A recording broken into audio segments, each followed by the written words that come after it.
Honey, I need more coffee and a straight jacket.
Sorry.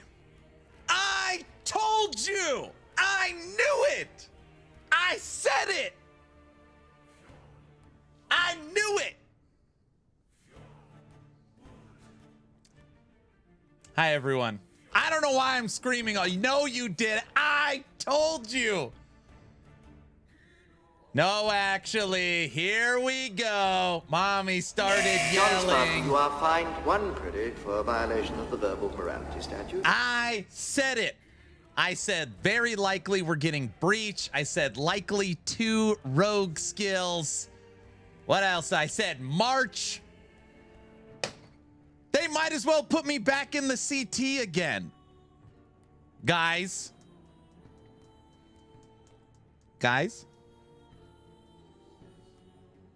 Bueller? Okay, you did say that. See, if they put me back in the CT, then I could actually know, so then I can't say it. No CT for you. Well, you got the roadmap time wrong. Okay, fine. I got the roadmap time wrong. As I have been listening to Aaron's stream and he's guessing all these things I knew prior to the announcement, I thought it was quite impressive. See, I told you.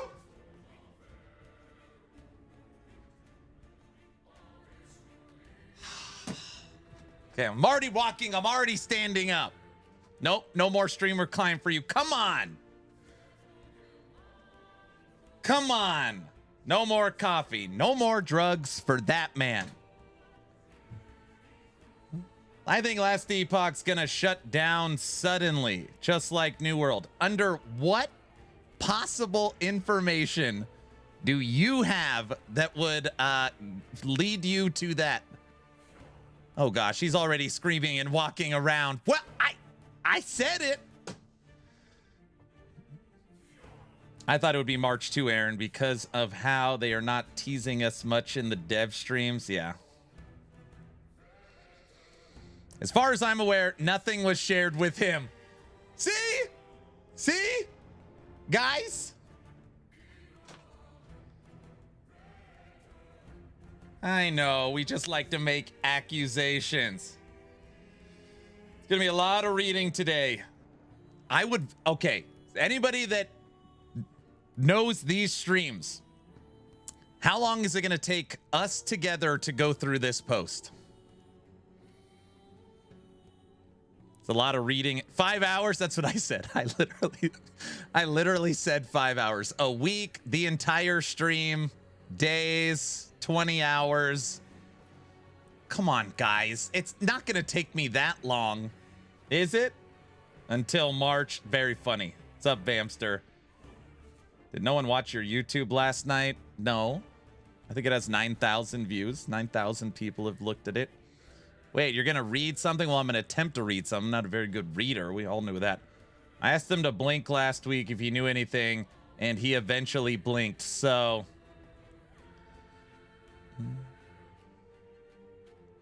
2 hours to read it, 3 hours to discuss it. My husband was watching it this morning while getting ready for work. It will be you yelling with joy every other sentence. Give me Spellblade stuff. I watched it this morning. Morditas rides with Gorditas. It does. I saw your comment. No, March is perfect, which is what I said from the beginning before Aaron said anything. Oh, boy. All right, everybody. Good morning. Last Epoch delivered on their promise of getting us more information early this week. What is early this week? Early this week is Evening Monday. Evening Monday. They did, and it was beautiful. PoE 2 is March. No, PoE 2 is April. We already know that. I mean, I don't know. I don't mean I know that. I mean, we can, based upon cadence, it's April. So, you know.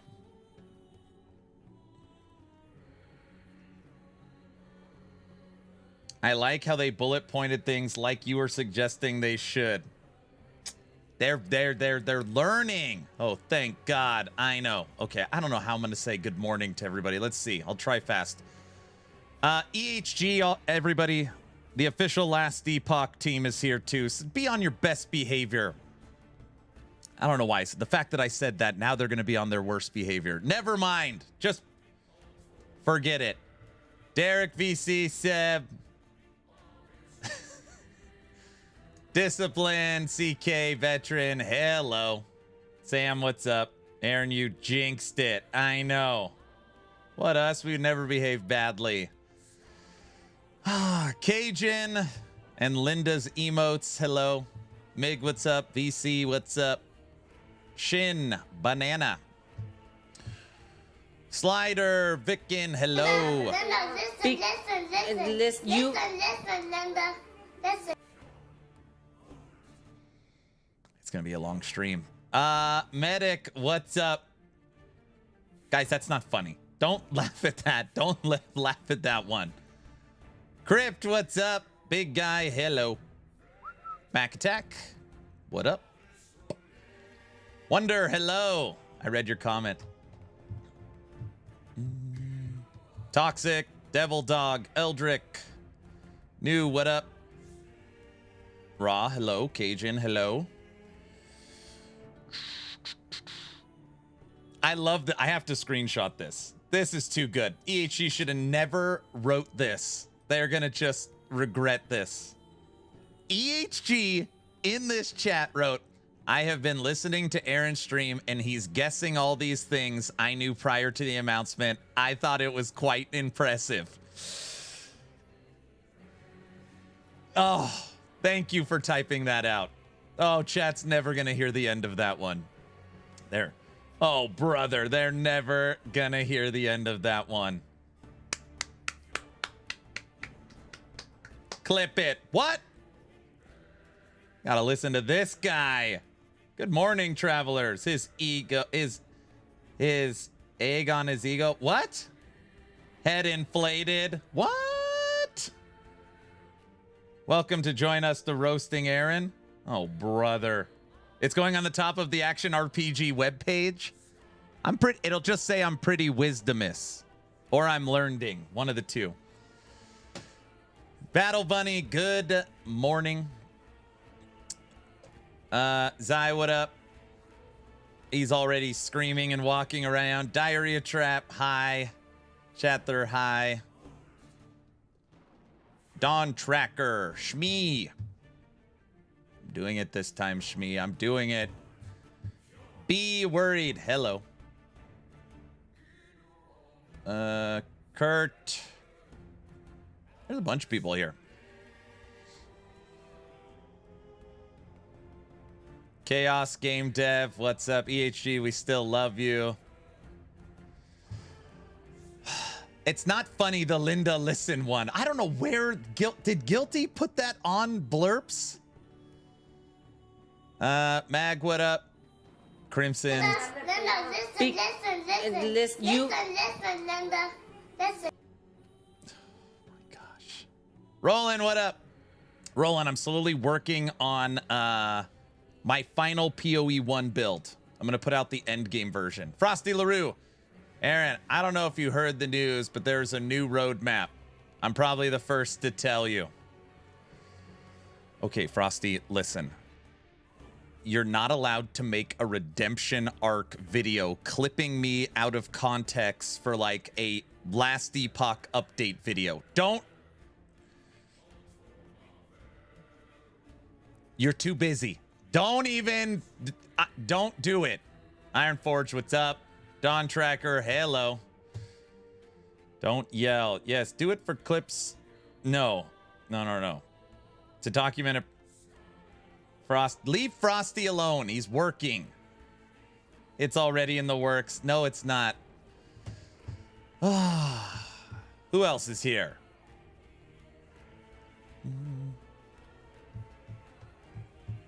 Tonius, what's up? Frosty video in brown. No, I don't know, Aaron. I was thinking of doing something like a D4 meme video. Not the usual video, but maybe people will like it. There you go. It's going to take Aaron 3 hours to get through this. We're actually thinking 5 hours.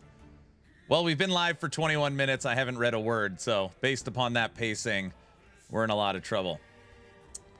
All right. I miss saying good morning to half of you. Spicy Raccoon, hello. Mark, what's up? 5 business days. Ironforge, Missed hello. it by that much. Trevor, good morning. Bamster, hello. Corey, hi. It's Savan, hello. Frosty video inbound, no. No, Frosty's too busy. Volts, hello. Carbo Knight, Mouse Boy. Static, yo. Rook Empire, hello. So there's got some unknown skill. Good morning. Forest, hello. CR, what's up? Trent, good morning. Discipline, good morning. Good morning, everyone. I heard we're getting a new roadmap soon. Now, guys, I got a bunch of stuff prepped here. I just want to start the stream to see, you know, those like, try and find a difference. That wasn't very nice. You know, they put two pictures side by side and you got to find the difference. And normally it's like someone's missing a finger or something like that. So here's the roadmap they gave us. And here is the updated one. Okay, now I'm going to go back and forth again. 1. It's like at the, when you go to get an eye appointment. 1. 2. Can anybody spot a difference? The third box is bigger. So we're not confirmed we're getting season 6. Oh, no, it is there. Yeah, there's season 6 still made it in the image. It's the same picture. Those are the same pictures. It has text. They added words. It looks about the same. No T-Rex. Second map is not AI generated. Oh, does it say subject to change? It doesn't say subject to change. More words. They removed subject to change. No coming soon. I'm dying.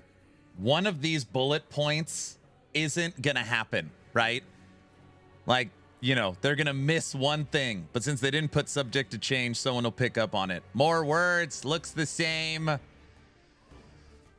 Guys, who ordered Breach from Temu? Here it comes. Here it comes. Jerry's already coming in. Hot. So, Shaman is dead. We live in a really interesting time. And every once in a while, someone's like, Aaron, like, have you ever thought about making a game? I cannot be more clear. You could not pay me money to make an action RPG in the current environment. I'd rather blow my brains out. I don't know how the people at EHG keep their sanity. I don't know how they do it. I legit don't know how they do it. 4 years. I'm not 4 as in 4, F-O-R. 4 years, people have been saying over and over and over and over and over and over and over again. PoE has already solved it. Just take PoE's leagues and bring them into LE. They've already created the best league content. Like, start adapting their end game into your end game. Your end game sucks. Your end game's boring. Your end game's repetitive. PoE has the best end game of any. Like, why don't you borrow and get inspiration from Path of Exile? They add in Valing. They add in Breach. I have read probably 100 comments that say, I cannot believe Last Epoch is ripping off Path of Exile. I can't believe it. Oh, over. Why play a Temu budget PoE when I could just play the real thing? Why would I want the kid when I, you know, over and over again? It's so frustrating. Yep. Yep. Damned if you do, damned if you don't. I don't know what they should do. There is no pleasing this. I'm telling you. Oh, wow, a budget Breach. Why the hell would I play Last Epoch Breach? I could just play PoE Breach. So they're just blatantly stealing from Path of Exile now. What a joke. I cannot believe over and over again. Ellie has some pretty good ideas. They just don't polish or iterate. Aaron, Reddit's always moving the goalpost. Yep. Yep. Comparison is the thief of joy. I'm telling you. You go anywhere. Go to any.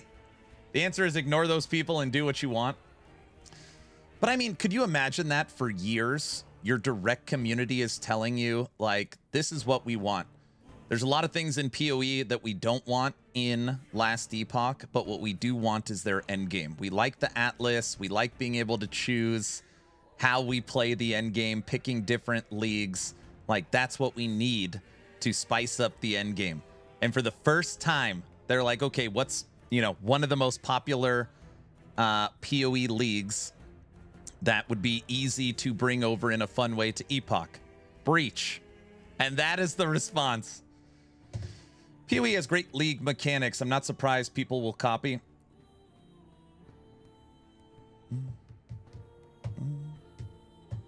Breach with better crafting and a druid. To be honest, the Season 4 Breach mechanic as presented looks worse than Season 3 Beast mechanic. What? How it's presented? What are you talking about?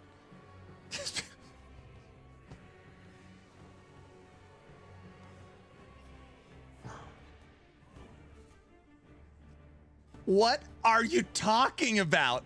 Like, what? This is just saying that it's here, that we don't...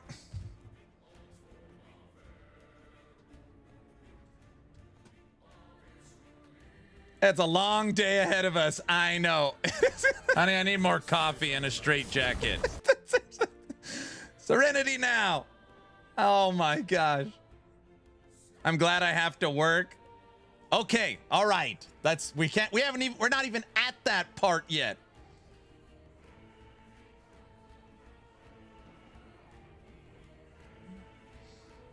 You didn't present anything, bro. There's just a purple circle in the video, nothing else. Yes, they're just saying there's no details on what it's gonna be yet. They didn't break down.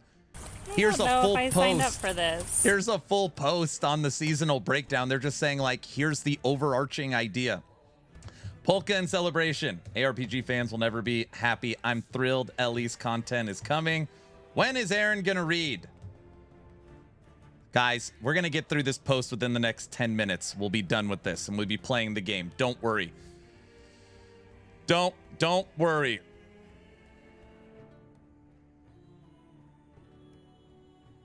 Don't worry. What? I think it's great. Some of the league mechanics coined by PoE should essentially be a core ARPG mechanic at this point. Yeah, I mean, the main one I've actually heard 3. Blight, Breach, and Delve. If every action RPG technically rolled those 3, you know, like, people would be happy. Some people are like Delirium. I mean, there's, you know, everybody has, like, their favorite. Blight and Delve are the worst. I don't know. I mean, Heist. See, everyone has... It doesn't matter. Everyone has their opinion.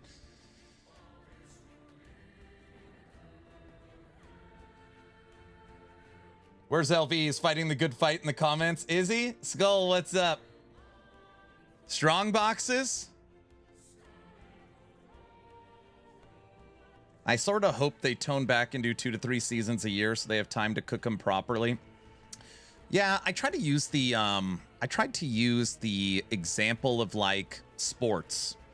You know, when a team goes through a rebuilding year, like, they have a horrible season, they know they're going to have a next horrible season, but they're investing in younger players, they get better draft picks, you know, you're not going for the big quarterback or receivers or running backs, but you're building up your offensive line and your special teams and your defense, and you're working on the core of your team. I truly feel like that is what Last Epoch is going through. And you could agree or disagree or say that's stupid. They just got an influx of dollars, so more money is coming in. They are almost doubling the size of their studio by hiring, and they have hired so many people that obviously you got to get those people trained, you got to get them on their teams, and you got to get them working with everybody. So with the influx of money, with the influx on more staff, with them spinning up a Season 4 team and Season 5 team and expansion team, they're probably expanding their MTX, they're boosting their marketing. Like, they are rebuilding their entire studio. And yeah, that's like, it's bumpy. It's for sure going to be bumpy. And that doesn't include all the negative PR with everything going on with Crafton and updating their monetization. Like, there is just a storm that they are dealing with on every aspect. But if you like the game and you like the studio and you hope for them to succeed, I do think the ship is being set to sail out of the storm. And once we get Season 4, once we get Season 5, once we get the expansion, once the game is really more complete and fine-tuned, they're only going to get quicker, they're only going to get better, they're only going to have quicker content. At least, you know, that's an AI team. I didn't say an AI team or a roadmap team. All right, they probably need those teams. They probably need those teams as well. Looks like I'll play Diablo 4 Season 11. We will still be reading this roadmap before D4 Season 11 starts. No, and a sigil team. They have been working on skill sigils, in case anybody is curious, for over 1 year. It's one of the teams that Mike heads up.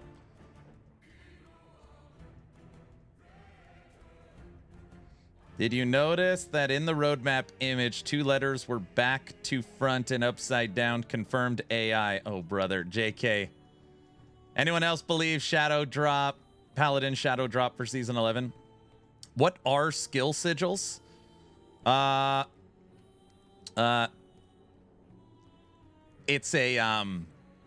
It's basically, from what I understand, even though they've said nothing, it is a socketable that goes in skills that transforms the skill. So it is a way, you know how, like, now I'm doing it. You know, in Path of Exile, how you could take a jewel? It's science, bro. So PoE 1, you could take a jewel and you could slot it in the passive tree. It'll create a ring or do something like that. It is that, but augments your skills, all of them.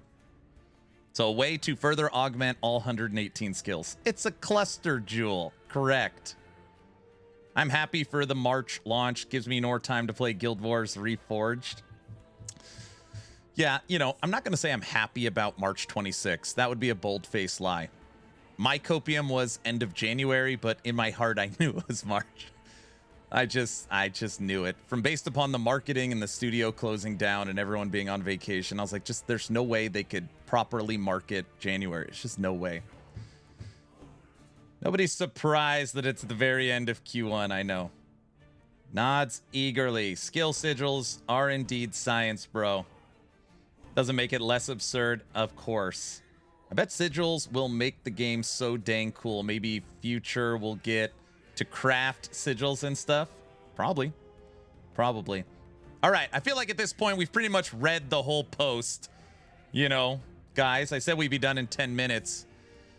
Nobody's happy about March. It's even late March. I'd rather have a good cook season instead of some rushed, half-done things. Yep. Time for Titan Quest 2 again. I already beat it. I freaking hate Druid in every game, so I'm happy when the Primalist died at 90 in Epoch.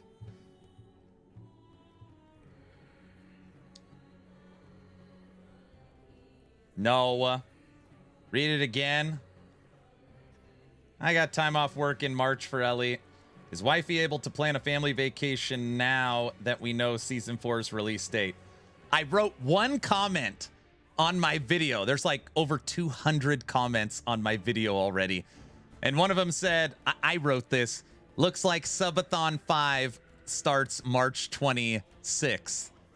LV saw that, clipped it, sent it to me, and said, this is saved. So just know that you've already confirmed March 26th Subathon. I was like, I was typing that as a joke in the comment section.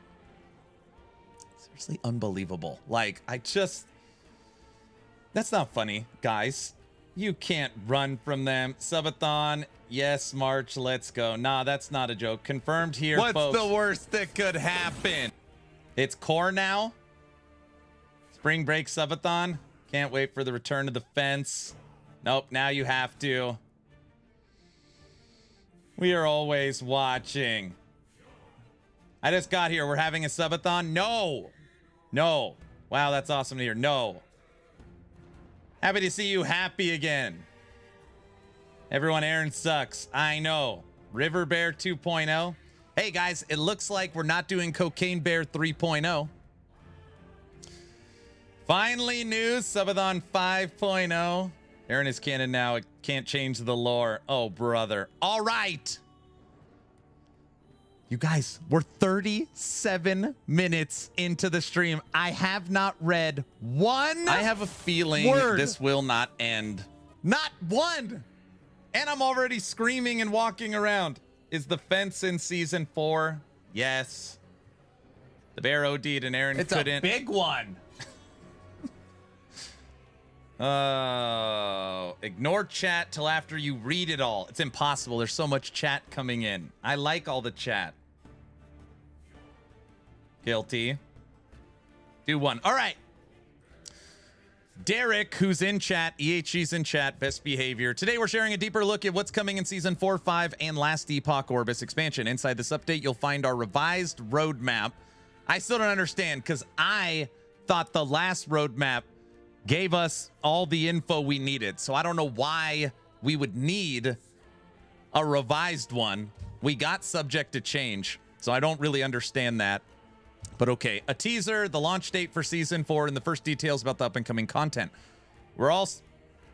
Aaron, what? We're also pulling back the curtain on some of what to expect in Season 5, offering an early glimpse at the journey ahead of last Epoch or Abyss. Too many details in the new one. I know. Why does that keep playing? Too many details? Yeah, guilty. Stop playing it. Awesome. See that EHG can create a roadmap in 6 days instead of 6 weeks. And Derek can take the credit for this, guys. So Derek is the new EHG. He's kind of a community manager. He's in charge of new player experience, or really player experience in general. So they hired him. So look at this. They hired this man in this SHIT storm. Then they throw him on the Friday dev stream, which was fun. And then they're like, hey, new guy, we need you to type up and fix all this stuff. Oh my gosh. Hey, now we need this all fixed. You need to type up all this crap. Oh, so I don't have a problem. Oh, okay. Denial. Poor dude. He's the fall guy, and then he knocks it out of the park. Guilty. Will you stop playing blurps for 3 seconds? What I found really strange is that they use the exact same verbiage as Chaos Orb on the new rune.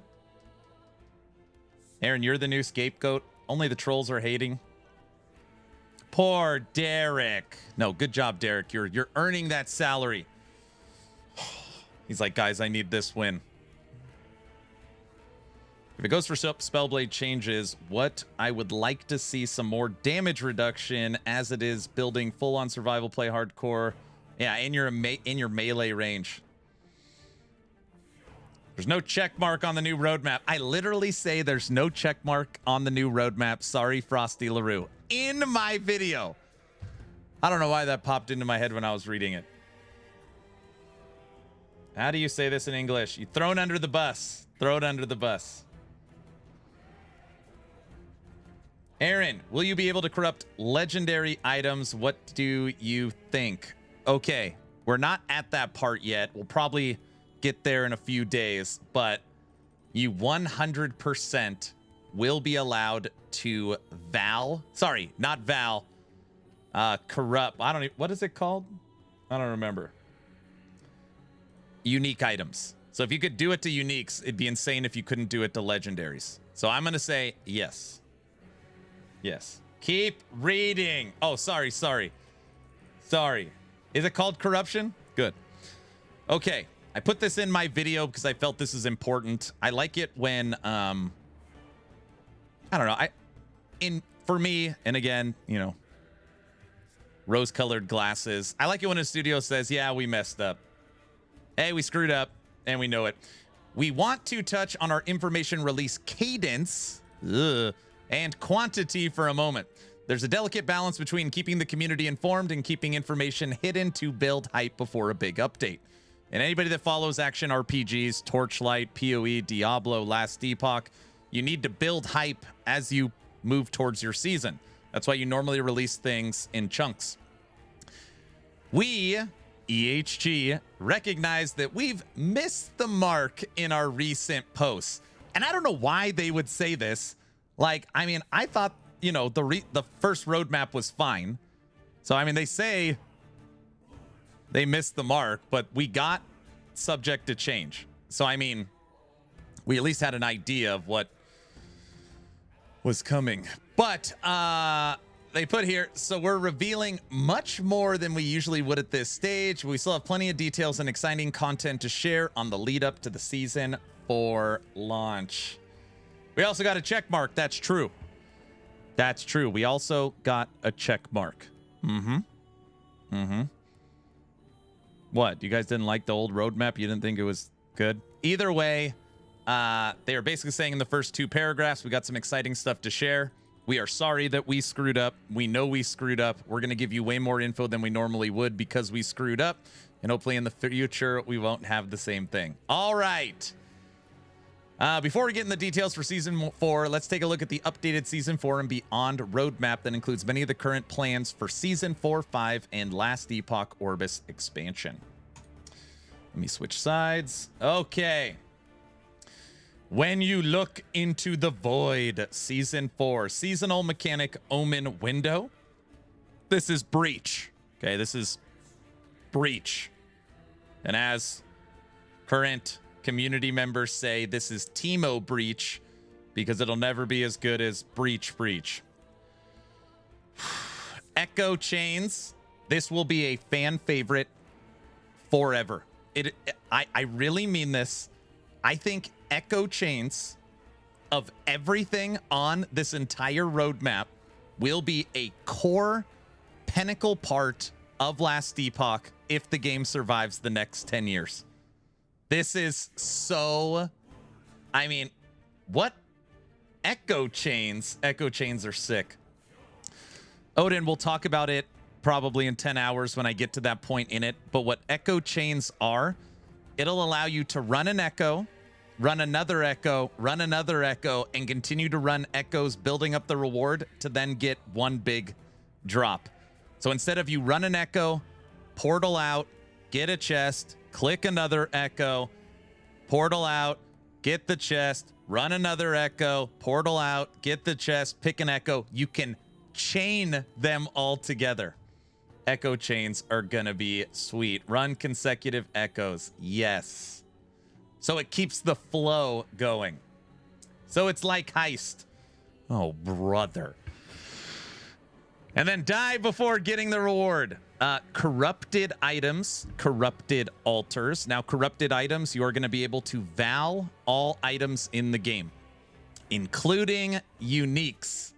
So this is going to be the first time, with the exception of legendary potential, that we're going to be able to really modify unique items.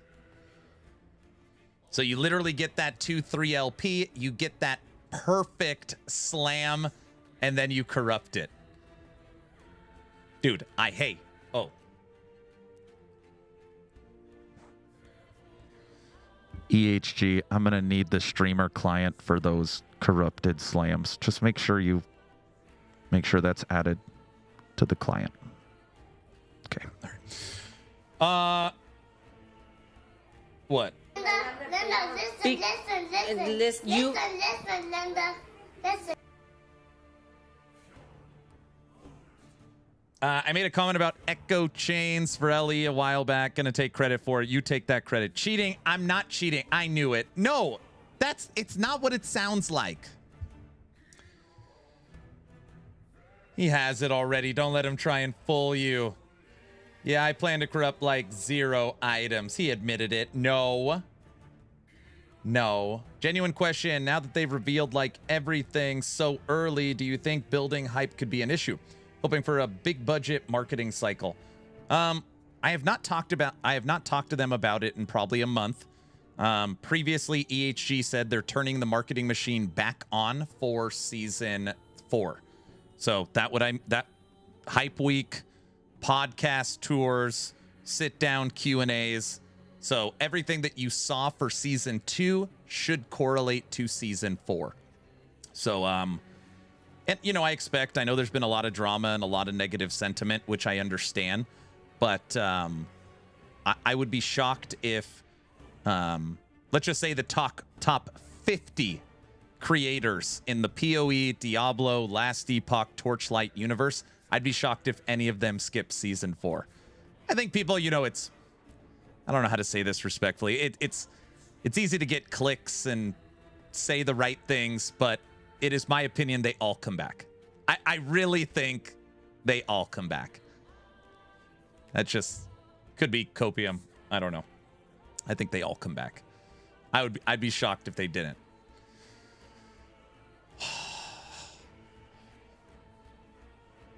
It's kind of hard enough to get decent gear on hardcore trade. One click brick is not tempting. Yeah. Oh, by the way, I talked to Judd again, and Guilty, I thought this is something that you'd be great at. He said if you guys have a Q&A, send it to him, and, well, send it to me, and then I'm not leaking. He said that basically we could do a Q&A. Not like a sit-down live, but he will write out any answers and questions that we have. I was like, oh, sweet. So streamer client confirmed. No, we're not. No. Oh, I can collect. I figured as much. So he goes, yeah, if your community has 10 or 20 questions that aren't answered, send them directly to me and I'll answer them. So why does Aaron have a streamer client? Question 1. Will you get out of here? I don't have a streamer client. It's just I play so much that you don't see the 50 misses. All you see is the one hit. I mean, it's not 50 misses, but why does Aaron leak so much stuff? Why does Aaron get so many red rings? All right, forget it. I'm sure I already addressed it, but I made the mistake of checking out the comment section on the teaser trailer. It's crazy how many people push the game to just be PoE and then call it Temu PoE when the devs do what they ask. Pint. The answer is yes. We have already talked about this for years. I'm talking years, not months, not weeks, years. The number one overarching feedback from all their socials is why don't they borrow more from PoE? The second they borrow from PoE, get inspiration from PoE, I can't believe they're stealing from PoE. You cannot make people, you can't make them happy. And I really mean that. It's impossible.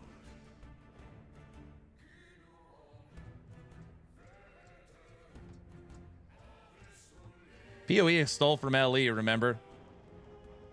They'll steal from each other. It's impossible not to. There's people in my comment section that's like, why would I play Breach in Last Epoch when I play it in PoE? What a joke. Uninstall. Just over. It's just, there's nothing you could do. Rotten Gamer Aaron, I'm not trying to be negative here, but anytime somebody says I'm not trying to be negative, what follows is going to be something negative. So this should be good. Hi, Aaron. I'm not trying to be negative here, but I agree with the 6 months between seasons and don't mind spending money for the class, but they have gone back on their word with the last roadmap with what they are adding and so forth. But how can EHG gain the players' trust back and guarantee what is on this roadmap will happen? Because unfortunately, it still has players upset. Just my thoughts.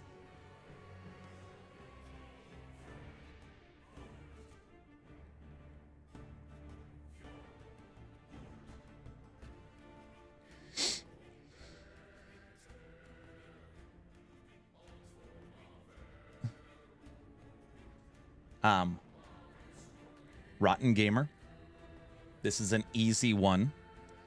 As of right now, there is nothing EHG can say. Nothing. There is nothing they can say, whether they're live on podcast, Friday dev streams, written communication. There is nothing they could say that would currently make the community calm or happy. I truly believe that. The only thing they can do is moving forward, do what they say they're going to do. So they can't say, they have to do and show. Season 4 needs to have all this stuff on it. They need to prove that what they say is correct. That's it.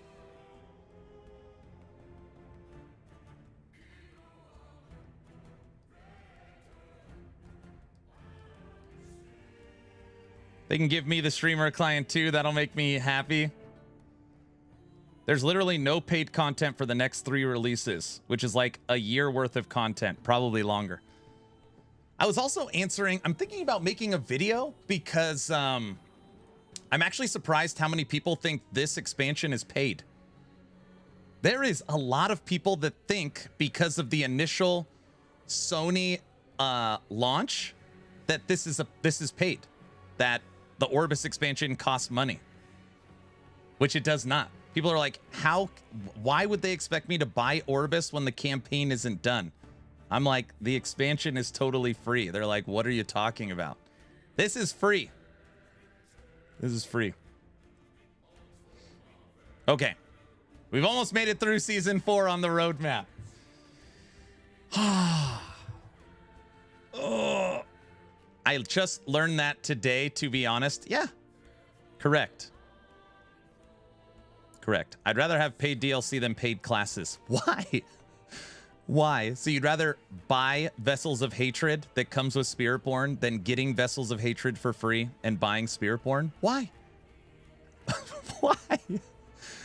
Why? Okay, here we go. New rogue skills.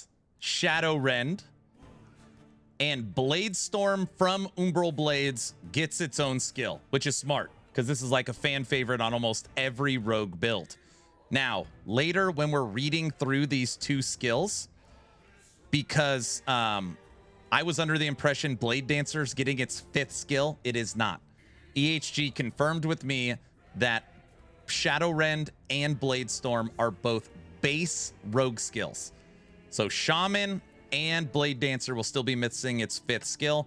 These 2 skills will be available for all 3 masteries. So 2 new base rogue skills. Primalist animation overhaul. I don't know if anybody watched my video, but I made the joke that we make the joke that EHG absolutely loves Primalist. More importantly, they love Beastmaster. So of course the first animation overhaul is Primalist, and they only show 1 new unique, and the new unique is for Beastmaster. I just can't believe it. Like, I don't know, I find it so funny. Like, we'll look at it, but just think for a second. Beastmaster has arguably the best body armor in the entire game. It is literally used on even non-minion builds. It has the best body armor in the game. So when they're thinking about what unique they want to show, let's show off the new awesome Beastmaster unique. I just can't. And I'm not a Beastmaster main, so don't even bring it up. I know, Cajun Necro. What's up with that, dude?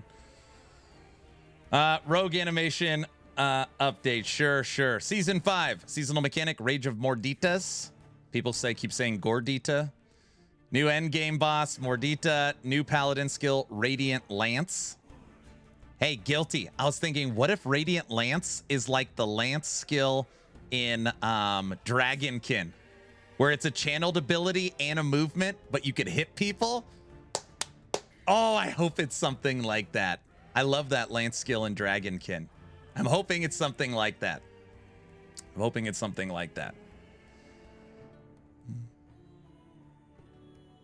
Question for Judd. Why do you hate Shaman? LE devs are a bunch of Beastmaster Andes.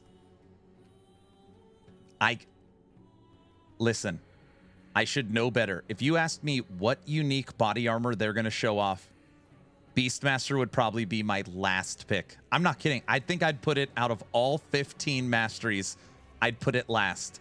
Because in my brain, I was like, there is no way they are going to make an awesome Beastmaster unique body armor. How How can that possibly be the focus? I still can't believe it. Out of everything. It just seems impossible. All right. I can confirm I don't want Beastmaster stuff because of Mike, right? 30,000 corruption with Beastmaster confirmed. Oh, guys, I apologize. There's so much chat. It's going to be impossible for me to keep up today.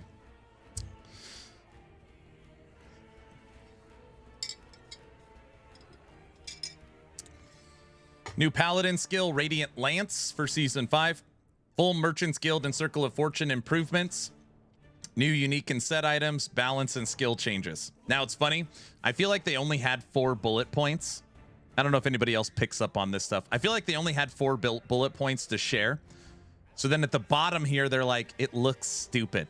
Just throw on new uniques and sets and throw on balance and skill. These are the universal bullet points you could put. You also could have put performance improvements, new enemies. They gotta just thrown that out there. That was my first thought to OMG. Aaron's fibbing his favorite class. Don't let him fool you as Beastmaster. No. Quality of life improvements. Exactly. You guys know it. When the universal bullet point roadmap things that are on everything. So that's Season 5. Then we have the expansion. Anybody out there that does not know, the expansion and all this content with the expansion is completely free.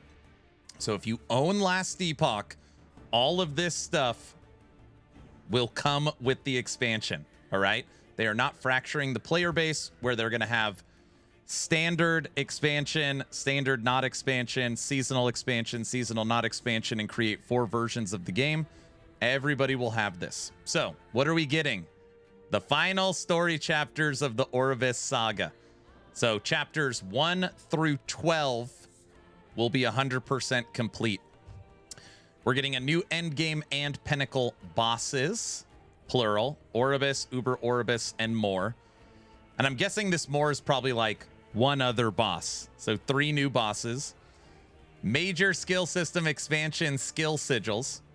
And from what I understand, skill sigils is going to take about 2 years to finish. It's already been in development for over a year. So this is going to be a way to fully augment all 118 skills in the game. There's going to be a socketable system for your skills that could transform every skill in the game. They say it's their most ambitious system coming to LE. Sigils are going to be a game changer. I know. That's going to be crazy. I know. There is a dedicated team at EHG that only works on skill sigils for over a year. This is one of the teams that Mike heads up. I'm dying looking forward to skill sigils. Yep. Wait, you said 2 years? No. It's already been in development for over a year. And they're saying that they're going to be working on it all the way up till the release of the expansion. It's a lot. It's coming with the DLC next year. Correct. Yes. Combat audio overhaul, animation overhauls for the Sentinel, Acolyte, and Mage. Now, so basically what they're saying is for Season 4 coming March 26, we will get the full Primalist and Rogue animation overhauls. And then for the expansion, we will get the other 3 classes, Sentinel, Acolyte, and Mage. So they'll all have their animation overhauls by the time this is out. PC performance upgrades and all of the performance improvements we benefit on PC, but just know they're getting put in because of console. So like the game has to run better and smoother and be functional on console. So yes, we benefit from that, but that's why they're doing it. Monolith of Fate update corruption tiers. Mike, will Aaron get fixed too? No. Mike said something on a Friday live stream, and obviously, like, anytime he says something that it, like, my ears perk up a little bit when he mentions something. He mentioned that the corruption system in monoliths is starting to show its age. And he just briefly talked about how he thinks that could be updated. Okay. He only said that once, probably one sentence, and it was like a month ago. When I see Monolith of Fate update corruption tiers, Monolith of Fate update edge timestones, I'm wondering if corruption's going away. I'm wondering if corruption has had its time over the last few years and it's getting updated to corruption tiers. Same word. Maybe, guys, maybe what they could do is think of it like this. Let's just pick any word. Torment. Like a torment 1. A torment 2. Yeah, but corruption. That'd be a new idea. Stop. What did I say? I hope so.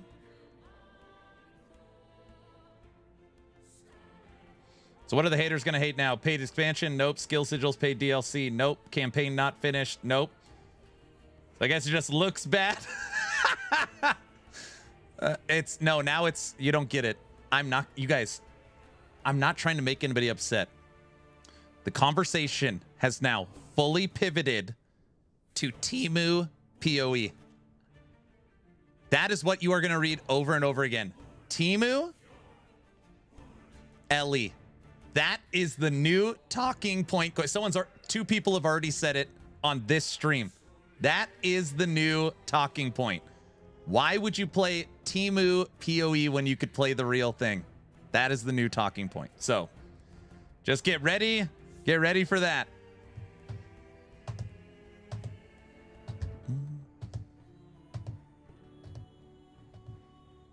Yeah, I already saw that mantra in the comment section on the teaser release. Temu PoE over and over. Yep, that is the new talking point. It's already on Reddit.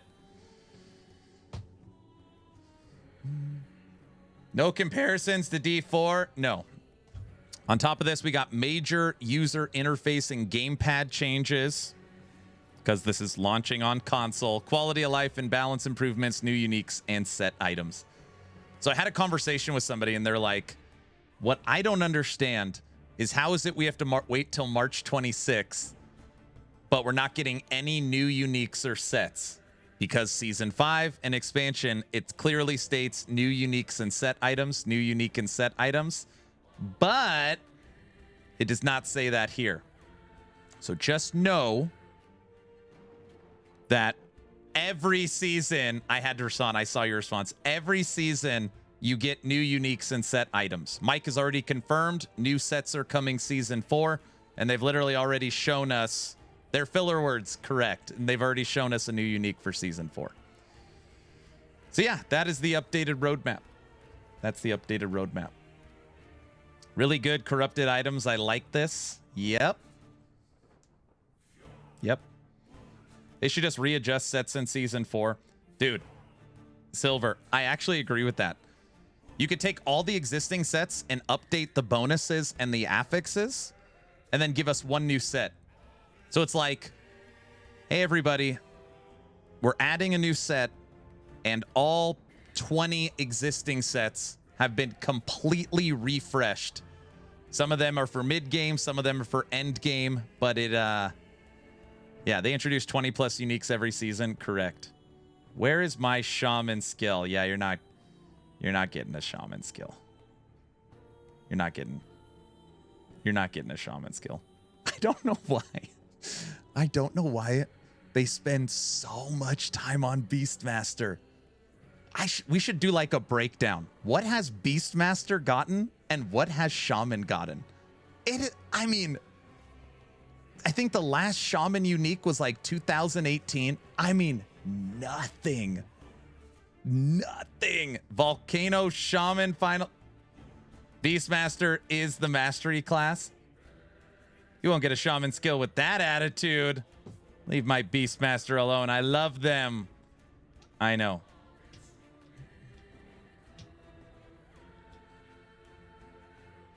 I think the class is going to be completely different than what everyone thinks. Paradox is a clue to what it is. Aaron, please tell them to make weapon looking. Wait. To make weapons look weapon metal MT. You want weapon or you want metal looking skins? Not just something that looks like a 3D printed plastic cosplay. Like Diablo 4, you got the huge metal looking Excalibur sabers like that. I actually like that too. Shaman's too OP. They are afraid. Beastmaster players, Shaman players.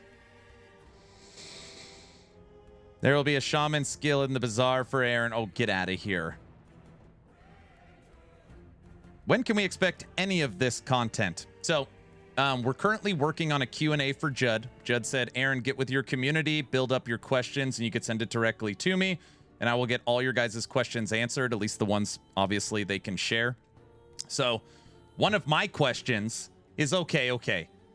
So, if it's really March 26, which it is, for Season 4, when is Season 5? This is actually my number one question. What is the distance between Season 4 and Season 5? That is the big question mark for me. That's the number one question I want. What's the cadence? What's the cadence? There's 7 to 8 months, another 8 months. Don't. That's what I want to know. December 2026 is my guess. 3 to 4 months. Judd, 6 months is my bet. May, soon.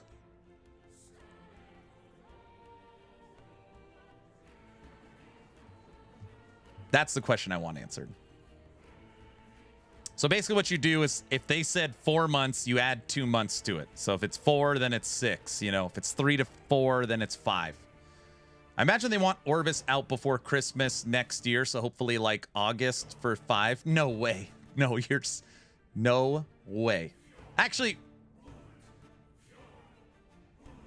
you're right. August is possible.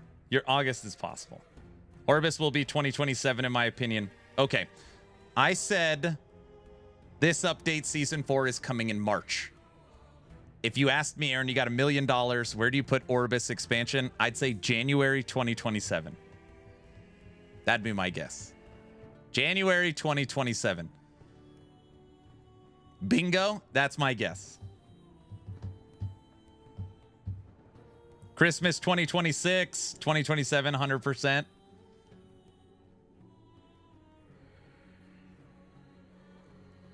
March is still so far. Yeah, we still have over 3 months until Season 4. And then they've never been able to hit a 4-month mark. So even if you were generous and gave them 4 to 5 months after March, you're right, you're in end of August, September for Season 5. There's no way. There's no way. Now, Judd has said that there are multiple teams working on these. So literally they have, like, with their added finances, with them bringing on so many people, you have teams working on Season 4, teams working on Season 5, and teams working on Orbis. And they're doing the leapfrog. So you guys know that, right? Season 4 and Season 5 are made at the same time. Season 4 launches. Season 4 moves to Season 6. Season 5 launches. Season 5 moves to Season 7. So that you get, that's how you do the content cadence. So next year, I only expect 2 seasons. Yes. Yes. I don't know that. If you ask me my opinion, I would say yes. But that's why it's my number one question. That's why it's my number one question. If Judd says, right, if Judd came back and said, we are committed to Season 5 launching within 4 months of Season 4, with our resources and our team and where we're already at in development, I would take that to the bank. I shouldn't, but I'm, you know, my copium would kick in. If that came directly from Judd, you got a shot. I don't know. I don't see it. I don't see it.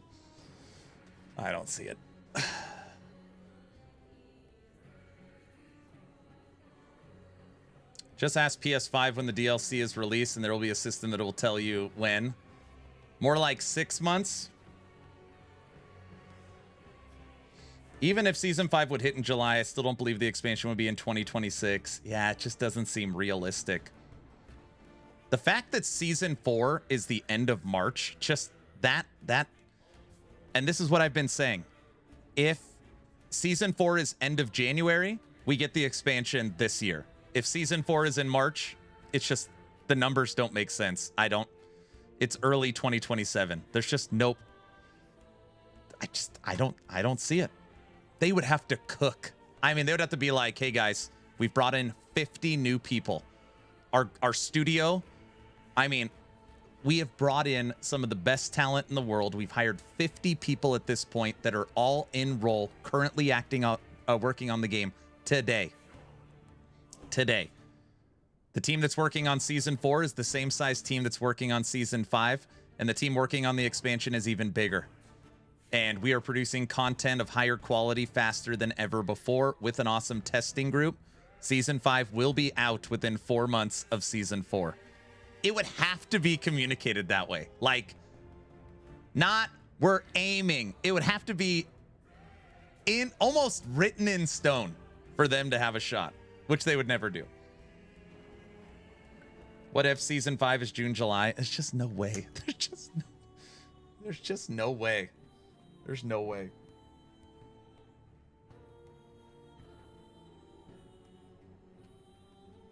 Someone say subathon. Guys, I have confirmed on a YouTube comment that is currently clipped and posted that I made a joke on a YouTube comment that said Subathon 5 March 26.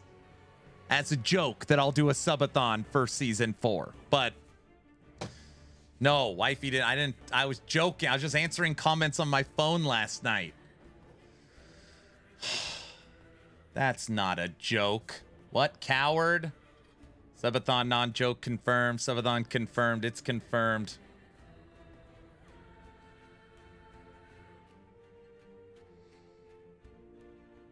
When do they plan on release the new class? The new class comes with the expansion. I told you about joking, Aaron. Stop it. WoW's expansion release end of February. Gonna farm the shiz out of it for a month and then chill in Season 4. Nice. Jokes are frequently based on truth. Oh, brother. Confirmed only by wifey. Can't wait for the subathon clock to come back. Well, the thanksathon that kicks off on Friday, I will have a clock on screen. It'll be for the next giveaway. We're going to have a giveaway clock. That way you guys are happy that there's a clock on the screen because you're insane. And then you'll know when the next giveaway is. So there you go. We should make a forum post asking for it. What? So next cosplay, Aaron will cosplay or next subathon, Aaron will cosplay a rogue. What? Narrator, no one was happy. We need to put a giant countdown clock to hang behind Aaron on the wall. Oh, geez. Okay. There is the new roadmap. Could you guys imagine if the post that went out 2 weeks ago was this? 2 weeks ago, if this was the post, I say this with extreme confidence, the entire future of Last Epoch is different. That post is going to be talked about forever. People would still complain, sure. Yes. People would still complain. There's no review bombs on Steam. Reddit and socials are very different. Sentiment around the game with all the other content creators saying they're quitting does not happen. If this was the first post, I mean, you could do a case study on bandwagon and like their whole future is different. I'm glad they put this out, but it makes me sad that this wasn't the initial post. I agree. Yep. Everything would have been different. Are you and Frosty going to do a new talk with the HG on the up-and-coming Season 4? Yes. Yes, we will. It would have been great. Yep. Aaron, motivate a mid-season reset to Judd. Yeah, I'm already going to have a talk with them about that. just know that I will have no say in that, but I will bring it up and talk to them. I'm a big proponent of mid-cycle refreshes. I like the idea of throw us a couple of new uniques, rebalance the entire game, fix a bunch of bugs, reset the economy, and then the diehard fans can continue to play, and the people that want to finish their characters can totally still finish their characters because it's the same game on standard. I am big on that. I'm big on that. And kill Aaron streamer client. And you want to know why I'm big on that more than anything else is that balance in these games are so important. So it gives you, because most action RPGs won't balance mid-cycle or league because it, you know, you don't want to brick someone's build. It gives you 2 chances at balance every season. So that you can continue to fine-tune things. I don't know. I love that idea. Nobody does it, but yeah. All right, everybody. This is gonna be hard for you guys to take in all of this information. Watch this.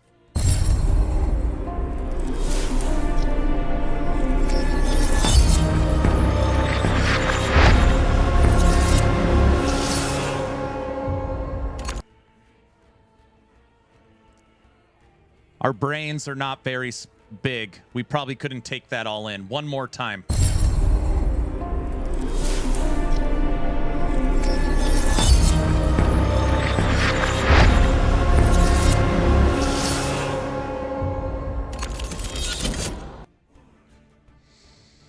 It's still March. My head exploded.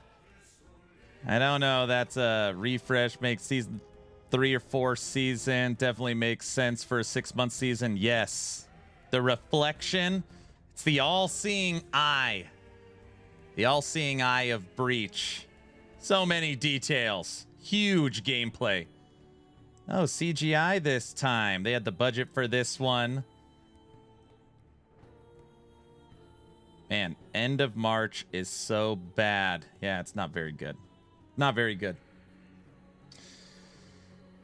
I would only be good with the mid-cycle resets if they really do 6 months between seasons, aka 3 seasons before a reset. Yeah.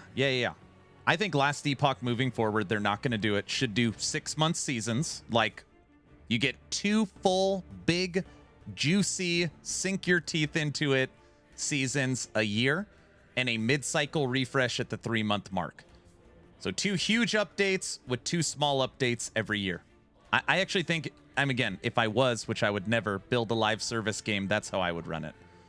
4-month season turnaround is just insane. Like, I don't know.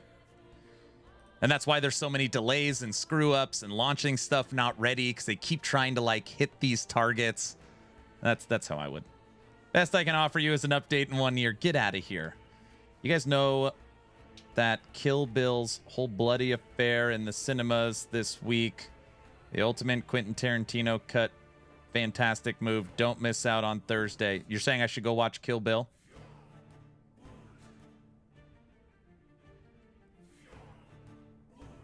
I realized the circle in the Omen preview didn't grow. I think the Omen could also be a kind of ultimatum instead of breach. Could be. Could be. Aaron, if you were to make a live service game, the game title's already taken from you, The Bazaar. That's very funny. That's funny. So, Aaron, are they actually going to fix the bug that makes you re-equip all your equipment, cosmetics, when you log in?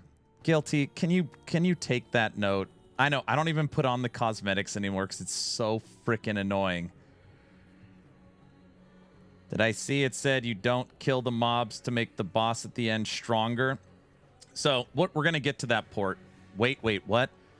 Guilty. There's a bug right now where you have to put on your cosmetics every time you log in. It doesn't save your cosmetic choices. It's so annoying. Yes. Yeah, so tired. Yeah, it's annoying. Yes, it's very... I don't even put on the cosmetics. It's so effing bad, dude. Yeah. I posted a solution to not saving cosmetics.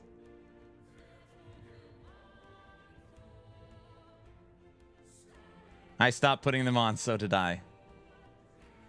So did I. Transmog went. Okay. Sorry, one more time. I don't want...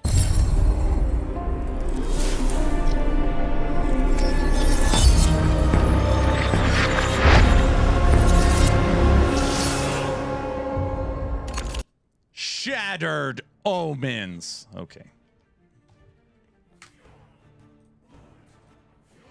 You guys know every time EHG puts out a trailer, I'm at least 1,000 of those views. It makes me sad every time. What?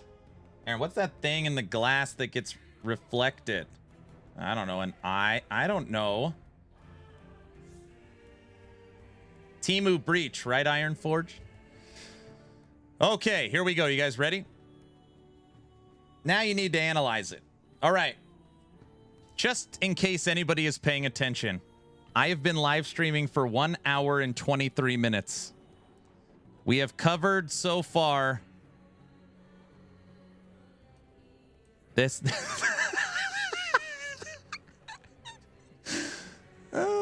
We've only covered this, so that's as far as we've made it.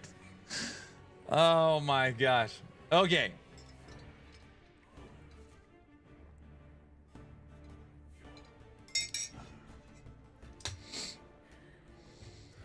We'll be here till the next roadmap. No, we won't. No. No. I called it 5 hours to get through this. No, no, no. We got this. We're not even tried to. Sorry, it feels good to hang out here for once and not lurk while working. No worries. No worries. Doesn't look like I missed much. No, Bunny, you missed a lot. We talked about the roadmap. We're getting a new void portal? Sorry. All right. Season 4 feature overview. Season 4 is aimed to be a well-rounded patch, bringing a new seasonal mechanic, itemization, improvements to existing seasons, some class updates, quality of life improvements, new uniques, new sets, and more. Let's talk about the new seasonal mechanic, Omen Windows. By the way, guilty. If we ever get that question again, I can't believe Season 4 isn't getting more new uniques or sets. It says it right here in the overview, new uniques and sets. So they don't put it in the roadmap, but at least they put it in the paragraph. Look at this guy. Is this? Is this the guy we're fighting? Wait, it's a void portal eye. Sorry, it's not. I don't know why I just said that. It's not. Don't clip that. I don't know why I just said that out loud. I didn't mean. Oh, brother. Battle Bunny, I didn't mean that. That was a word vomit moment. Now someone turned in 75,000 channel points for the void portal. Keep that tiger cage, bro.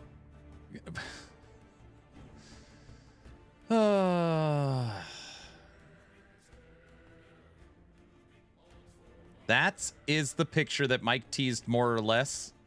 Yeah, kind of. Between this and WoW's new login screen, we got the full family. Void portal, I got it. That's a waste. No, I'm denying the void portal. Denied.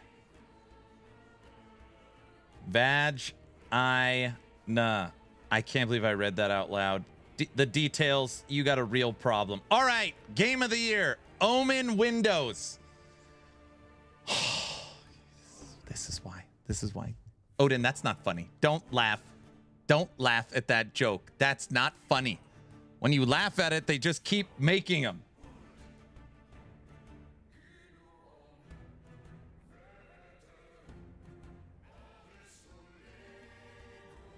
At this rate, the update will be out before Aaron finishes the post. That was funny. In Season 4, travelers will encounter tears in reality, known as Omen Windows, or Temu Breach, as the PoE community has now coined it. These fractures reflect the moment the observer fell into despair and pulled fate into the darkness. Omen windows appear as a new type of random encounter throughout both the campaign and the endgame. So, inside of the monolith, you will see caches, you'll see shrines, you'll see nemesis, you'll see rift beasts, you'll see omen windows. They continue to add more and more and more to the monolith. When you discover an omen window and step into the area, the window shatters into fragmented ring and draws out the omen, an entity created from pure void and the observer's madness. This begins a relentless assault of fractured enemies emerging from the shards. Defeating enemies inside the ring expands the area and progresses the encounter. So you'll see here, you're going to come across this in the monolith. It's so funny. Do you guys see the color? Does anybody notice the color of the ring when you open it? Somebody has to notice that. It's purple. Huh. It's basically Breach. No, Breach isn't purple. It's not. No way, purple. In the first phase of the encounter, the omen cannot be damaged or debuffed. It stays elusive while tethered to the empowered elite fractured enemies. Isn't there, you know what that reminds me of? It reminds me of Diablo 4. Diablo 4, you have those events in the Hell Tides where you can't kill the boss because it's tethered to all the other enemies. And then you got to kill those enemies before you can kill the boss in the center. Yep, Jaime, you know what I'm talking? That's exactly what it reminds me of. Omen windows scale in difficulty as you move through the campaign and continue into the monolith with higher levels of corruption. Higher tier reward players with increased item quantity, and improved item quality upon completion. I hate this D4 event. Uh-oh. So ultimately, what they are saying here is that this will scale with corruption. So the rewards that you get will scale with corruption. So you'll find this ring. You'll click on it. The ring gets bigger as you kill enemies. You kill enough enemies, you kill the guy in the center. And that's all they've shared so far. I think this looks really cool. Omen window rewards. Omen window encounters offer a trove of valuable rewards, including runes of corruption, time glass fragments, which we'll talk about more below. In addition to these, you will earn corrupted altars and omen idols, which will reveal more details about closer to the launch of season 4. So you'll see that they show you the overview, but they don't give you everything here. Omen window encounters offer a trove of valuable rewards, including runes of corruption and time glass fragments, which we will talk about more below. In addition to these, you will earn corrupted altars and omen idols, which will reveal closer. So we don't know anything about corrupted altars and omen idols. Isn't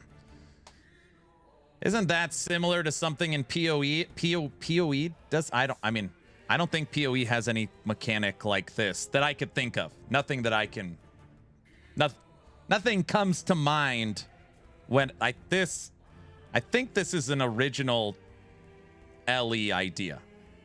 I think. Don't quote me on that. I'm not 100% sure on that. As players slay omens, sorry, Xever, I don't know what you're talking about. As players slay omens, they may drop runes of corruption. Runes of corruption. These new runes can be used to corrupt an item, modifying it unpredictably. This is also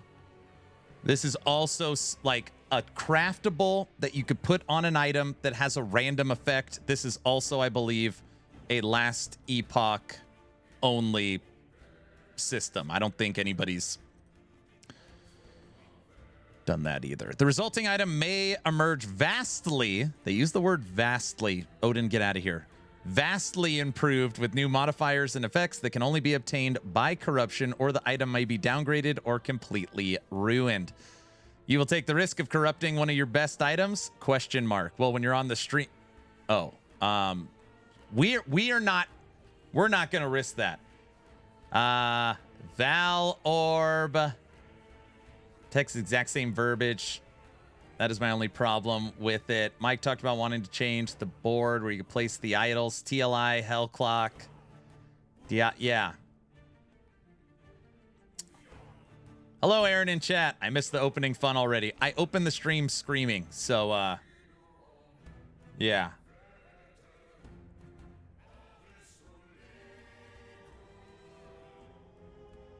It's an Aaron orb because he always jinxes things. What? Corrupt all your red rings? As we get closer to Season 4 release, we'll explore in more detail the mirage of outcomes and power that can be gained by accepting the risk of corrupting your items. Now, there is something I missed on this when I made my video last night in my frenzy to get the video out. You can do this on unique items. So you can corrupt unique items. Corrupts an item, changing it unpredictably and prevents it from being crafted further. The item may no longer be usable after it is corrupted. Removes all forging potential, legendary potential, Weaver's Will, and Weaver's Touch from an item. So there is the question, can you corrupt legendaries? Sure can. And I believe the answer is yes. I believe the answer is yes. So the idea is you can't go buy, 40 1LPs and val them all, waiting to get your hit to then use the LP.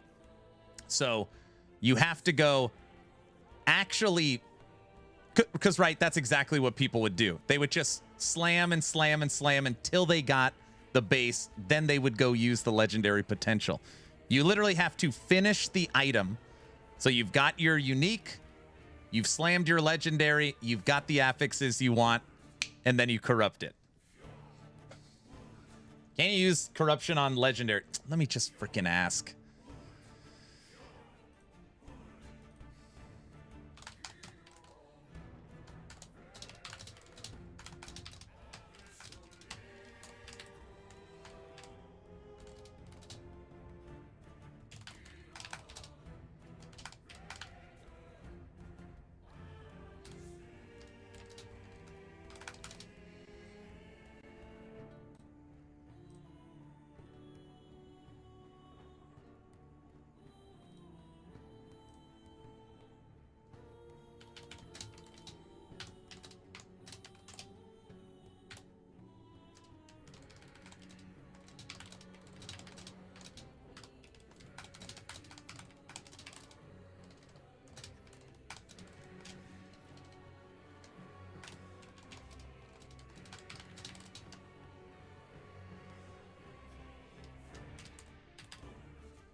Too long of a pause. The stream is over. Just hold on.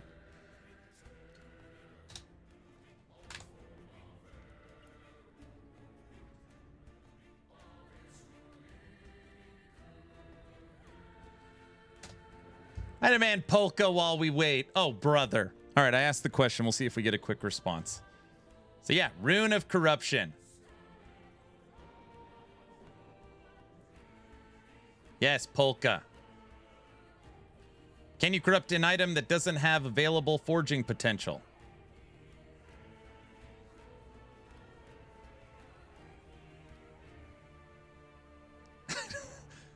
Again, I mean, I want to answer stuff as, like, duh, but I don't actually know. Like, do you need one forging potential to corrupt it? I don't know. I would hope not.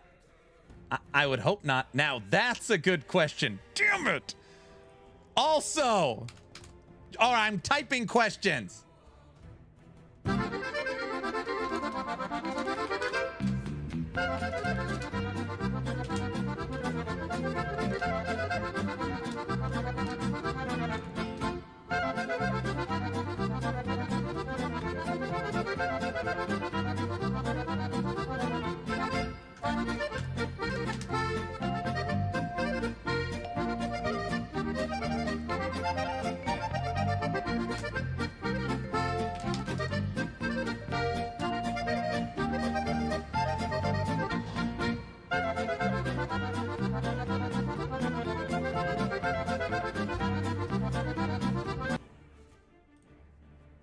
Okay.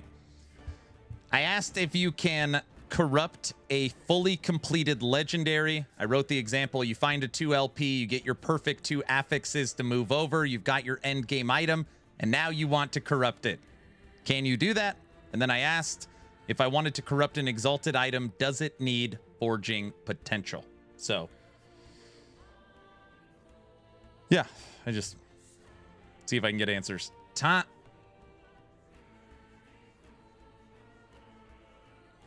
Two very good questions. Yeah, we'll see. We'll see. Polka music until we get an answer. Oh, brother. Time glass fragments. Time glass fragments are a new multi-use currency. Now, guys, anytime I see the word currency, you know I get excited. I mean, I don't mean it. That's moving on. That can be used to trade the bazaar. That's not what I mean. For specific items, including runes of corruption and new woven echoes. You're not allowed to go MG next season. What he's thinking about the bazaar? No. No. What's up, Walker? Currency, winky face? No. So there's going to be a new currency that will drop from this that can be used to get runes of corruption and woven echoes. Doesn't sound bizarre, though. Yes, he's thinking of the bazaar. No, I'm not. I lose. He's definitely will be stuck in the bazaar season 5. No. You slam a corrupted exalt onto a legendary. Does the legendary become corrupted, or can you corrupt it again after the slam? What? I got to get this question answered first before I go down that rabbit hole. Your eyes shining with the smile. You are not waiting. Yes. Yes. Yeah, Aaron, how about COF for season 4? Yeah, I'll think about it. I'll give you my answer on March 26th. I'll think about COF. That sounds like fun, actually.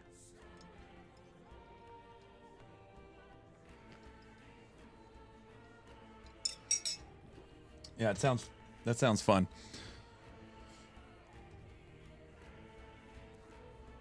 What's up, Nash? Stop lying. I'm not lying. I said I'm going to think about it. As if you're a damn gold digger. Me? Imagine the new Bazaar interface with all the new filters. I can only imagine. I regret having gone MG. I actually like Circle of Fortune better. If you guys had a shot at switching me to COF, which is fine, it would be season 5. So season 5 is going to have the Circle of Fortune improvements, and they talk about it a little bit down there. You missed reading a part? What did I miss? Season 4.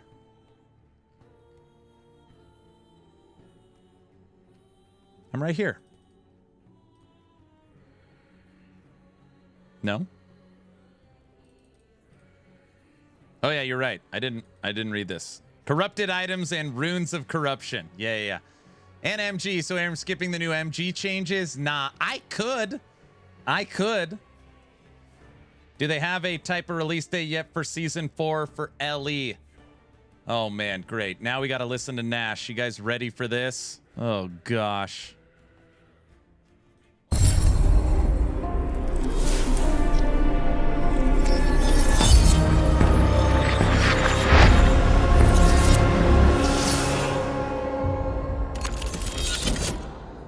Shattered Omens launches March 26th. Al, thanks for the tier 1 sub. You missed part of the time glass fragments. What? I read all this.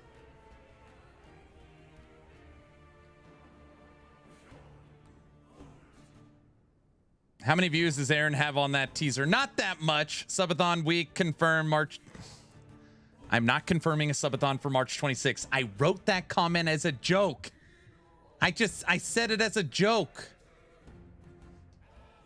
Good, actually. No troll far away from PoE. No. It's confirmed. You already confirmed it.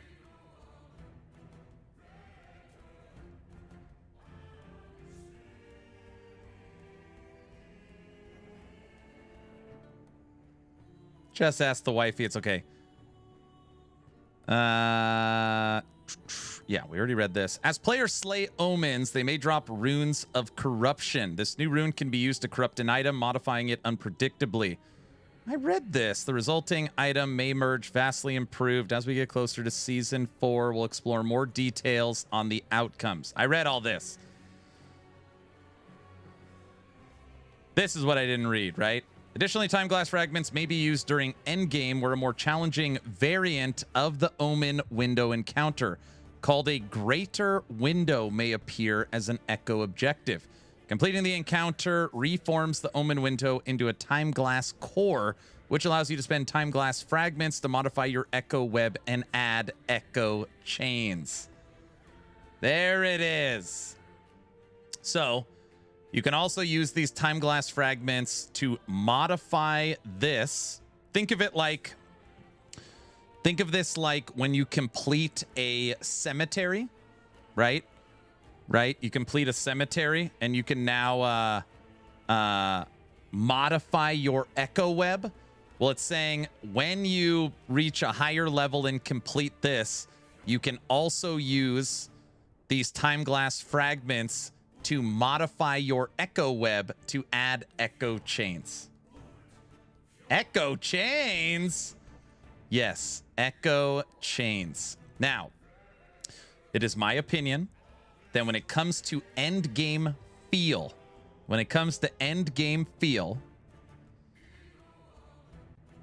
Ellie should lean into this idea as much as humanly possible of everything that gives us a smooth monolith feel, progression. I do believe that Echo chains on the new roadmap is the number one. I know I'm like totally, Aaron's finally lost his mind. Of everything on here that has the most potential to give us the best feeling end game, Echo chains is number one bullet point of the whole effing roadmap. That is how I feel. I think 6-month leagues would be good for LE. I agree with that. Echo chains. Echo chains are a group of sequential echoes that reveal all their links as soon as they appear in the monolith web. Several types of echo chains revolve around specific mechanics, allowing you to continue engaging with those mechanics over multiple echoes. You'll then finish the chain with a related, more rewarding echo, such as a conquered tower. Oh, they shouldn't have used this word. I didn't catch that. Such as a conquered tower. Ooh. More towers. Uh-oh. That's... Guys?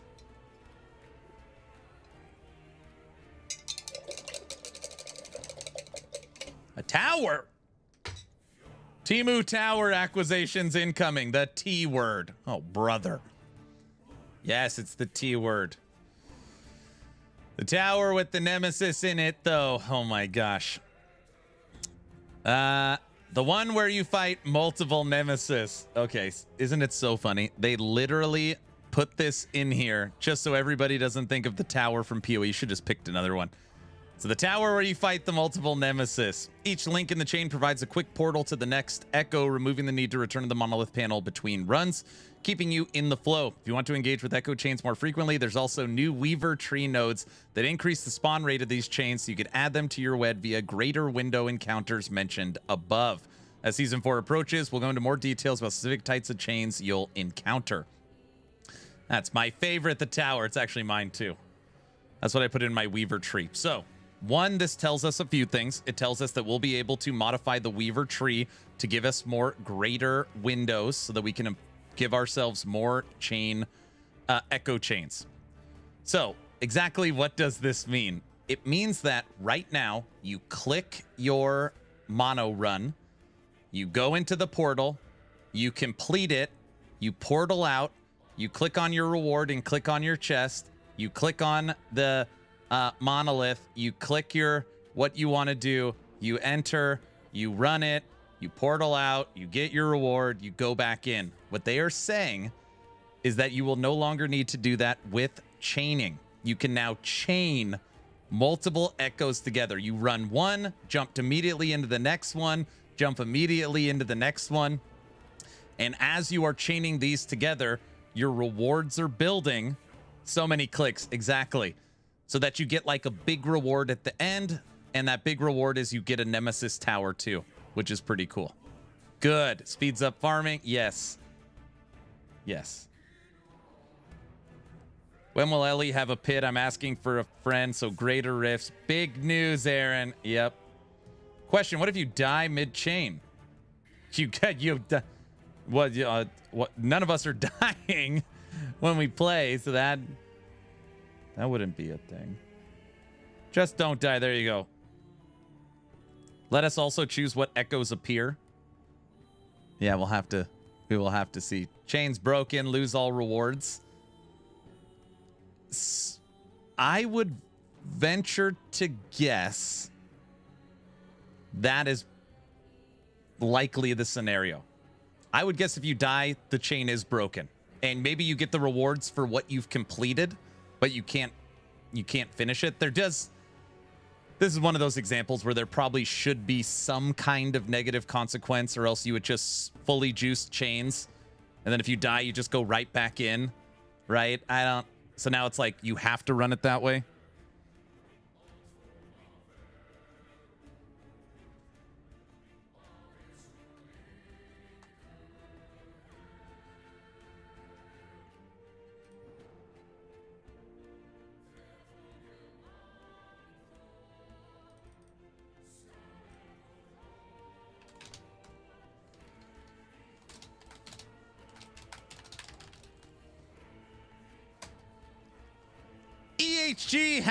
EHG has responded. Rune of Corruption. The question I asked, can you use the Rune of Corruption on completed legendary uniques? For example, I've got a 2LP, I slam it and get the 2 affixes I want to move over. Now I want to corrupt it. Also, do you need forging potential to corrupt an exalted item? Answer. Corruption happens at the end of the crafting process, after you've exhausted all legendary potential, forging potential, weaver's will, etc. You don't need any of those resources to use a Rune of Corruption, but it will remove any that are still remaining. Perfect. So yes to both. Bingo. Bingo. Oh, nice. That's interesting. So yes, it's a Val. It's not a Val. It's not a Val. It's a Rune of Corruption. Everybody knows that.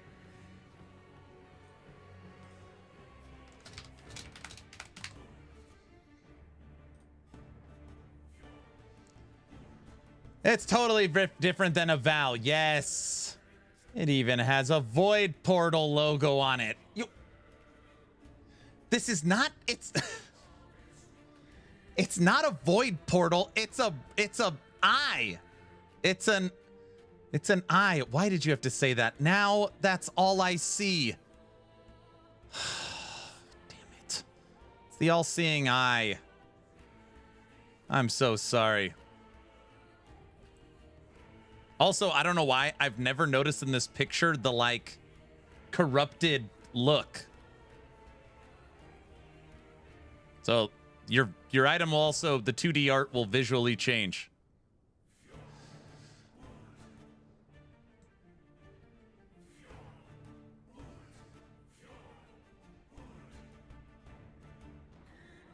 I cannot unsee that now. Thank you. I know. Nash, it is nothing like a Val Orb. It is just simply a crafting material you use at the end of your craft that could either make the item better or worse or broken. It's nothing like Valing in PoE.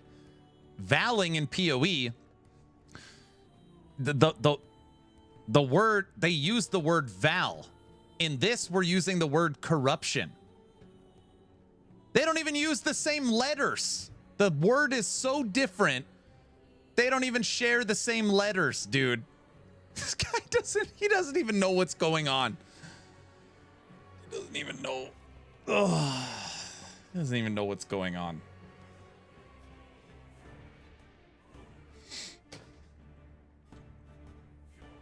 Val can make the item worse or better. Or not the same. Totally different. When you double corrupt, you use the altar of corruption. Is that when you double corrupt? Is that what it's called? The altar of corruption? No, it's not. Can somebody confirm or deny that? Is that true?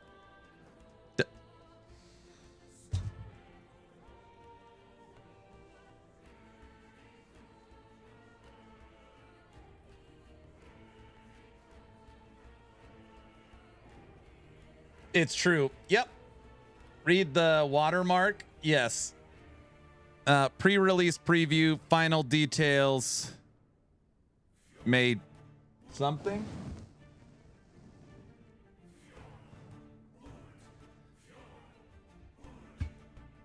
What are the haters going to say now? We have PoE and LE. Wait, Naked, have you been here the whole time? There is a, massive might be the wrong word. It went from, we want PoE, we want LE to be like PoE. Why don't they just take some PoE stuff and move it over? They've already figured it out. I can't tell you how fast this pivot has been made because it almost seems like it's orchestrated. Like there has to be either groupthink is so prevalent in our society that it just everywhere. My video comments, Reddit, forums, the term Temu PoE is now last Epoch is now Temu PoE because they're introducing Val and Breach. Even though for years it was the number one most requested. Why don't they just bring some stuff from PoE over? It caught on. Well, someone called it Temu Breach in your Discord, and it's a really funny phrase. So, yep, that's it. That is it. Groupthink is insane online. It takes over so fast. Man, it's like an instant. Yeah, so anyways, we have Temu Breach. Temu LE, when the name change going to happen. Exactly. Well, that's cool.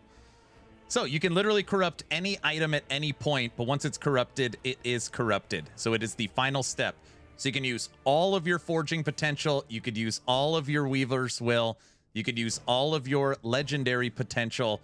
And this could be the final step for better, worse, or broken. Better, worse, or broken.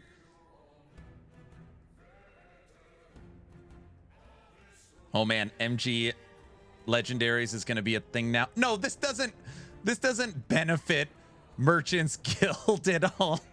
I'm not already buying stuff to Val. You think, oh yeah, that would make that. That's exactly what I'm doing. I'm already preemptively thinking about this and how once again this benefits Merchants Guild on like a whole nother level. Everyone ever buy things in the bazaar to Val? Yes, I would. Sorry, this is Temu Val. He's heading to the bazaar right now. Look, he's stuttering. He's gonna hoard them. Aaron gets all those items with the streamer client.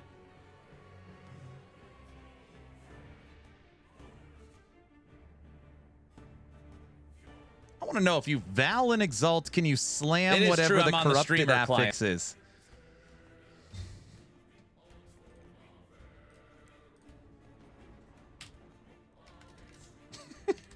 They're going to start getting mad at me. They're like, we need to save some stuff.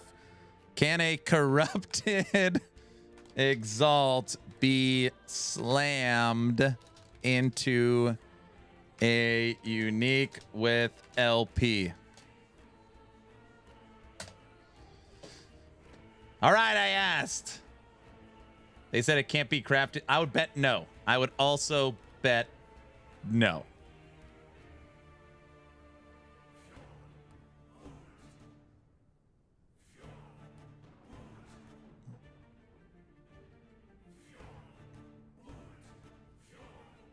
I mean, technically, that item can't be crafted further.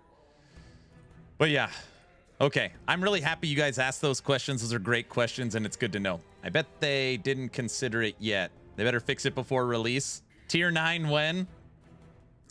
This is why they need to get me in CT so we can fix all this stuff. You know?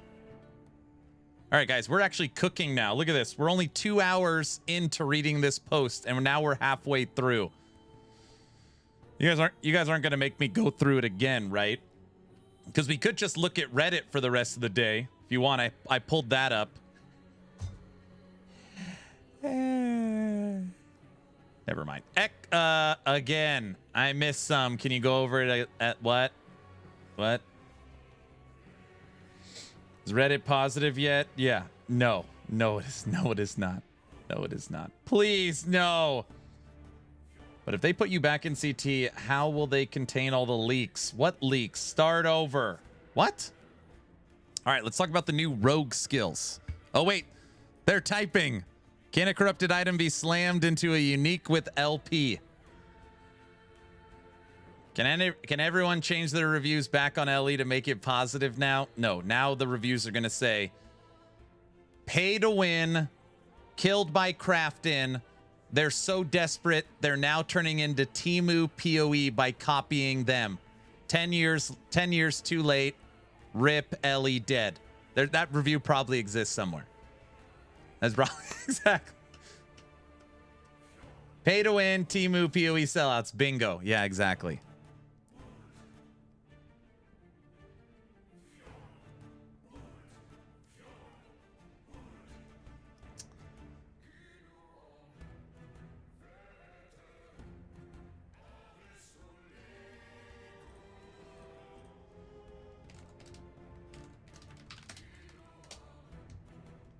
Guys,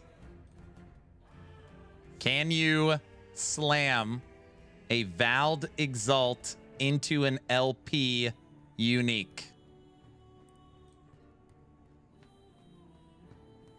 Answer? Undecided. Currently undecided.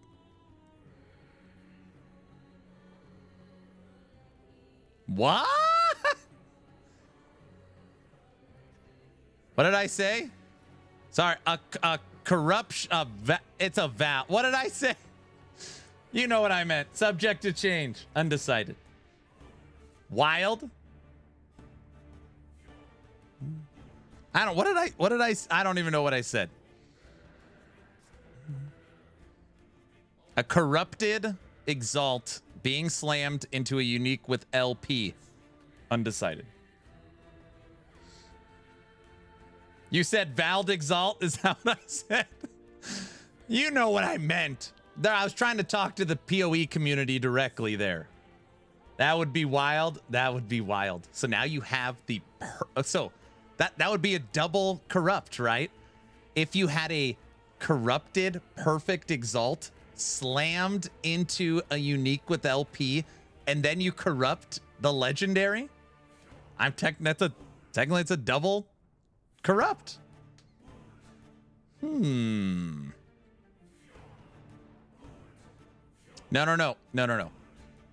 No, corrupting a unique with LP. No. So, sorry. You build the exalt and then you corrupt it. So now you've got a positive corrupted exalt. You slam that positive corrupted exalt onto a unique with LP and you get the affixes to move that you want. Then you corrupt the legendary. Oh, I get it. I had the order of operations wrong. Yeah. Would that be allowed? They're saying right now they're undecided, which is fine. By the way, I don't think that's a bad thing. They're probably testing and figuring it out. I actually like that answer. They're not sure. Damn, my head hurts. What's up, Super Noob? That would be sick. You like that? That would be crazy. But they need to increase the game's difficulty for that. So this is one of those things. I mean, think about the chain of power or the amount of luck. There would have to be some kind of like, there would have to be like something in the background helping you with your gear and slams for that to be even something like the regular gamer could achieve, you know?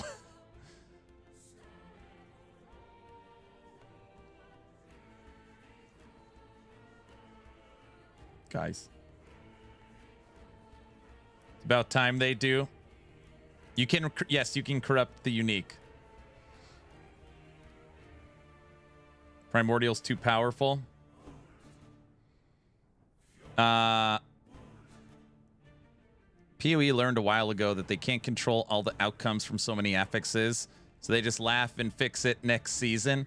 But I mean, again, hold on. Just follow me down the rabbit hole for a second. If this was possible, you're at 500 corruption, you're starting to build your character for Uber Aberoth, and you want to make crazy best-in-slot gear, right? You first have to find the Exalt. You then need to craft the Exalt. You then need to corrupt the Exalt and have a positive outcome. You then need to find the unique with LP, find the unique rolled well with LP. You then need to slam the unique with LP with the I almost said Vald again, with the corrupted Exalt, and get the right affixes to transfer, making your legendary, and then you would have to corrupt it a second time and get a positive outcome. That's the chain. When you talk about power creep, I like the idea of that being possible, but when we talk about how many community members will be able to achieve that sequence, that's pretty unbelievable. Aaron, gameplay when? A gameplay? What gameplay? What's up, Trevor? Also, can we get examples of corrupted affixes? Need to know. Yeah, they're not going to tell us that. They already said that the outcomes, like what you're going to be risking for, will tell you as the season gets closer. I think that's fine. Like, we don't theory crafting 3 months prior. Like, that's silly. They've already given us so much, and I can't believe I'm actually surprised they're even answering my questions. So that's kind of cool. I have no balls. I don't corrupt items ever. Let's stare at the Echo Chains video frame by frame. We've actually already, Blaster's already done that. Oh, get out of here. So, new roadmap, old roadmap, things that people might have missed. Your new end area. Look at this. So this obviously looks like, or this is the forge. So like, why is there a forge here? And this is normally the clock. So there's something here in the middle. And then there's 3 things here. Now, the fact that the Echo Chain has 3, right? So here's the Echo Chain example. Has 3. It just, you know, it makes you think that as you complete the chain, this is where your UI, or this is where your reward is building. So you beat the first chain, something appears here. You beat the second chain, something appears here. You beat the third chain, something appears here. You now then go to your area and you get your triple reward. Maybe this is like the corrupting thing. Maybe, I don't know. Chain rewards, chests, lose a chest if you die. Maybe something like that. Maybe something like that. But yeah, I mean, this is for sure updated. I highly doubt. So we already have a forge, just so everybody's aware. We have a forge in the game. It's useless because you could just hit F, right? If you hit F, it pulls up your crafting. You don't have to physically go to an area. Now, they have talked about making a difference where if you hit F, you do all your regular crafting, but if you want to do something special, you go to your forge. Like they've pitched the idea of if you go to the forge, maybe that's where you like switch out affixes. So for example, I've got a ton of dexterity affixes or affix shards, but I don't have any hybrid health. You know, for every 10 dex, I could transfer into a hybrid health shard. They've talked about being able to swap those out for a super long time. I'm wondering if they're going to give us more quality of life through this. Why would they put this in here to just take up space other than I guess it looks cool if you could just hit F? I just don't believe they would do that. I do believe this will have some function that is new. The forge is getting an update. Bonus stability equals forging potential at the forge. Maybe Ellie could copy PoE and remove details from in-game and then make people build another app. Very funny, Cajun. Also, just everybody's aware, like, this area in the future will be our quote-unquote hideout. So where we're going to be able to customize everything with cosmetics. Maybe it's a shop cosmetics for hideout.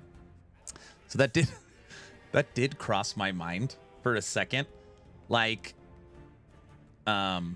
which, by the way, I actually do think that's smart. Follow me for a second. Imagine if EHG started putting crap in here. So it's like, here's a training dummy. Here's the forge. Here's this table. Here's your chest. Here's the portal. Here's other crap. And then slowly starts selling ways to switch those out. That's not a terrible idea. Okay. This is new.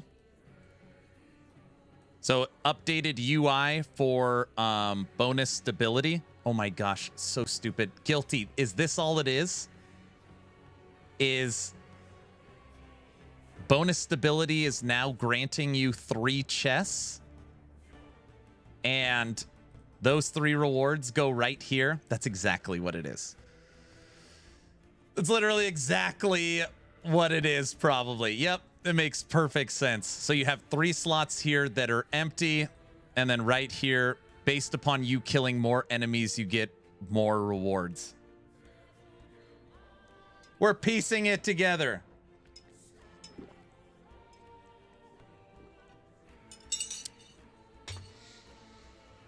All right, I'm going AFK. Yeah, you should be working.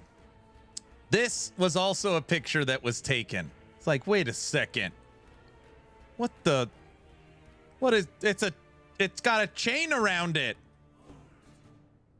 So, that's weird. No, a chain, you get it? A chain? You don't get it. Echo chains? Echo chains? Huh? Are you following me? You don't get it. A chain. Oh, brother. You're scared of a chain? I don't get it. Chain. Today, June, are you speaking Greek? Can't access stash between chains. It's a mimic. It has all his red rings in it. He's a monster. Okay. I'm updating my guess is that when you start a chain right here, upon completing your chain, your reward is in the chained chest. It's pretty simple. These stretches, it just feels right. Can you chain it? Dad jokes are getting worse. What? Break the chains for every echo. That one's a stretch. No, it's not. Come on, Guilty. EHG is pretty specific. So EHG gave out news early this week. That's right. What's up, game? It's a chained chest that is new. You got to complete the chains.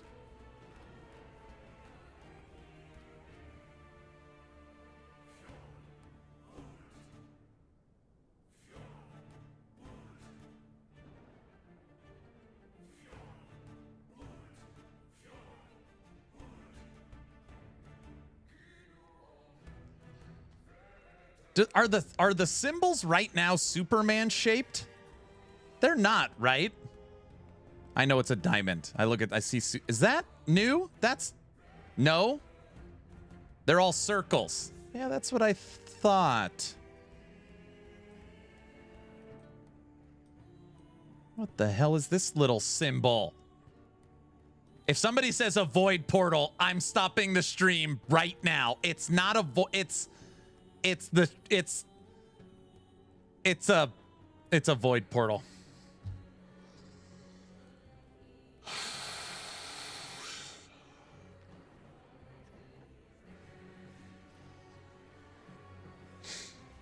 It's a void tumor.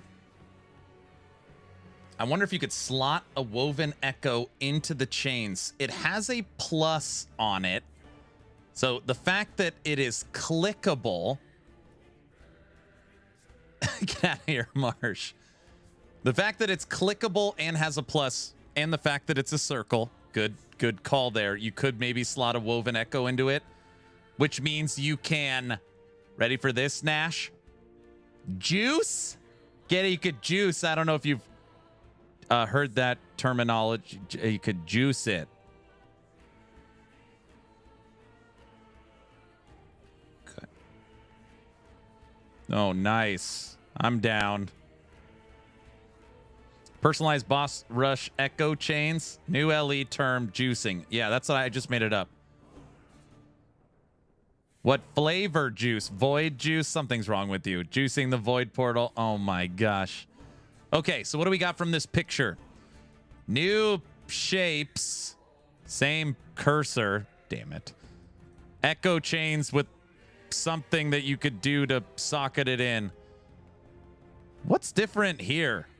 They got void portals everywhere. Why are they?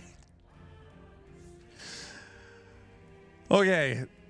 This, the text, why does it look different here too? Wes, that's not funny.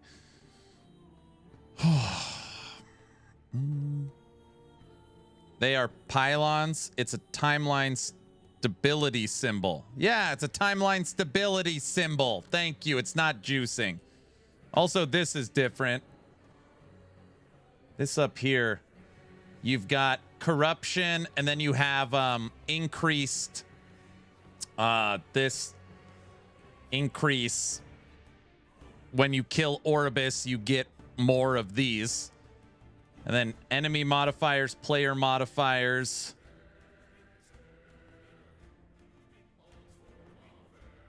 Cajun, don't bring Linda into this.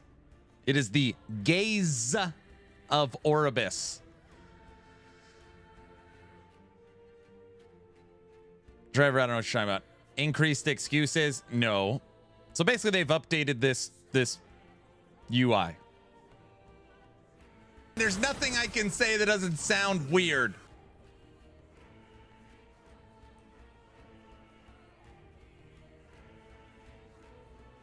Guilty, are you at your computer? You know what? I could check.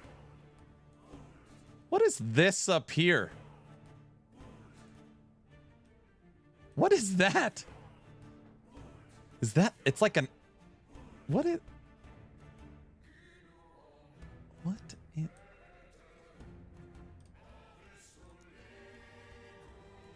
A cookie? A gaze? Get.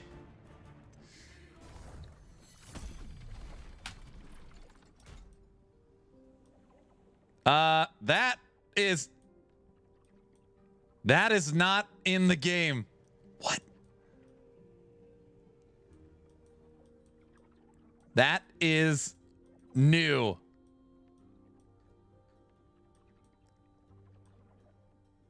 Holy crap. Oh, it's go to the first mono. Hold on a second. This is in the selection.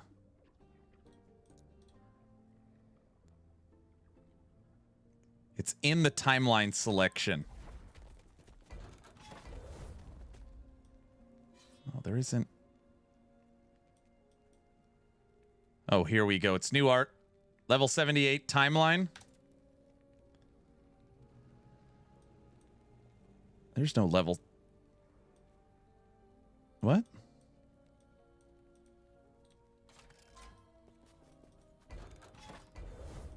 No, there's no... No.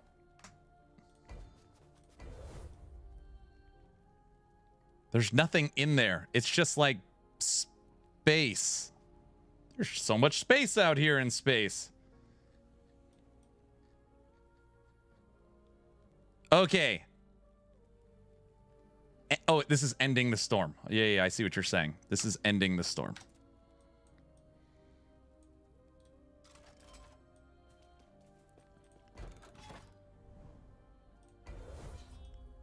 Yeah, it's for sure not.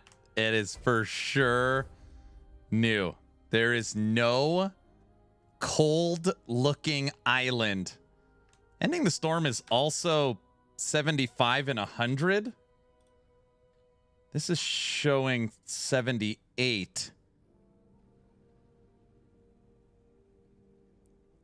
I think that's just telling you which timeline you are on. Ending this... Okay, guys. Okay, that's the weird thing. Wait, hold on.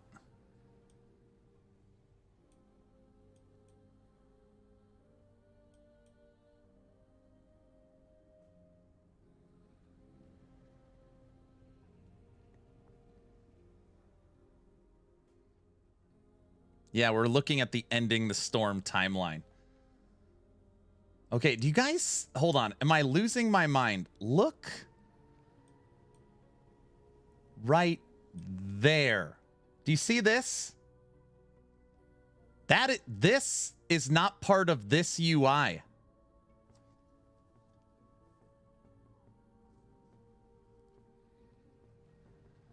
That's a glyph. That's what it looks like a glyph. Oh my gosh. Guys. It's a glyph with a triangle on it.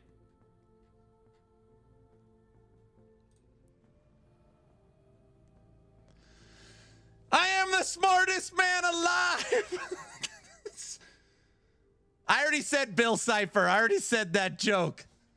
Oh boy. What is this triangle? Oh my gosh, guys. The triangle in here is what color?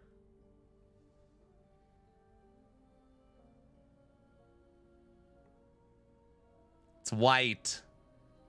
White gray. It's all coming together.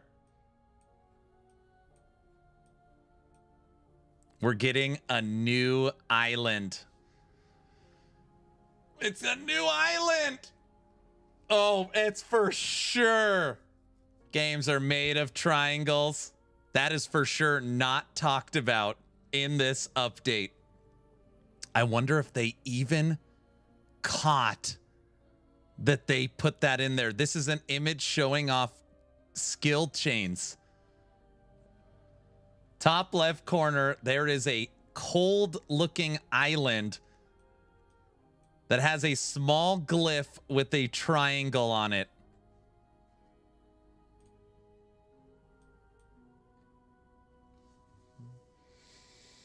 Red Ring Island, it's not Red Ring Island. Ask if we're getting a new mono island. Look at the end of Winter Monolith. It looks like that. Well, the picture shows that picture came from Ending the Storm. And if you look at this, you could tell it's a different picture. You could very easily tell. You get to see the cavern and trees. If you go look at all the cold pictures, it is for sure different. Yeah, because that's fire and ice. It's Treasure Island. Yeah, it's a secret cow level. It's the secret cow level. That picture is definitely different than what we have. Yep. Yep. Hey, Nash, I bet PoE doesn't have that island. right? No. They probably do have that. Just do it! It's Fire and Storm. They look the same. Oh, it's got a little fire there. Okay, hold on. Wait a second. A mountain, a little fire pillar with two little huts.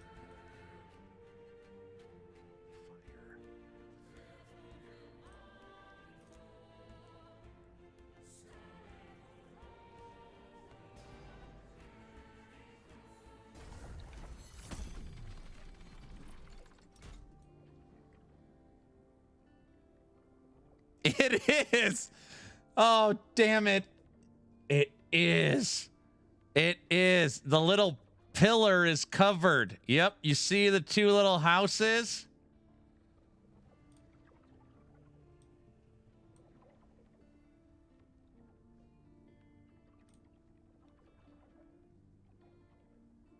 Damn it.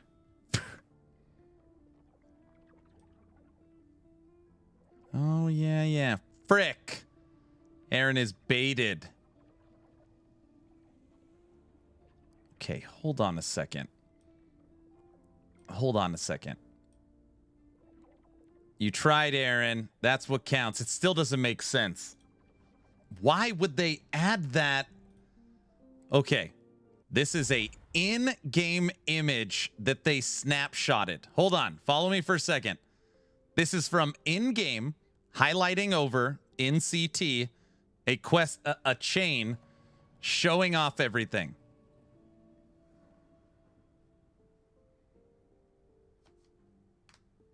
When you're in game, it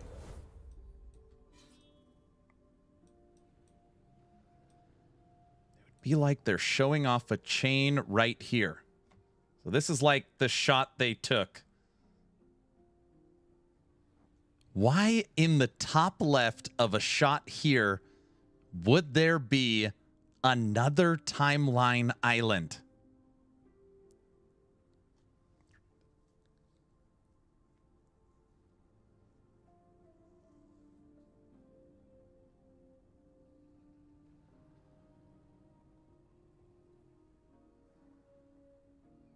The two UIs are combined? No, there's no way. It'd be too cluttered. Could you imagine if you had two full? To make Aaron happy, the void is spreading, and now we're seamlessly traversing the timelines. It's for the Season 5 Ice Boss. Because it's not a timelined island, it's a corrupted glyph. Morditas. Maybe to try and hide something. Okay, let's just say this. Let me go back one more time.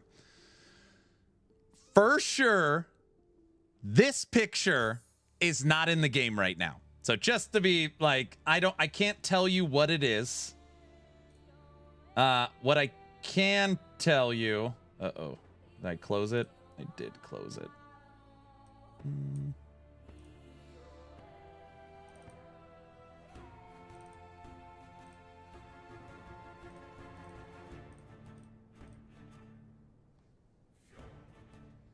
This image showing off chains in the corner, you have this. Whatever this is not in the game right now. So just, it is a glyph with a triangle on it that is inside of an echo selection for ending the storm. So whatever the hell this is or does, it is new and not talked about in the post. And all I could see is a small little triangle. And obviously you have this image where Shattered Omens is a triangle for Bill Cipher. And in your hideout, you have a triangle. So the fact that there's a triangle here, and a new UI element that you could barely see that has a small little triangle It's all connected. Yeah, it's Bill Cipher for sure. So that is new.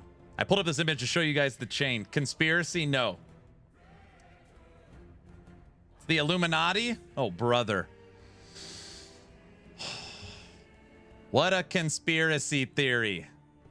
Is that a symbol for the guilds? Did you? No, LV. I've talked about it 5 times today that I made a joke in a comment on a YouTube video about March 26th subathon. And you clipped it and said, this is now the law. I don't know how. I have the picture for proof. The subathon is real. Guys, it's this guy. He's a monster. Maybe they want to troll us so we could start the conspiracy. We just have to ask the why subathon mentioned. And what is on the right side under the Autumn Grove UI?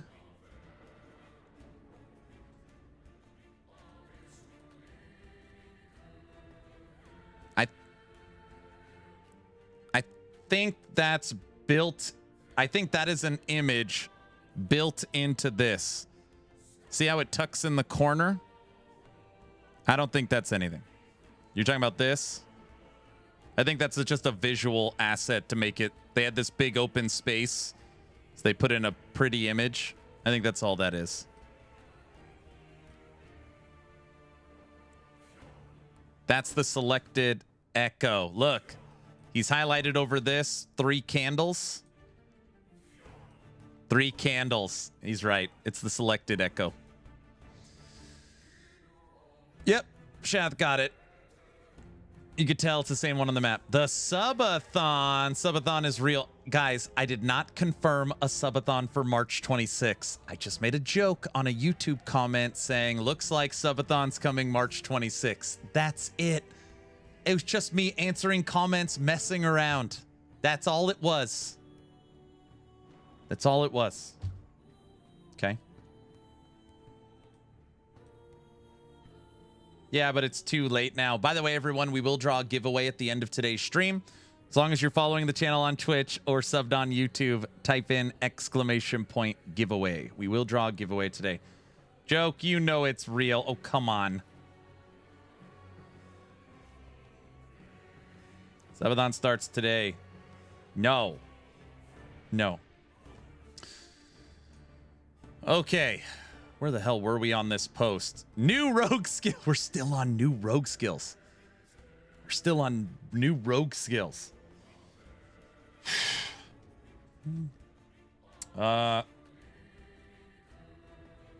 New rogue skills. We love new rogue skills. Derek, did you just get here? We have discovered something. Or have you been listening to our conspiracies?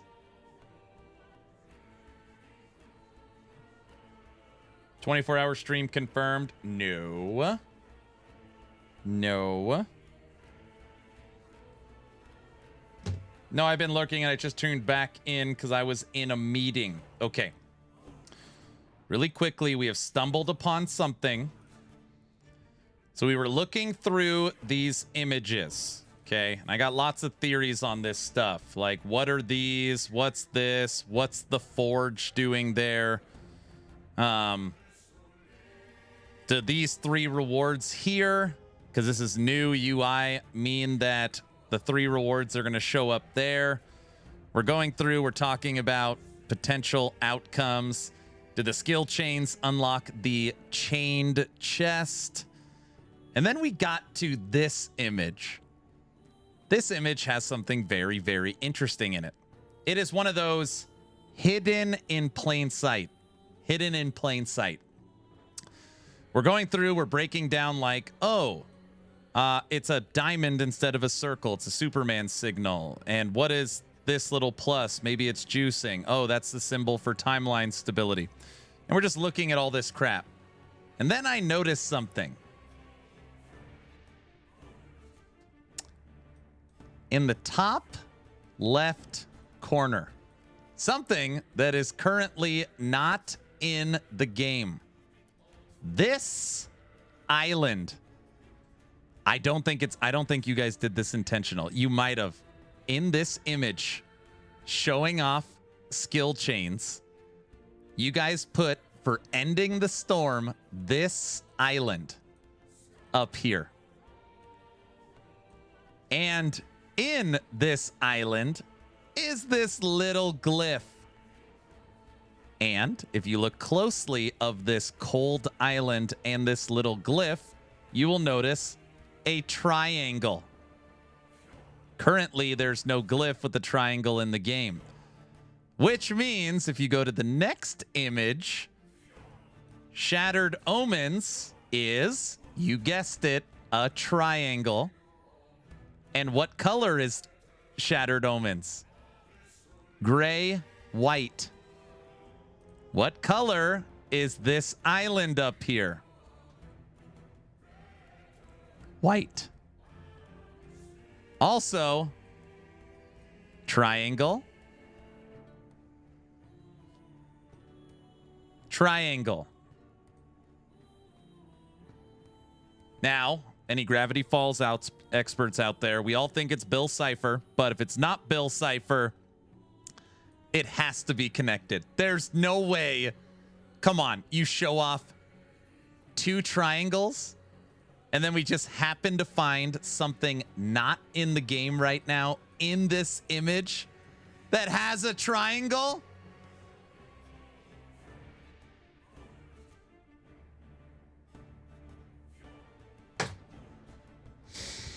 Crafton police are on the way to Aaron's place. What? Cool Ranch Dorito rewards confirmed by Aaron. Oh, come on. It's like we're trying to prove the Illuminati is real with the back of a dollar bill. He's losing his mind. I'm not losing my mind. FBI opens up. What? What? This is something. I'm telling you guys, I'm raising my hand. I am telling you, they might have missed it or they did it on purpose. But this definitely could be a mistake that we're not supposed to know about. There is a new island coming to the monolith. It has to be. I see Derek is quiet. It has to be. There's no way. This image is supposed to be showing off chains. It's supposed to be showing. This is put in the game to show off the new chains. This is tucked in the corner. Aaron, I don't want to be the bearer of bad news, but I think this glyph symbol is the same generic symbol in the game right now. No, I don't accept that. Sorry. I looked at the back of a $100 bill in the sun, magnifying it through a Coke bottle, and it's the same symbol. So I know that. It's 3 triangles, so the pyramid valing items. Derek is saying, oh crap, right now. Conspiracy nut. No. Aaron is Nicolas Cage from National Treasure. That's right.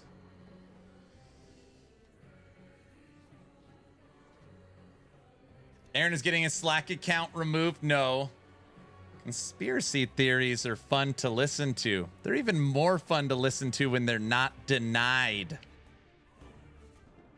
Yahtzee! That's not a denial because he knows it's something. It's okay. He doesn't have to. He wouldn't say anything even if it was. It's for sure something. Because there's no way they're going to edit that onto the corner. Like, hey, let's get a picture of chains. Hey, and on top of that, let's superimpose an echo monolith into the corner. They're literally rushing to get this post out. There is no way they would do that. There's no way.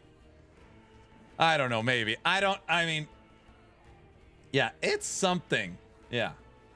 See, the leaks like this or why they won't let you back into CT. You don't understand. If I was in the CT, I would already know what it is. And then I wouldn't be able to tell you. I actually leak more because I'm allowed to leak because it's just me guessing.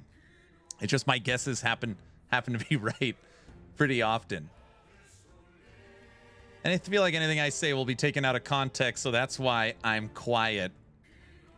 Mike's on vacation just laughing, watching us try to figure it all out. Anything you say can and will be used against you. That is correct.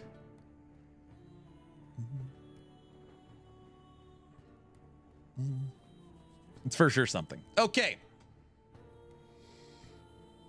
It's for sure something. Guys, I'm doing pretty good.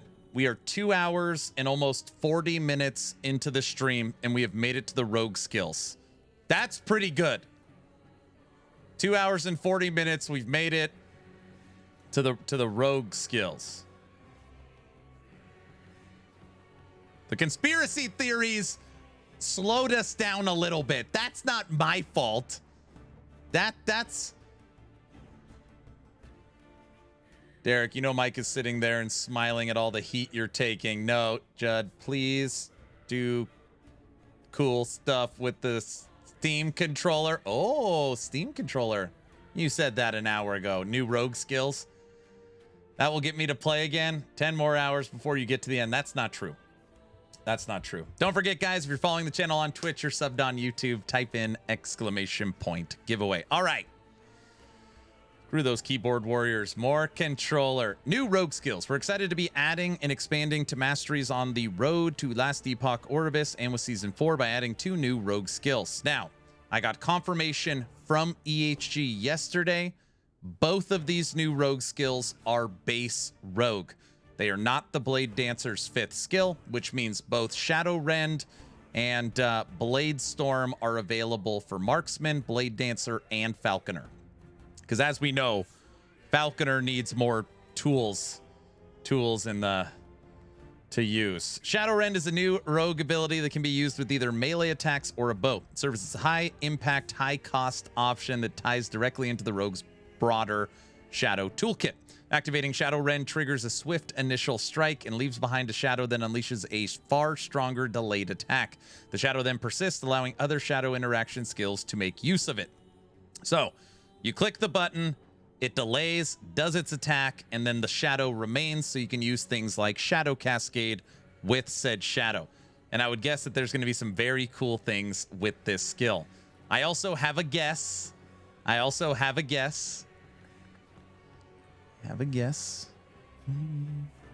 One second.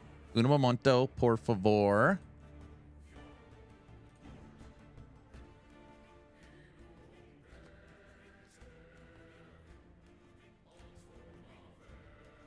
Shadow Rend.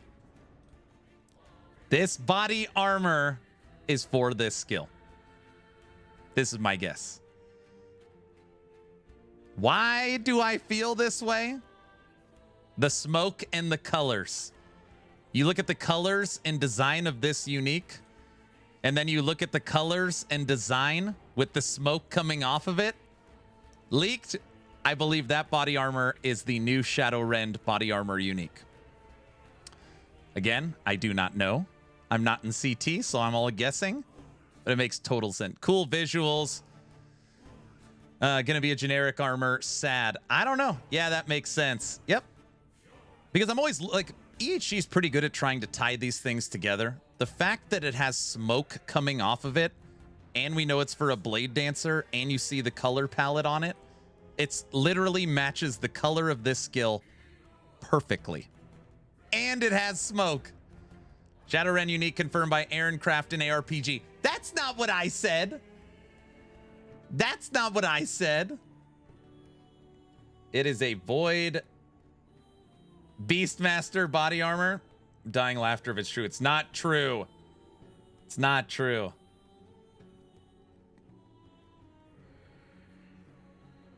Also, Aaron, what are the tips of the daggers? Triangles. It's going to be a Beastmaster body armor. No, it's not. This will, of course, include a highly customizable skill tree for Shadow Rend and will provide more details closer to the launch of Season 4. Examples of the ability in action can be seen below.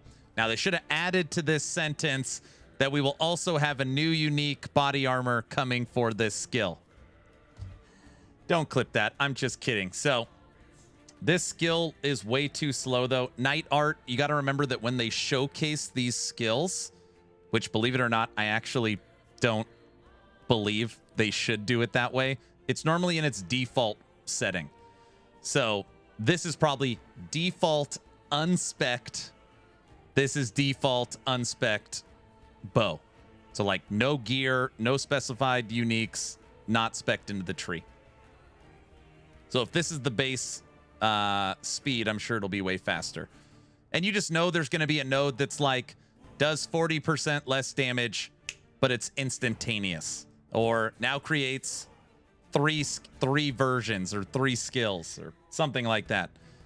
Now uses all of your stats, but pops 5 seconds later.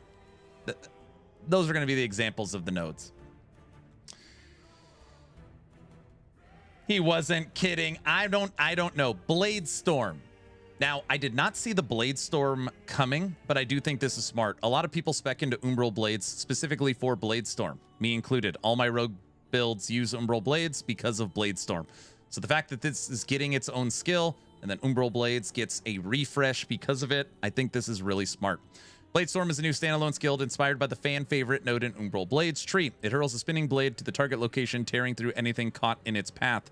Because players consistently asked for this skill augment to be expanded, we built onto its own full skill tree, complete with dedicated tree offering a wide range of new customization options. Umbral Blades will receive new options as Blade Storm's functionality is being removed.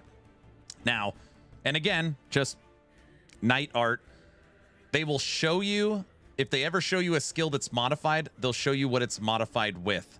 That further pushes me to believe that this is Shadowrend in its default form. Just a little more anecdotal info. If you enjoy watching a relentless spinning blade hunt down enemies on your behalf, this one will hit the mark. Here's a preview of Blade Storm with Shuriken's Storm node, which allows Shuriken's skill to be triggered with Blade Storm is active. Blade Storm casts Shurikens every second, consuming 2 mana or Shuriken's mana cost, whichever is higher. And you guys see this? The Blade Storms are just tearing everyone up. So 2 new rogue skills. Aaron's name only has 1 O in it. So does last Epoch. Coincidence? I don't just go around throwing out all these conspiracies. You know, I throw out a lot of them, but most of them are right. Most of them are right. Thinking about all the drama played out so far, and there's no such thing as bad publicity. I don't know about that. I don't know about that. I don't know about that.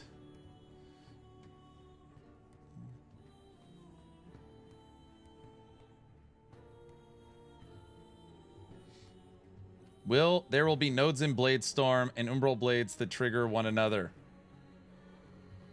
Maybe this is why you're not in CT. You generate hype with all the analysis and guessing. I don't know. Aaron makes up a new conspiracy every 4 seconds. No, I don't. No, I don't. The A in Aaron looks like a triangle. Coincidence? You guys, I am telling you, this is something.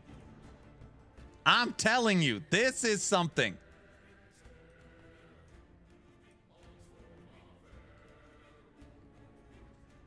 Maybe it's not. I don't know. The triangles are everywhere. Look at the regular glyph symbol. It's the same. It's something.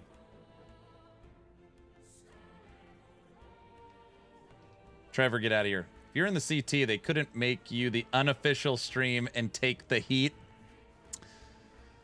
So people, I say this all the time and you guys joke about it and you think I'm joking, which maybe I am.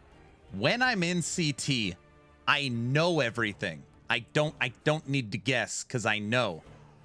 So when you guys ask a question, you know, the answer is, guys, it's going to be awesome, but I can't tell you because I know I'm under NDA.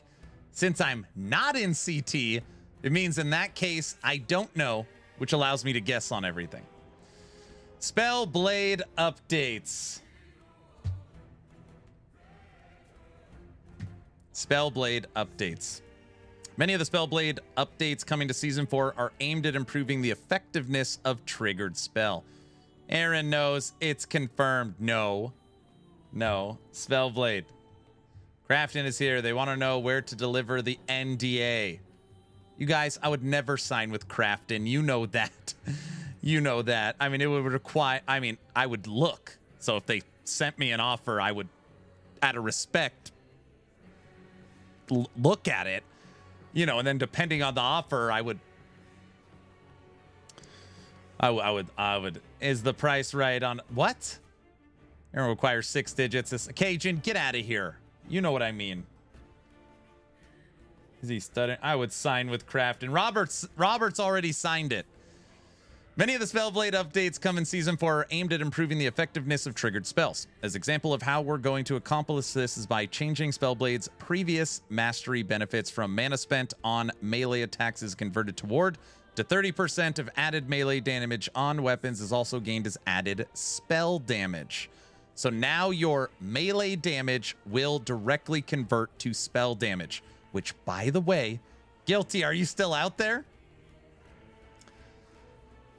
The melee on our dual wielding for Fire Aura is now getting more added spell damage because it's going to directly move over. I got to add that to my build that I'm already making for Season 4. We're also adding additional defensive options throughout the passive tree, including additional armor, dodge, and ward generation options. There are also new sources of mana recovery, such as Blade Conduit or the reworked Flame Drinker, which has taken the effects of Razor. Here's some notes below. Blade Conduit. He's avoiding us. What? Shin asked a good hard-hitting question you can answer. Care to comment? Wait, what was it? He signed with Crafton before EHD did. That's how Crafton knew where to look. That's not a question. That's a statement. Poor Necro. Don't bring up Necro. You're going to get me so upset. Don't bring up Necro. Just... we haven't come up to the new unique yet. Once we hit the new unique, I'm literally going to have a heart attack. So just... I'm already dealing with that. So just... when you directly cast a spell, you gain a stack of Blade Conduit for 4 seconds, up to 5 stacks. Each stack grants increased mana generation. Mana, Blade Conduit, mana regen, no mana regen duration after direct cast. Shin asked how hard is... no, yeah, that's exactly right. Firewolves when... Flame Drinker. More elemental damage with high cost melee attacks. Shatter, this is basically the Shatter Strike node. Your melee attacks deal more multiplicative damage if they cost more than 10 mana, and that's 6, so that's 18% multiplicative on this node. When you directly use a melee attack that costs 10 or more, all Fire Aura stacks are consumed to restore mana per stack. So now you can take the Fire Aura while moving, and you don't care about Fire Aura's damage, but what Fire Aura will do is help you maintain your mana. So it's a sub-skill that you don't need to spec into that ultimately takes care of your mana. Very, very smart. It's good. While providing Spellblade skill trees... wait. While improving Spellblade skill trees, we're also adding additional spell triggers in several places, such as Flame Reeve triggering Fireball and Lightning Blast and Shatter Strike triggering Glacier. So right here, when you directly use Flame Reeve and kill an enemy, you can cast Lightning Blast. So these are triggered abilities.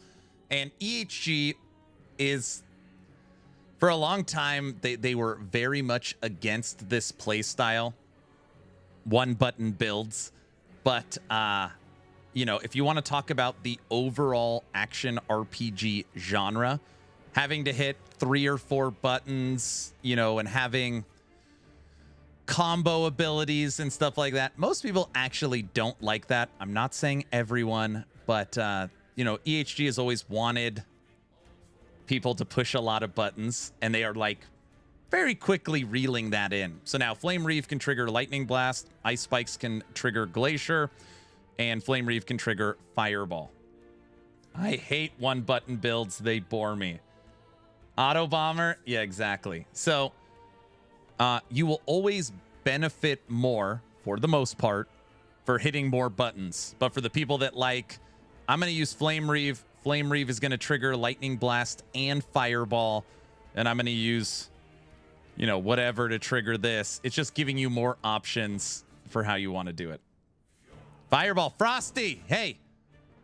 Frosty. Fireball was mentioned. Chummy, what's up? Do you think they're going to change Umbral Blades with the addition of the new Rogue skill? Yes. They've already said that right here.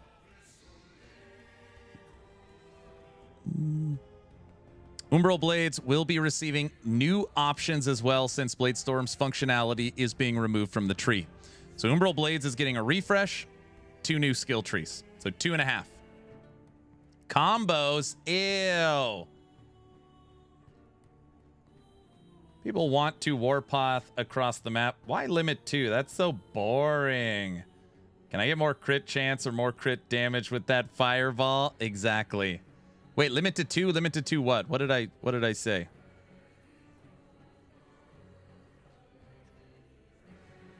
Oh, limit to 2 lightning blasts? You want unlimited power? Is that what you're saying? So fireball and lightning blast. Limit 2. Wait. Limit per 2 seconds 3. Yeah. So you could still shoot 1 every second or faster. We'll share more changes to Spellblade in the up-and-coming posts, including improvements and ways to gain Fire Aura. Dude, this means there's going to be more ways to gain Fire Aura. Right now, I can almost maintain 20 stacks of Fire Aura. And we already know that Fire Aura is getting a brand new tooltip, and Fire Aura is getting a multiplicative damage based upon overcapped fire resistance. So yeah, Spellblade, they showed us a couple Spellblade nodes. We thought we were only getting Fire Aura, but now we know Spellblade is getting a full passive tree overhaul. So that's pretty nice. So we'll get the Blade Dancer passive tree, the Spellblade passive tree, 2.5 skills for Rogue. Not bad. It's Temu Righteous Fire.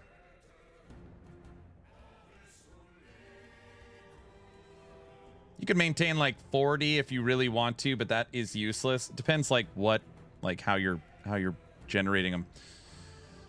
Okay, look at that. Combat feel and enemy hit interaction. Oh my gosh, we're coming up to the new unique soon. Wait, where is it? Ah! I don't want to look at it. Back off my Spellblade.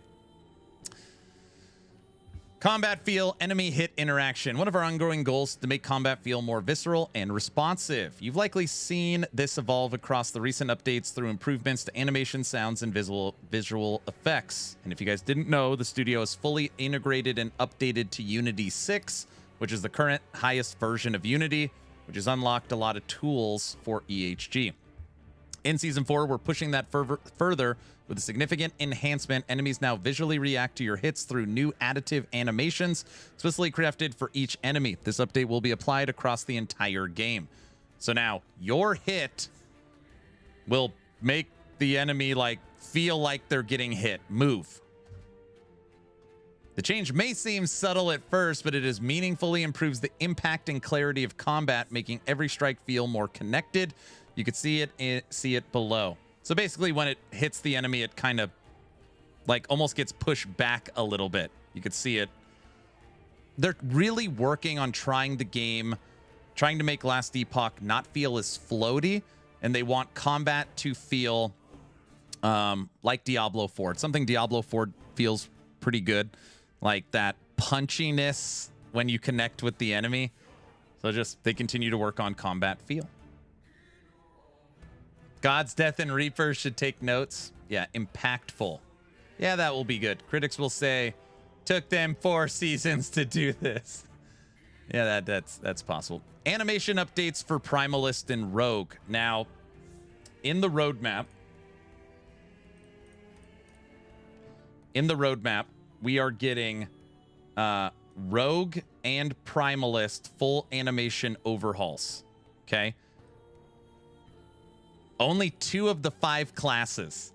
Season 5, that's not coming. And then for Season 6, or I guess the expansion, they will then knock out Sentinel, Acolyte, and Mage.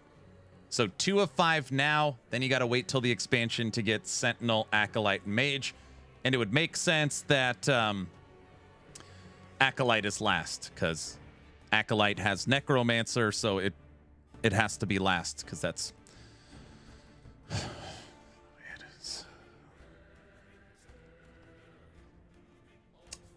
Talking about that, have Titan Quest 2 added that too in the trailer? Enemies would not react at all. I'm not sure. About 2 hours of Aaron reading 10 lines. No, that is not what you missed, Blaster. We're halfway through, over halfway. One overhaul, one update. I don't know why it says they don't talk really much about. Let's see. As part of the ongoing animation improvements across the game, the Primalist is receiving a full set of new animations in Season 4. Several of the original early access animations have been rebuilt or reimagined to make combat feel more impactful and movement feel noticeable and smoother. Now, as we know, probably when EHG tabled this conversation, what is the first full animation overhaul update? I would guess that it was a unanimous vote for Primalist. So we all saw that coming, that this had to be, for whatever reason, the first one to be done. The Rogue is also receiving a series of targeted animation updates in Season 4, focusing on the areas that make the biggest impact, such as throwing animations, new idle states, run cycles, and evade motions. We're committed to elevating animations across the entire game ahead of Last Epoch Orbis, so you can expect updates for the remaining classes in future releases as well. Not for the Necro, no. No Necro. Now, to be clear, I would say the Rogue is getting an update, whereas the Primalist is getting an overhaul. Remember that Rogue is the last class that was introduced. So at the time when the Rogue dropped, it was like kind of in a league of its own on how it played and how it felt. So because of that, it having such a head start on everyone else, maybe that's why it just only needs kind of an update. The animation for casting while moving looks so much smoother. Woohoo!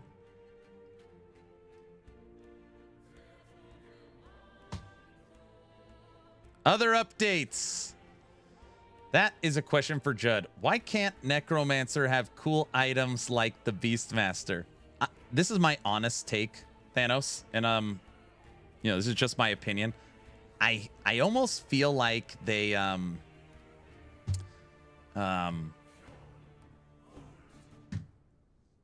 take advantage of Necromancer. I'm trying to think of the right way to word this. So they have said for years, like for years at this point, it doesn't matter what we do or what's get updated, Necromancer is the #1 mastery played. So even if there is no updates whatsoever, no new skills, no new passives, no new items, Necromancer is the #1 mastery played because it is so popular across the genre. I think they take advantage of that. Well, everybody's going to play it anyways. So instead of like, they do the opposite of what I would do. If everybody loves Necromancer so much, well, let's make Necromancer the best. So they have the best experience. Necromancer gets nothing. It gets just the bottom. No, sorry. Shaman gets the bottom of the barrel. It shouldn't be that hyperbolic. Well, they should try and update it for everyone. Yeah. Make it a paid class. Very funny. Very funny. Because companions get 10% multiplicative worse than regular 10 better. It's always single minion over minion army. You think after Mike played it, it would get fixed. Necromancer, it's Mage, skeletons, golem, zombies, wraiths. The 5 minions get nothing. 0 years of nothing. Years, nothing. Literally nothing. Literally nothing. And then last season, or I guess current season, season 3, they said we were getting the Necro overhaul, and we got the updated passive tree, and Abomination. Abomination got a refresh, and Abomination only got a refresh because they removed snapshotting. There was a time when Flame Wraiths took over everything. Yeah, including crashing your computer. Ugh. What is this? Necro Festivus? Yes, for the rest of us. Maybe I'm wrong, but the Primalist is walking and attacking at the same time on the video. No, it's pausing. It has high attack speed on swipe, but it is pausing when it's hitting. Maybe they do not need anything, this is what I will tell you. In the game right now, if you're talking about focused minion classes, you have the Beastmaster and you have the Necromancer. Anybody that is being honest, you could go play Beastmaster. You could pick Sabretooth, Bear, Wolves, Squirrels, Raptors. Go pick any of them. Frogs. And play Beastmaster. And then go play Skeletons, Mages, Golems, Wraiths, Zombies. And just compare them. It's like you're playing two separate games. It's not even close. Abomination is the only actual strong minion. Correct. Yes. So, anyways. Loot filter updates. Loot filters are gaining new functionality as we continue refining how you track down the items you care about. You'll now be able to filter by forging potential, legendary potential, Weaver's Will, and Weaver's Touch, along with newly added additional drop sound options. Your existing filters will still work, and these new options can be added to them at any time. More updates to the loot filter will be shared as we get closer to patch. What they really need is higher volume drop sounds. You need an option to up the volume. You literally can't hear them. It says drop sound option, so I would guess that that's what it's talking about. Thanos is airing his grievances.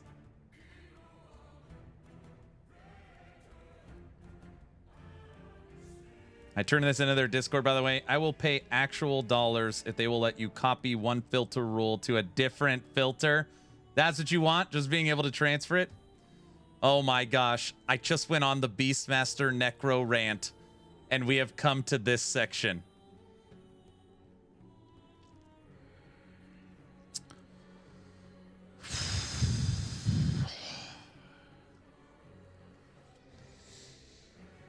Uniques, new set items, balance, and skill changes.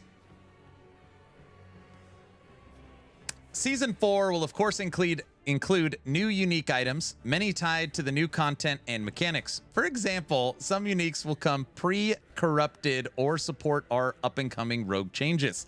There will also be plenty of balance updates, skill changes, or other quality of life improvements. Here's a sneak peek at one of the new unique items coming in Season 4, Raya's Embrace. Hey, Spriggan needed some love. Okay. Listen. I think I've played Beastmaster in the last couple seasons more than any person on the planet. If you asked me right now, Aaron, what is a body armor from a unique perspective needed out of the 15 masteries? Beastmaster would be, there'd be 14 masteries listed, and Beastmaster would be off the graph. It is so bottom. Beastmaster getting a new best in slot body armor is the most insane. I honestly can't even believe it. The only thing I could think of is this. Maybe this is like a creator unique. So like somebody out there that paid for a unique wanted this. Pale Ox is arguably the best body armor in the game as a common drop for Beastmaster. You have Pale Ox. You all of these uniques. All of these uniques. They got that one chest that shares DR with your pets. Yes. Yes. Bribery. Oh, question. It's fine. We haven't watched it in 3 seconds. So that means we can watch it.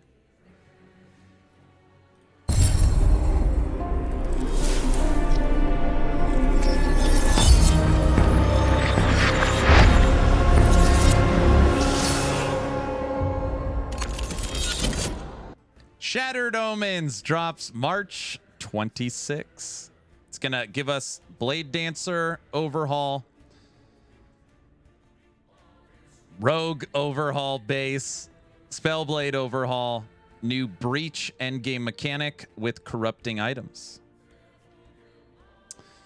Yes, yes. Also, Subathon 5 starts March, but you get the hell out of here. It's only been 2 hours since we've watched it. But let's watch Mike try Uber Avaroth with Necromancer, right? Anyways, I'll get off my soapbox. Rise Embrace. And by the way, somebody said it. Bamster said Paleox isn't only for Beastmaster. Yes, you could use Paleox on any minion build. But if you're being honest, what is it designed for? It is fully designed for it's designed for Beastmaster, but you could use it on people use it on non-minion builds just because of the damage reduction.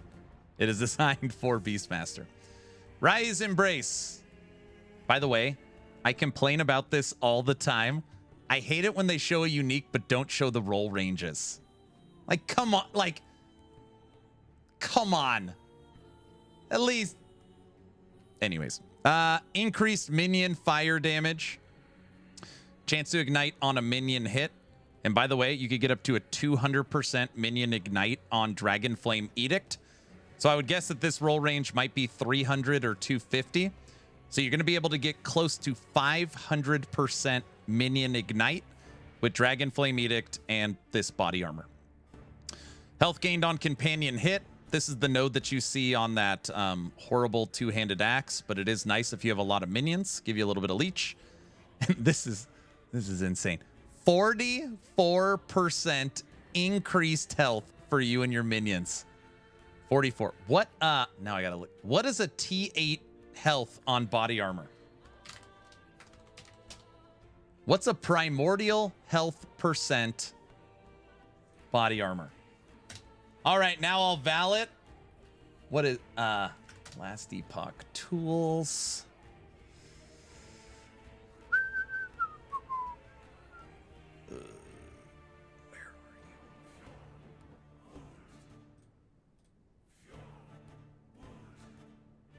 Health percent tier 8 is, holy crap, 70%. Okay, it's a lot higher than I thought.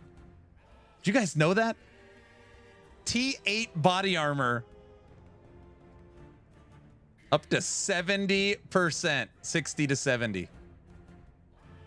That's a lot of health. Yeah, that is a lot of health. 44, yeah, I would guess 44 can roll to 50. That was my guess. EHG sometimes does these big ranges where maybe this is like 20 to 50 or something crazy, but there's no way it's 44's top. 6, 7, yes. Something's wrong with you. What's max at T7? T7 perfectly rolled is 39%. So 39%. So this is this example is greater than a perfectly rolled T7. Now, anybody that is looking at this, let's just say this can roll to 50% and you got it 1 LP. That would mean you could add almost 90% increased health to your Rise Embrace. 90. Summon Spriggan and Summon Stormcrows are converted to fire. Your Summon Spriggan's Thorn Volley gain +1 projectile and 10% multiplicative damage per Summon Stormcrow. 5% of current health drained per second while above 80%. So this is the trade-off. They're going to give you a ton of health, but that health is going to drain down to 80%. So that's what they're trying to say. But as we know, this is for Beastmaster. And what is Beastmaster very good at, Guilty? What is something that Beastmaster does awesome? Can you corrupt primordial uniques? Yes. Survival 1. But what part of survival? Damage reduction? Yes. There's something else it does really well. Health regen! Yes, it does health regen very well because you can stack health regen with strength. But where's the fire support? Okay, guys, how many Stormcrows can you have? I honestly don't know. Does anybody know? How many Stormcrows can you have? 6? 6 or 7? Raven's like 3 years old. 2? No. 6? Okay, it's 6. So that means, and by the way, you can run 2 Spriggans. So you would have 6 Spriggans that are shooting +6 projectiles with 60% multiplicative. So you would take Storm Crows for what? Maybe your movement skill? No, if you're in Spriggan form, you can't do that. Use Vines. It's Vines. It's a Vine build. Exactly what it is. Yeah, I already know what I would do. Vines?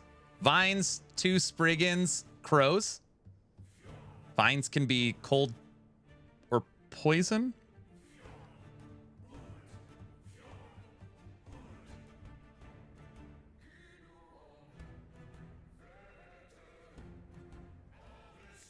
I honestly would just use the Dragon Raptor.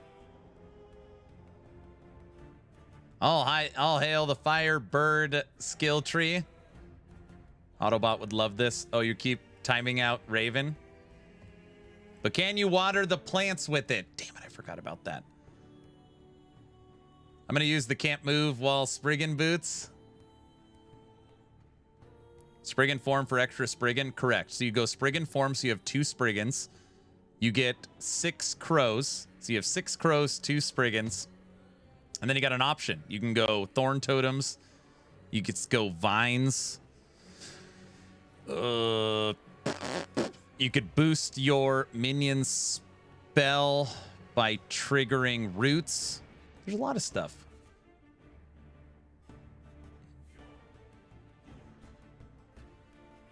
Sorry, I had to find the command. Oh, geez. Aaron, is there is there this expression projectile elsewhere in LE? I can't remember. +1 projectile. It's funny, when I see that, I think of Torchlight. Is not an affix you can craft. It's not an affix you can craft. People ask for it all the time. But, you know, like multi-shot, you could get more projectiles. The Crows are already pretty strong for Beastmaster. I think Fire could be fine with this one. What do you think, Raven? A Spriggan form, dual Spriggan, Fire Crow build? That's pretty interesting. But I mean, luckily, I'm just honestly, Beastmaster hasn't gotten a lot of love in the last couple updates. So I'm just glad that of all the uniques, we got this one. So that's, dude, they even put the armor attunement minion damage implicit on it. It's true. Yeah, seriously. Yeah. Yeah, Beastmaster really needed it. Yep. Yeah. Season 4 is shaping up very, very well. We're excited to share even more as we get closer to launch on March 26th. Yeah, Beastmaster really needed it. Oh, brother. Okay, guys. I think I've broken a record. That's pretty good. I covered Season 4 in 3 hours and 15 minutes. Diesel, that's pretty good. That's pretty good.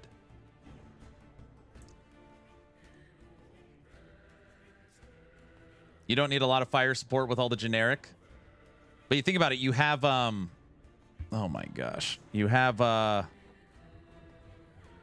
Raven's Rise, Gloves, spell. Or you could just use Julra's. And then you have the God, what the hell is it called? Fire. Logies? The amulet, the fire amulet. Granted, it's probably not as good as the other stuff out there.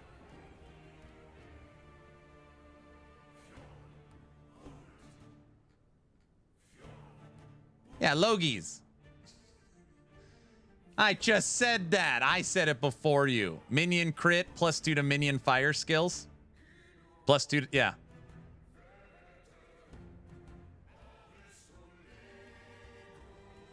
And red rings, of course. No, you would just use hollow fingers. No, not hollow finger. You just use phantom grips. Just use phantom grips.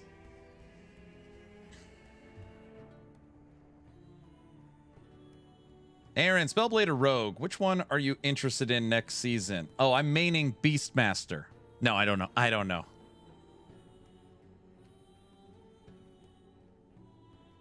Raven, I want to be honest with you. I just, in my heart, which is filled with copium, I just think that we are going to get a new unique for Necromancer at some point before I die and leave this world. There just has to be somebody at EHG that thinks maybe Necromancer deserves one effing thing. There just has to be somebody out there. Something that makes zombies, skeletons, wraiths, or something. Everyone plays Necro. It doesn't need a buff.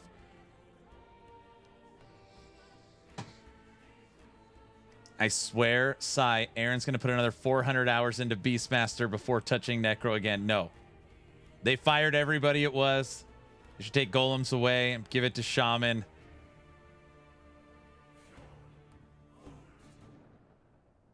Need a unique that removes minions from the game.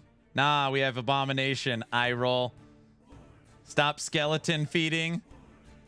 Shaman skill not till 2027. RIP. It's probably later than that. It's probably later.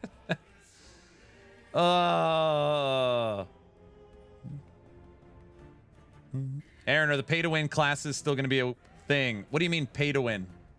Who said they're pay to win? New skeleton tree when? Probably 2028, Shaman. New roadmap? Yes. Shaman needs love for sure. What I dislike really is that they made Minion Army again like the weakest thing. Big Mage Skeleton is better. A-Bomb is better. Yep. Wraith Lord is still good. Yep. Yep.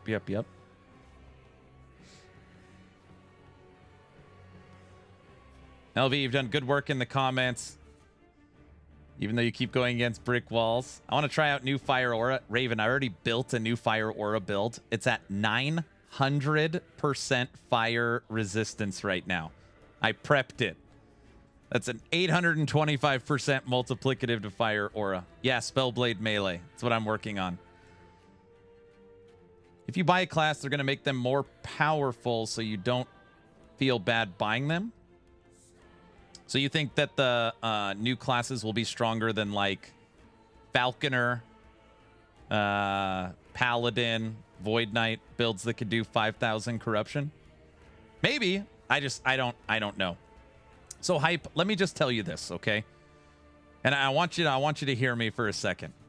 I don't want pay to win in the game. I don't want gotcha in Last Epoch. A lot of this stuff I am very fervently against, okay? That being said, the options were Last Epoch is gone. It no longer exists. The studio shuts down, or they find a parent company and update monetization.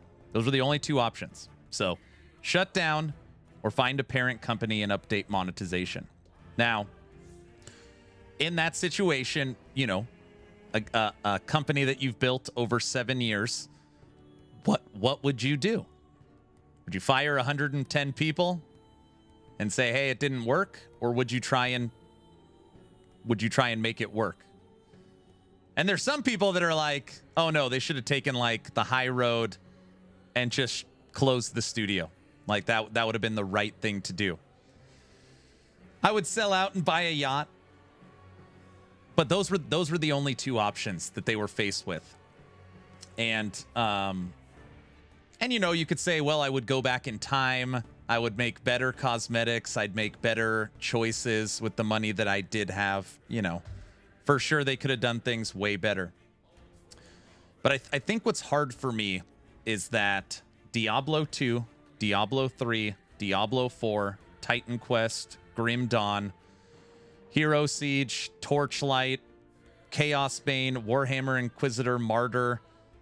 I believe literally we're getting a new Slormancer DLC, with the exception of Path of Exile. If you remove Path of Exile, just take out PoE and put it in the corner, literally almost every isometric action RPG charges for classes or locks classes behind DLC. All of them. There's been this like, and you could say I'm not mad at paid classes, I'm mad at broken promises. That'd be fine. That'd be totally fine. I get that. I'm not mad at paid classes, I'm mad at broken promises. That's valid. But all of these games, you have to buy the expansion to get the class. They're all locked behind paywalls. And EHG, which is to their own detriment, actually, I feel like they thought they were going to get a win. I think they thought this was going to be a huge win. And obviously they got, eviscerated for it. All right. We are not going, we're going to do the right thing. We're going to do the right thing. And we're going to give the last Epoch Oribus expansion for free. We're not going to fracture the player base. We're not going to work on standard expansion, standard non-expansion, seasonal expansion, seasonal non-expansion. We've heard your guys' comments when we announced it, and we're going to do the right thing. So everything is free. Now, the way that we are going to update monetization is that you will have an option for a paid class. I use the example of in Diablo 4, what's better? You have to buy all of Vessels of Hatred, or Vessels of Hatred is free, but you have an option for the Spiritborn. And I think they thought this was going to be like this slam dunk. Dude, everyone's going to be so proud of us. And obviously that was not the out that was not the outcome. Actually, if this was the first communication and they said that this was paid for, there's no outcry. There would have been no outcry. There may have been a little, sorry. There'd be a little outcry. But the review bombing and all the forum posts and all the creators saying they're done with the game, it doesn't happen. Hey, everybody. We were going to shut down the studio. We don't want to do that. So, unfortunately, we apologize. We got to go back on a promise. In early 2027, when we drop the Oribus expansion, it's going to be the most ambitious content we've ever dropped in the game. It's going to truly define Epoch, and we're going to be including a brand new mastery to the game called Paradox Classes, which we can't wait to share in the future. Now, unfortunately, with the update to monetization, we have to go back on a previous promise from 7 years ago, and we do feel bad about this, and it's with a heavy heart that we have to announce this, that the Oribus expansion will come as paid content as an option to the community. They put that out there? I don't think there's an outrage. I don't know. I could be wrong. I could be wrong.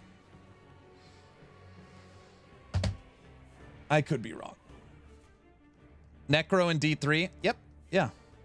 Crusader in D3.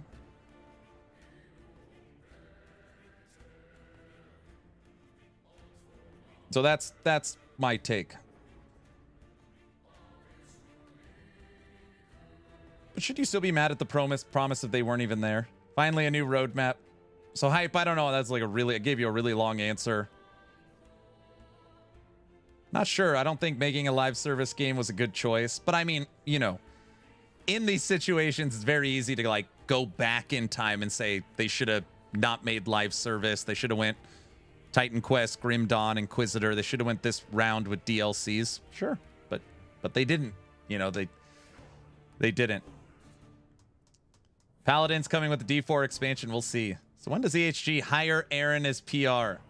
Yeah, just communicate. No. Aaron, I don't think the problem is inherently that these Paradox classes are paid DLC items. The problem for me is that the door this opens for future monetization strategies moving forward. I mean, that's not what I read. So first off, there's a big misconception that the expansion is paid.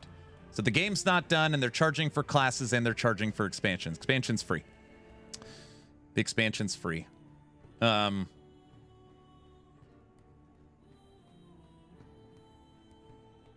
mean, yeah, I don't know. I'm not sure. Like if you're saying, well, Paradox classes is going to open the door to gacha, and gacha is going to open the door to battle passes, and that's going to open the door to loot pets, and that's going to open to selling stash tabs. I personally don't connect those dots. I mean, I hope not. I hope not. There'd be outrage in any case. Crafton is the problem. ARPGs have been selling classes since D4 Hellfire. Yeah, I see the season 6 right here. I see it. It's actually crazy that the expansion is free. I know. I know. You go look at Reddit, you go look at their forum posts, you go look at my YouTube comments and Discord. Nobody cares. Nobody cares that the expansion's free. It's not, you know what? Instead of spending $30 on an expansion, I'm getting it for free, and I've got an option here. Man, you guys did the right thing. Thank you. No, it is the polar opposite. It has generated more vitriol than maybe I've ever seen in the genre. It is like just pure anger. Just selective outrage. I mean, like, you know, a lot of like threats towards the studio. I mean, people are like furious. Furious. True, the Crafton SHIT is what ruined the game. You don't sell out to an AI first company. Hype, come on. You're obviously joking. Come on, dude.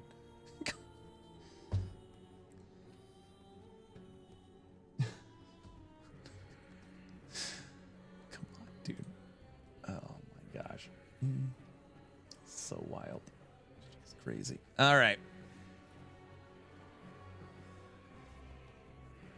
People probably still would have complained, but I feel like they should have announced the free expansion first, let people enjoy that, then at a later date announce paid DLC classes. Yeah. Just optics. Oh, for sure it could have came differently. For sure.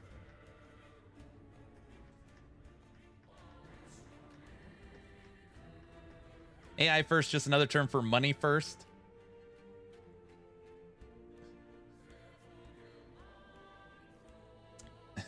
Hype, can I ask you just one question?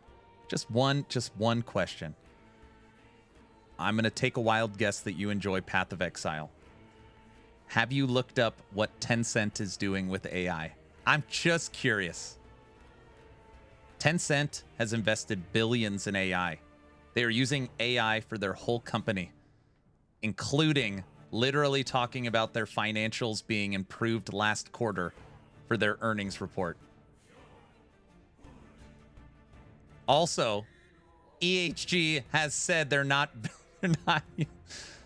using AI. On top of that,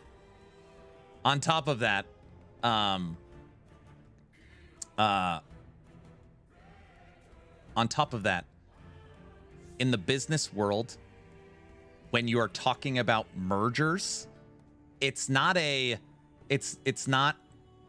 Crafton comes to EHG, we want to buy your company. And then they shake hands, and then we immediately get notified.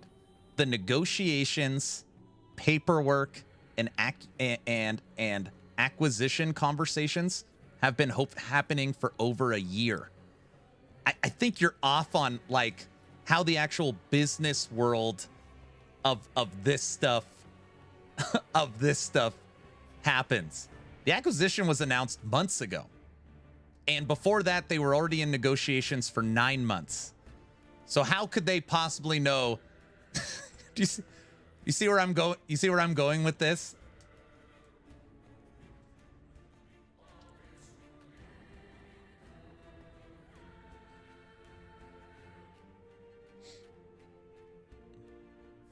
Anyways, it's fine. I love these types of conversations.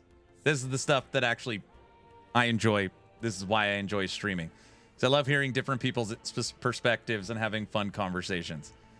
In this case, you just gotta like pause for a second. And hey, if you're in their shoes, what would you have done if they made you? You're hype. You're now Judd. Right now, your company's going bankrupt. What do you do? Here's your options. It's tough, man. It's not as easy as it looks. It's not as easy as it looks. All right.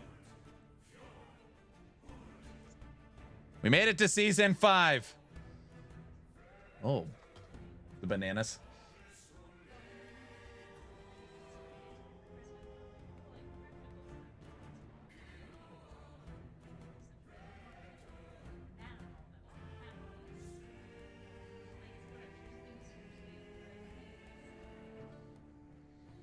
My wife made me a chocolate banana smoothie. And don't say I'm spoiled. This is just... It's not... I heard bananas. Oh, it's good, too.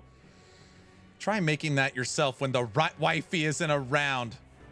My wife just said you're spoiled. Ask for permission for the subathon. I'm spoiled? How do you spell spoiled? A-A-R-O-N. Come on, dude.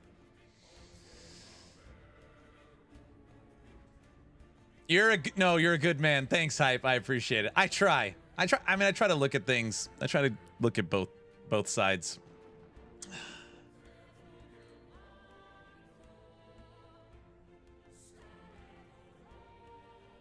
Oh, Brow, I'm sorry, man. That's a hard day. Lost the pup today. What's the worst that could happen? Guys, you're asking the wrong question. The right question is, does the wifey have a sister? She does. She does. But happily married. Sorry, sir. Sorry to hear that, Brow. Let's watch Rax's video. What? I haven't even finished this. I haven't finished covering this yet.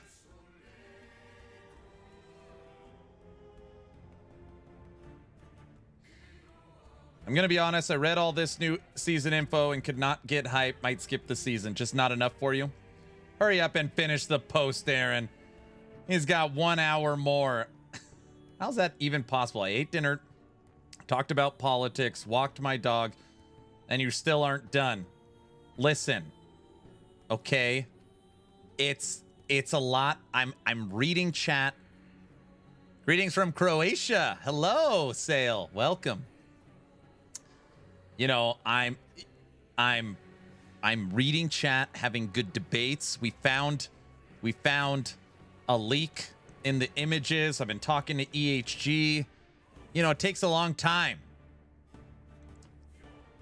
Are you talking about politics during dinner with the family? Here we go. That's just what we need to add to this conversation. What's up, Dragon Warrior?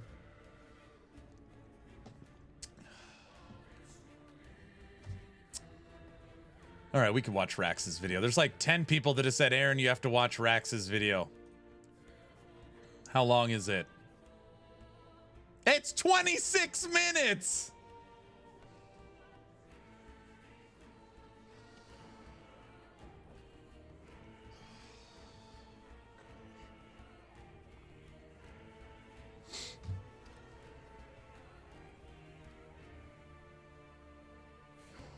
It'll still be done, what, before you finish reading? Hi, everyone. It's Rax.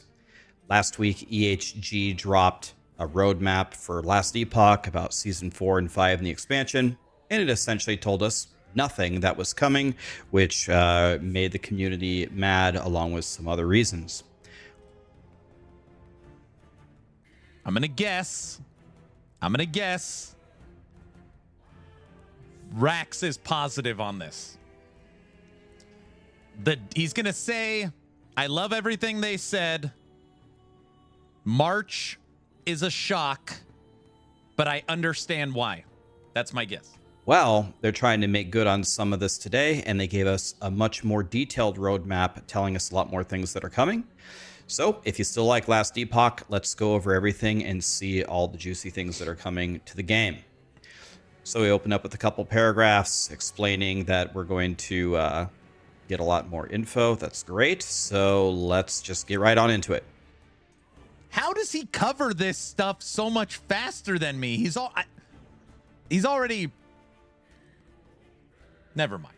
So, Season 4, when you look into the Void, we're going to get a new mechanic called Omen Windows. By the way, they're going to go over all these things in detail, so we'll explain what they mean.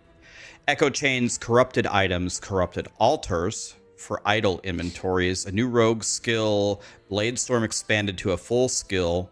That's probably going to be important. I'll show you that in a second. Rogue and Spellblade updates, Primalist animation overhaul, Rogue animation update. Sorry if my webcam is kind of blocking a little bit of the text. I apologize. We'll go over all of it in detail. Season 5, Facing the Wrath of a Raging Demi. I wonder if I should make my webcam a square. I feel like squares are coming back. You know, instead of the... I don't know why I paused the video for this stuff. Sorry. God, I actually thought that this was like a Primalist thing originally, but apparently this isn't like an Uber boss. Rage of Morditas, new endgame boss, new paladin skill, Radiant Lance, merchant skilled in Circle of Fortune improvements, new uniques and set items, balance and skill changes. And then, of course, we have the big expansion, which is going to be free. Naked America said it's going to be a 3-hour video. No, it's not. For everybody, but there's going to be an additional thing called the Paradox classes, which is paid. But the free stuff is 2 new chapters and the conclusion of the story, new endgame and pinnacle bosses, Oribus, Uber Oribus, and more. A major skill system expansion, skill sigils, combat audio improvements, animation overhauls for 3 classes, PC performance upgrades, Monolith of Fate update with corruption tiers, another endgame update with etched time stones, major user interface and gamepad changes, quality of life, balance improvements, new uniques, and set items. Okay, that sounds pretty good, especially since at least that part we're going to get for free. Let's dive into the details and see what this stuff means. That's you're getting everything for free. The whole First of all, let's watch a 15-second trailer to see what Season 4 is going to be like. Hopefully the audio is... Dude, I have not seen this trailer yet. I can't wait for this. When this video's over, we'll rewatch it. It's okay here. I'm leaving. What?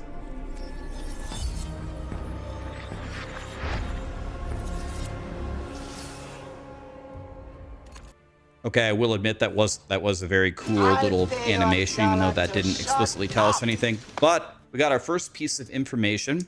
It launches March 26th. So I believe the other last Epoch date, the previous one for Season 3, was like August 21st or something.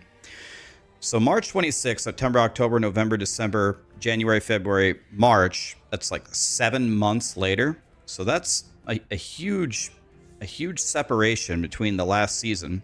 So that makes me sad. However, I told you. What did I say? It's like I've got ESPN or something, you know? Gosh, it's crazy having to deal with this mind. Sorry. It is probably good timing on their part because March 26th probably gets out of the way of a lot of things. In February, we should get PoE 1, and so March 26th at least should avoid all Path of Exile stuff. So it should... I said exactly what he's going to say. Did you pre-watch this? No, I have not seen this. As I like to call it, land in space. So not a bad date. I'm just sad at how far the distance was in between the seasons. If we are to expect a similar cadence like this, which I don't know if it's true or not, if we add 7 to 3, we get the next update in maybe October or something. I'm guessing they're going to try to avoid PoE again, which means we're probably getting the expansion in 2027. So if you're worried about giving Last Epoch any money for the Paradox classes, it's not going to happen for quite a long time. It doesn't look like it's going to happen in 2026 if these seasonal cadences are going to stay the way that they are. All right, so Season 4, it's going to be a well-rounded patch, new seasonal mechanic itemizations, improvements to existing systems, some class updates, quality of life improvements, new unique set items, and more. Let's talk about it. Yes. Omen windows. Essentially, there's a bunch of lore here. Omen windows are breach. Let's just look at the clip here.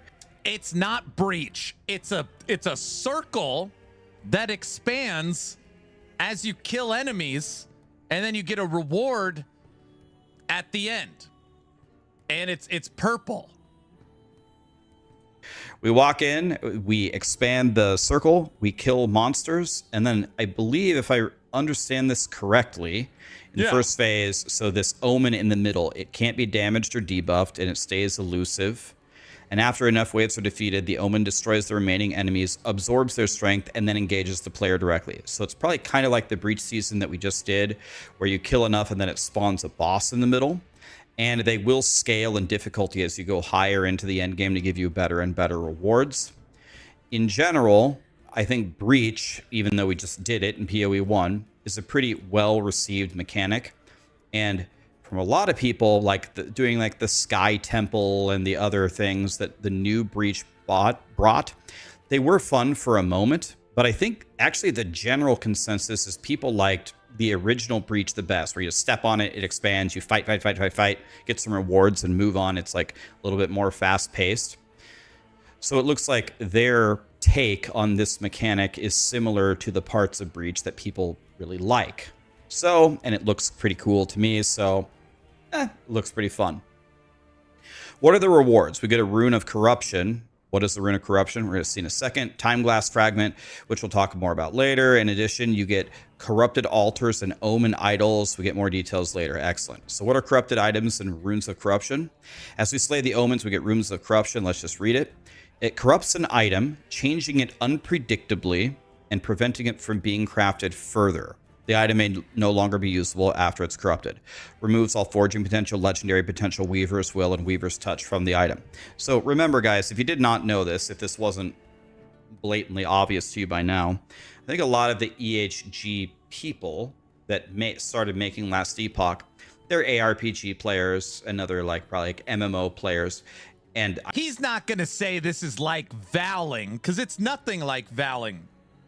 You corrupt an item and it could get better, worse, or broken. It's not like Valing. I know a lot of them have a strong PoE background. So I'm guessing a lot of the ideas that they have in their mind are honestly probably similar to Grinding Gear Games ideas for PoE 2. How do they take different mechanics that they've had and seen in Path of Exile 1 and other games, and how do they bring it forward and do their own take on it, whether it's literally the actual mechanic, like doing Breach, or whether it's corruption. In my opinion, I think corruption is one of the best overall ideas ever introduced into an ARPG. It's for a couple of reasons. In general, people just like gambling. The high risk, high reward thing it's just kind of fun. It always provides you some content, even if you don't really even if you're very risk averse and you don't like to do it, because you can always do it at the end of a season and just YOLO your items and see if you can hit the miracle. And another thing is it just gives you a way to take items even further beyond, like Dragon Ball Z style. It extends the upper end of the game further out. So it's going to be very interesting to see what all the possibilities are for the Rune of Corruption, but I'm putting all my chips into corruption mechanics. It doesn't have to be exactly the same as PoE, like you can do whatever take on it you want, but the overall idea of it, of YOLO a completed item and try to make it even better, that also has a big risk attached to it. I love that stuff. I think it's genuinely great for the game, so I'm a big fan of this. So very excited to see all the awesome items you guys are going to make and all of the clips of the epic fails. Time Glass Fragments. They're a new multi-use currency that can be used to trade for specific items, including the Runes of Corruption and new Woven Echoes. I'll just speak in plain English here for you guys. I don't currently think Last Epoch's endgame is the most exciting. I do think they've made it better with Woven Echoes. I do think the Woven Echoes that they made, like the custom Woven Echoes, are pretty fun. I'm glad that they added an uber boss, Aberoth, to chase after. I'm glad that they kind of stat squished the corruption a little bit. And they made some changes to how you get the blessings and stuff. I'm a big fan of it is improving steadily. I don't think Last Epoch's endgame currently is anywhere near the level of like Path of Exile 1's. But when I read stuff like they're crafting new woven echoes, I do think, for me at least, this moves the needle a little bit. I do think it makes it better. So I am excited to see what are the new kind of like are. If you take out PoE 1, which end game is better? I've heard an argument PoE 2 and Torchlight Infinite. But if you remove PoE 1, where does Last Epoch fall end game wise? They're going to make a breach woven echo, like an Uber breach, where you just do all these like shattered, what are they called? The shattered glass breach things. Can I just call them breach things? Omen windows, bro, it's breach. Maybe it's just going to be like a huge one of those, and you just have the most epic fight you've ever seen. Could be really cool. So also the time glass fragments, they can be used in the end game, where a more challenging variant of the breach encounter called a greater window appears as an echo objective. And completing this will perform that breach into a time glass core, and it allows you to spend time glass fragments to modify your echo web and echo chain. So right here, this sounds like juicing up the mechanics. Another thing I'm a huge fan of. I'm a big fan of juicing. However, there is a problem that we've seen in juicing. We saw this with the last Path of Exile 2 League.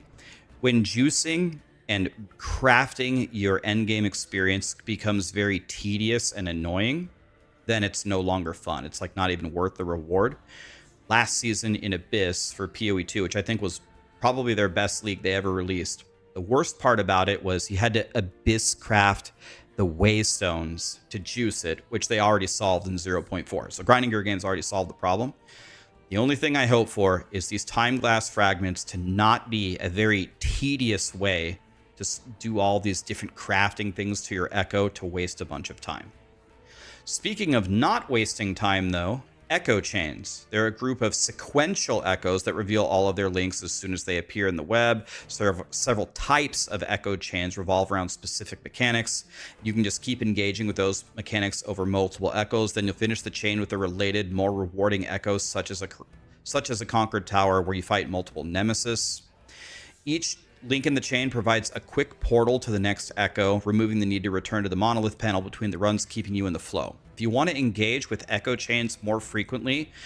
What is this little thing in the corner here on this image? Wait, sorry, never mind. There is also new Weaver Tree node, Another thing that I love, EHG, is... I like this patch. I hate wasting time.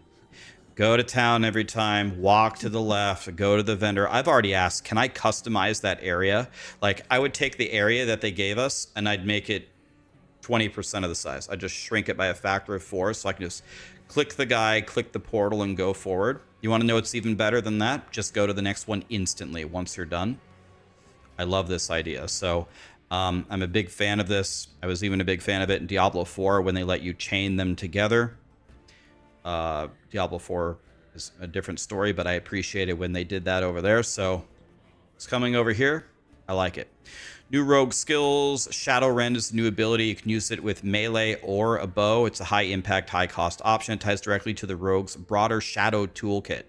Activating the Shadow Rend triggers a swift initial strike and leaves behind a shadow that unleashes a far stronger delayed attack. Whenever I hear something like this, whenever I've seen a mechanic like this with 2 hits where one of them is way stronger, it's always just scaling the thing that's way stronger, obviously.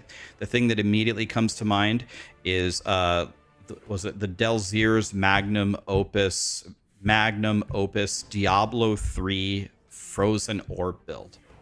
What a lot of people didn't understand about that build, if I'm remembering correctly, this was years ago, the thing that did all of the damage, you throw the Frozen Orb and it shoots all the spikes, was the explosion of the orb at the end. So if you didn't distance yourself correctly to where the explosion landed on the enemies, then you did no damage and people didn't understand how it worked. So when we look at this clip, when I see them swing and then the shadow goes out and strikes, if this is how it actually works, we have to pay very close attention to what is doing the damage when we start to build this skill. But overall, the skill looks really cool. I mean, this looks like an anime where you have this. And again, this is the skill in its default form. So this is unspec'd. I just want to point, because people are like, dude, it looks so slow. It'll take forever. This is unspec'd. It's like shadow demon attacking it. I don't know. It looks pretty damn cool to me. And here's the ranged version of the attack. Looks pretty cool. Blade Storm. So Blade Storm, I believe, was a part of Umbral Blades. Yes, it's a new standalone skill from Umbral Blades. That's my favorite skill of all time, probably in Last Epoch. It hurls the spinning blade to a target location, and then it tears through anything caught in its path. Because players consistently asked for the skill augment to be expanded, we built it into its own full skill with a dedicated tree offering a wide range of new customization options. Umbral Blades will be receiving new options as well, since the Blade Storm's functionality is being moved from its tree. So that's a little bit of a bummer, because Umbral Blade with Blade Storm, I think, is like the best leveling build in the game and always has been. And honestly, that might be part of the reason for them doing this. I wonder if part of their reason was they were sick of Umbral Blade Blade Storm just ruling the entire world. So now we have to make a decision. It's not. I talked to them.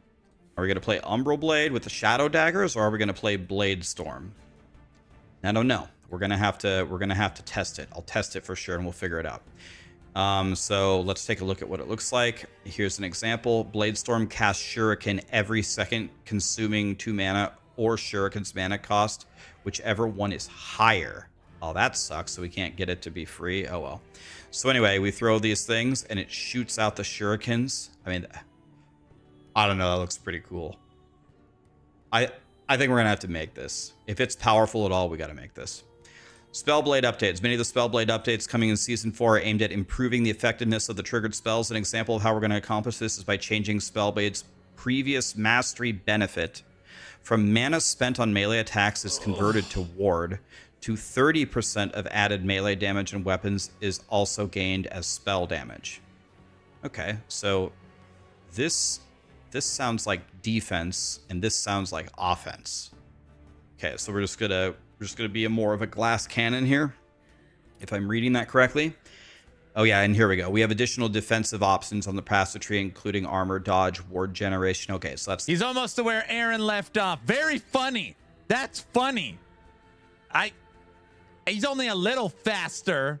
To counterbalance the offense there. There are a few new sources of mana recovery, like Blade, Conduit, or the reworked Flame Drinker. Okay, let's take a look. You have additional mana. Okay, so a way for you to solve your mana problems. And then Flame Drinker melee attacks deal more elemental damage multiplicative with other multipliers if they cost 10 or more mana. Okay, I'm sure there's some theory crafting we could do around that. And then they've also added spell triggers in several places. See, for me, this is probably one of my favorite things that Last Epoch does in the skill tree. I love it when Blade Storm triggers something else. I like it when we made that marksman build where we threw the traps and it threw all the detonating arrows, those like crazy interactions that made no sense. How we're doing like a bow build, but we're wearing daggers, but we don't stab. Salty, what's the huge news? Clickbait? Wait, are you being serious or no? I can't tell. Or shoot a bow, we throw a mine which shoots the air. Like it's just so crazy.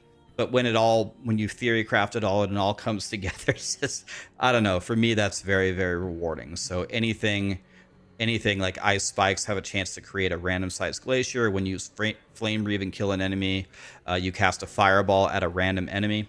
I love stuff like this. Combat feel enemy hit reactions. Okay, people are gonna love this. People will probably notice this a lot. So if you look at it in a vacuum in this little clip, you might not notice what the hell is even going on here. But as he swings, when you hit him, there's a little bit of the enemy is reacting to the hit a little bit. Gets knocked back a little bit or has some kind of flinch to it. They put these animations across the entire game where they previously weren't there before. Some people will be like, well, this game was made in the Stone Age or something. Well, you know, Last Epoch has had its visual progression. I think they're on, what are they on? Unity 6 now, so it's gotten a lot better. Yes. And this is probably like one of those little tiny things that might not seem like much, but after you put this in the entire game, it might make the combat feel punchier. So I'll take it. More animation updates for the Primalist and Rogue. Okay, I think we understand what that means. The animations are going to look better. Historically, they've done good with this in the past couple of seasons, so it'll be nice to see what they're doing. Other updates, loot filter updates. Oh my god, this is probably my favorite thing. Loot filters are gaining... I wrote them... Rax loves the loot filter in LE. By the way, last league, I wrote them like an entire page of like a loot filter wish list. I asked them for a million things. They're gaining new functionality as we continue refining how you track down the potential items you care about. You'll be able to filter by forging potential, legendary potential, Weaver's Will, Weaver's Touch, and newly added additional drop sounds. Okay, these are all good things. There's more things that we asked for. We need more rules, and we need the sounds. Another problem with the sound of it is even having the sound turned up to max when the really rare items would drop and you have the sound turned on to max, the max volume of that sound relative to the other volume sounds was still way too low. So I wonder if they increase that or not. I might send. So I literally said this today when we were reviewing this. It says drop sound options, which means it could just mean we have more drops that we could, or drop sounds to pick from. It could also mean maybe we have different volume settings. And just Rax might not know this. I pinged him on this on X, I don't know, months ago, but they did say they're moving to 200 rules. I think they're moving to 200 rules you could add to the loot filter now, which is just insanity. A message and ask them. The existing filters will still work. Oh no, dude. Oh no, dude, I'm gonna make a whole new filter. Trust me.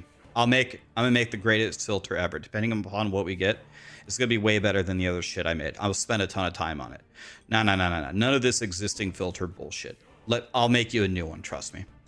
Uniques, new item sets, and balance skill changes. We, of course, get new unique items tied to the content and the mechanics. For example, some uniques will come pre-corrupted. Oh, you can't modify it? That means you can't put legendary. You can't slam something in it and make it a legendary. Or support our upcoming rogue changes. All right, let's look at one. Primalist body armor. So Primalists go for attunement, right? And it's a minion. It's got to be a minion thing. Minion fire damage, chance to ignite. 44% increased health? Wait, what? 44? There's got to be a catch. Summon Spriggan and Stormcrow are converted to fire. I played this build before. I know Stormcrows were like outrageously good, and then maybe they nerfed them a little bit, but I thought Summon Spriggan was like real dog shit. So maybe, if I'm remembering correctly, this was God tier, and then maybe they nerfed it a little bit, and this is dog shit, so that's the idea here, and it's going to throw +1 projectile, do 10% more damage per summoned Stormcrow. Oh, okay. 5% of current health drain per second while above 80% health. So they're going to try to truncate 20% of it, or yeah, 20% of it here, piece by piece. Okay, that makes a little bit of sense. Still seems very, very strong. Very rarely do you see uniques in this game that actually just line up everywhere for the same mechanics. It's like Primalist wants attunement, minion damage, stuff for your minions, health. Well, minion damage, fire, health. These two work together, fire, more damage. So uniques like this that just have these ramping upsides could be very... I said this earlier. I'm just happy that Beastmaster's finally getting some love. It just it doesn't get a lot of attention from EHG, so I'm glad we have a new Beastmaster item. Strong. Imagine you get a couple LP on it and slam something godly into it. Could be pretty juicy. Season 5. What's coming in Season 5? This video's too long. Let's try to make it faster. I can't believe I'm yapping this much. We're going to get a new seasonal mechanic, the Rage of Morditas. Freed from his icy prison, the demigod Morditas rises to feed on violence, growing stronger with every drop of blood you spill. Oh, don't worry, we'll be spilling the blood. The new endgame boss, okay, is by the same name. Major faction improvements. Okay, quality of life updates and reworks, how the player interacts with prophecies. Pretty annoying to go to the observatory, look through the telescope, block all the things or buff all the things, and then click it, reroll, click it. So whatever they're going to do has got to be better than that. Paladin skill Radiant Lance. Dude, Paladins already rule. Paladins are getting more things. Jesus. This new skill Paladin is missing its 5th skill. So this will be Paladin's 5th skill. will imbue the player's shield with light from above. All right, we're definitely going to play that. Prioritize existing content updates and improvements are included in all patches, new items, and balance changes. Okay, now let's look at the expansion. 2 new chapters to the story. We conclude the story. New endgame and pinnacle boss, Oribus, Uber Oribus. Major skill system expansion, skill sigils. This system has expanded significantly from the early roadmap version that originally targeted a single release. We decided to invest more resources into the system because of what we feel it will bring to the game. We have already spent more than a year in development and will work on sigils to continue right up to the expansion's content lock. Okay, so a few things about this. So skill sigils, if I can like read English, is not paradox classes. And something Correct. They've already said skill sigils have nothing to do with paradox classes. that they've, I think it's something they, like as they've said, they've already been working on it. And I think this was supposed to be like a season theme that I guess got pushed back into a huge thing from what they just said. I told you that, Frosty. I already said that. So this should be given to us for free. And Last Epoch with skills already is one of the best games for it because each skill already has a skill tree. So to augment it even further with whatever the skill sigil is, where by the time it comes out, it will have been worked on for 2 years. Dude, Last Epoch skill system is going to be potentially in the running for maybe the best one of any ARPG if this system is good. And it looks like it's free because it doesn't say paradox classes. And the paradox classes is what costs money. So this looks like it's going to be free. So, I mean, I don't know that. It is free. It's skill sigils is a core game mechanic. It is free. It is going to introduce socketables. Think of jewels, cluster jewels in the passive tree for PoE, but in the skill tree, all 118 skill trees for Last Epoch will be able to be augmented. That sounds pretty good, doesn't it? Monolith corruption tiers, monolith etched time stones. No idea what that means. Major UI and gamepad improvements. That'll be good for the consoles. Performance and optimization. Extensive optimization work is required to bring Last Epoch to PlayStation 5. Well, I guess that's the one good news for PC players. They got to make it work on a PS5, so it's going to be better for the PC. Combat and visual, combat audio overhaul, additional set items, uniques, new items, woven echoes, quality of life improvements, balance changes, and more. Okay, well, that was a pretty long video. I don't know. So again, common theme on my channel. I'm gonna try to stick with this until I stop creating content. I'm gonna try to be more positive about everything.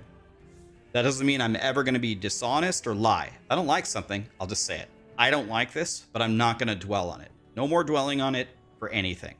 Not Diablo 4, not PoE, not Last Epoch, not anything that's coming in the future. But try to get away from the negativity.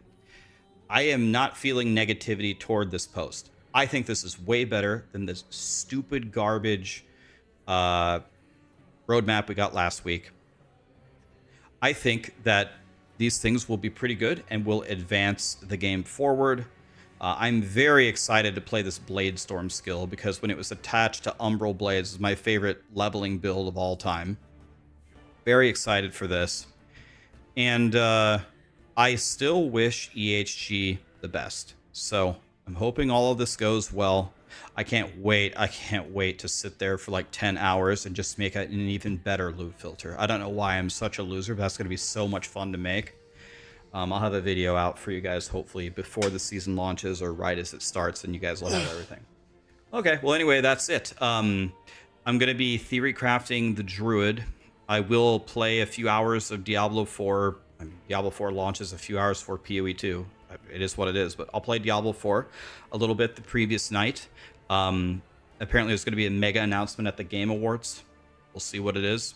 And hopefully we get something cool on the season launch. And yeah, it's going to be a great week, guys. So hope you're having a...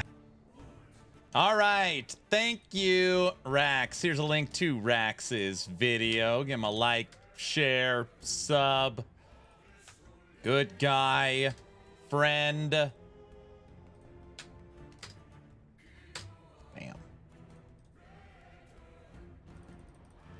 As a casual player, 1 chapter per season. I really look forward to this. 1 character per season. I really look forward to this season 4. Woohoo!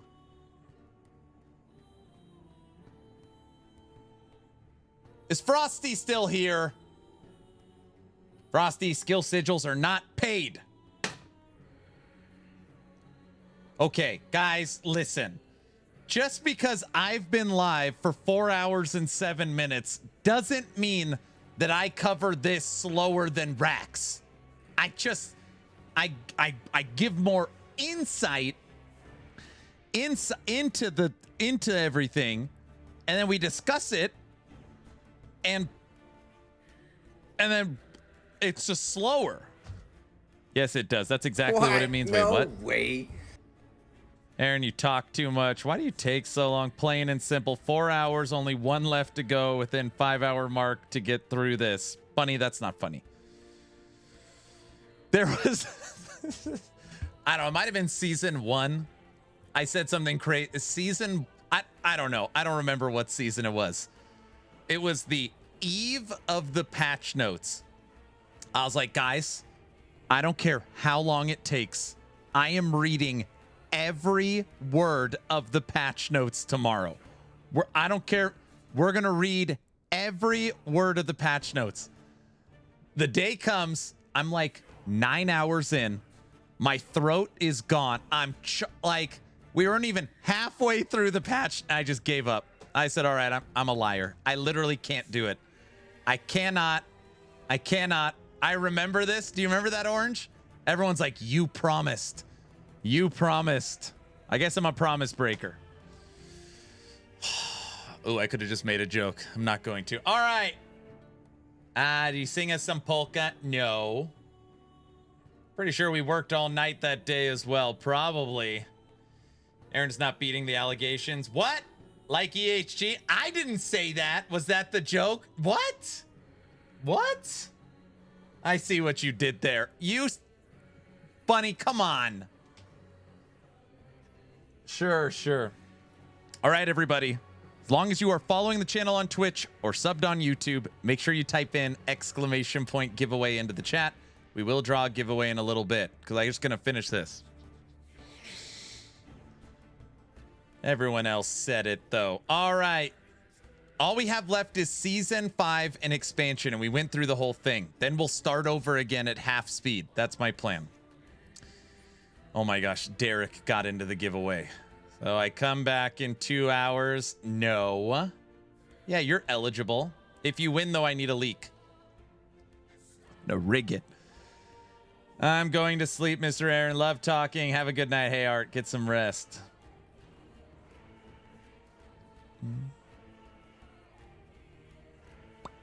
All right. Season 5 feature overview. Season 5 is still a ways out, but we'd like to provide a high-level overview of what the teams are working on. More information will be available as we get closer to the release. Oh, God, you're still not done? I'm almost done. I'm almost done. This is it. See, you keep stopping me. Season 5. New seasonal mechanic, Rage of Morditas. Freed from his icy prison, the demigod Morditas rises to feed on violence, growing stronger with every drop of blood you spill. New endgame boss, Morditas. Morditas' power grows as you continue to participate in Rage of Morditas seasonal mechanic. So new seasonal mechanic and new boss. Now, Mike has talked about how he feels like there is a big gap between regular Aberoth and Uber Aberoth, which I agree with. So I'm hoping that this Morditas is the boss that's in between. I hope. Major item faction improvements. We're improving the player experience with item factions, including quality of life upgrades and reworks. For example, how the player interacts with prophecies. Why is there a problem with prophecies? I'm under the impression COF's perfect. Cheesy, Morditas, crunch. Will you guys get out of here? How many times have you read this today? I've not. This is my first time. This is my first time. New Paladin skill, Radiant Lance. This is the 5th skill. Yeah, I'll play PoE 2. We're kicking off a new event. We have a new event starting on 12/12, the Thanksathon, Evil. So if you want to come by the stream, you'll see. New Paladin skill, Radiant Lance. We're expanding the Paladin skill set with Radiant Lance. This new skill will imbue a player's shield with light from above and project forward in a focus beam. This is perfect. It's not a subathon, it's a Thanksathon. It's a Thanksathon. Everybody knows that. A channeled skill? Wonder if it's got to be channeled, right? Maybe. Thanks, Subathon. Prioritizing existing content updates and improvements are included in all patches. New items, balance changes, etc. Just giving thanks. The whole idea of the Thanksathon that kicks off 12/12 is a fun end-of-the-year event where we do all the Subathon shenanigans, but no donations or anything is required. Way to say thank you. Tech, you're not invited. All right, last Epoch, Orbis. As we push forward with the season, the content of season 4 and 5, we're also deep in the development on our first full expansion, Last Epoch, Orbis, and preparing the game for PlayStation 5 release. While it's still too early to share everything, here's an overview of what we're planning to include for free for all players who own Last Epoch. I knew it. He's a monster. What? The song is epic. You like the song? You're a monster. Aaron's still reading. It's the end. We're right at the end. Stop pausing me. 2 new chapters to expand the ongoing story of Last Epoch, including the conclusion of the Orbis saga. New endgame pinnacle bosses, Orbis, Uber Orbis, and more. Major skill system, skill sigils. This is going to be a way to augment all 118 skills in the game. The system has been expanded significantly from the early roadmap version that originally targeted a seasonal release. We decided to invest more resources into the system because of what we feel it will bring to the game. We've already spent more than a year in development, and work on sigils will continue right up to expansion's content lock. Basically, what they are saying, just if you guys don't, read in between the lines here, this is about a 2 to 2.5 year system they are working on. Which just seems, there is a dedicated team working on skill sigils that will take at bare minimum 2 freaking years. So this is going to be a way to socket and fully augment all 118 skills in the game different ways. Tech, how the hell are you going to write that for all the builds? Woo! I'm excited for all the monolith changes. Yes. Guilty. Lots of moving parts. Yes. Oh, brother. What? Monolith corruption tiers, etch time stones, major UI and gamepad improvements, performance optimization, combat feel, visual improvements, combat audio overhaul, new unique sets, new enemies, woven echoes, quality of life balancing, and more. That's Naya. Just make an app. Yeah, exactly. Can they make it so we load other people's players' skill sigils when you open? I already pushed that. I already said that they should definitely do that. That we need to load other people's inventories and skill sigils while we're there. We're excited to bring this content to you. We'll be sharing more details as we get closer to each release. Your feedback plays a meaningful role in shaping what comes next for Last Epoch, and we're actively monitoring social channels. They're reading social channels. In-game reports and community discussions. We appreciate your passion and ongoing support. As always, we'll see you in Atera. Cajun. In my head, I actually imagine being Derek or one of the marketing guys, and for multiple years, all you read is, why don't you copy PoE? To then get eviscerated for copying PoE. Reading the social channels has got to be like the most depressing job you can own at EHG. It's a rough one. Guys, we broke a record. I read this whole post. It only took 4 hours. Bro, it only took 4 hours and 16 minutes. You couldn't pay me enough to do that. It's not that bad. We have learned a ton. I don't know. World's longest forum post read-through award on its way. Guys, it only took 4 hours. Now, just in case people just got here, I'm thinking what we should do is just read through it one more time. But this time, pause with each sentence to see if anybody has any questions. I have questions. I wasn't listening. Can you start over? That's what I just said. We'll start over. That sounds like a plan. Tech, get out of the chat. Oh, sorry. Let Rax do that. I will unfollow. Let's start it again, but with Polka. Hi, Tech. Don't. No. Wait. Oh, brother, yes. I love it when Tech just crashes your audio. I hate it when he does that. Here we go again. Guys, let Tech read it. My question is, can we read it slower, too? You figure if it took 4 hours to go through it the first time, we could probably get through it in maybe 3 hours. Again. What? All right. Pinned in Twitch chat. I'm sorry, YouTube world. YouTube, you could hit me up on Discord. I talked to Judd yesterday, and Judd said, build a Q&A. I'm disappointed. Build a Q&A from your community and send it to me, and I'll try and get some questions answered. So they've actually been really good. They've answered multiple questions today. So we need to build this Q&A. Yep, Cajun. It's even on Kick now. That's good.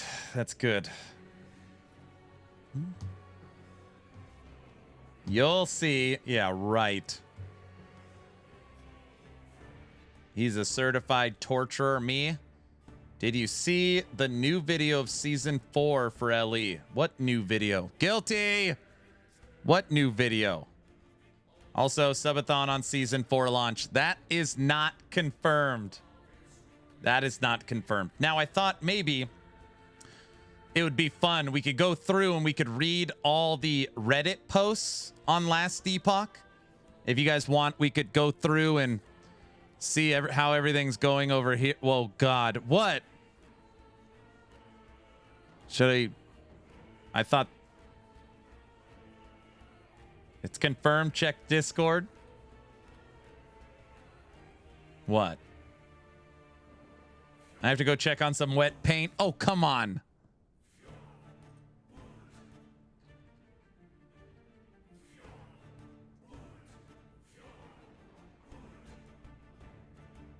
What?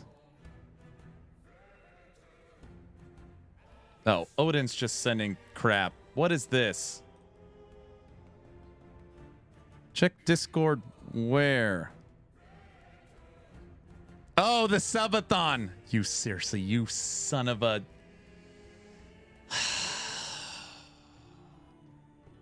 Will they expand the Merchants Guild to include only Aaron Trades booth? Very funny. Look, Odin found things. What video? Rotten, send me what you're talking about. A video? What? Dan, thanks for the follow. Now that you're following, type in !! giveaway. We will draw a giveaway today. What video? I don't know. Rotten Gamer said, did you see the new video of season 4 for LE? There's no way he's talking about the teaser trailer. I've watched that, I think, 17 times already. Don't get baited. It's probably the 15-second one. I wouldn't get baited, Divine. I wouldn't. It's me.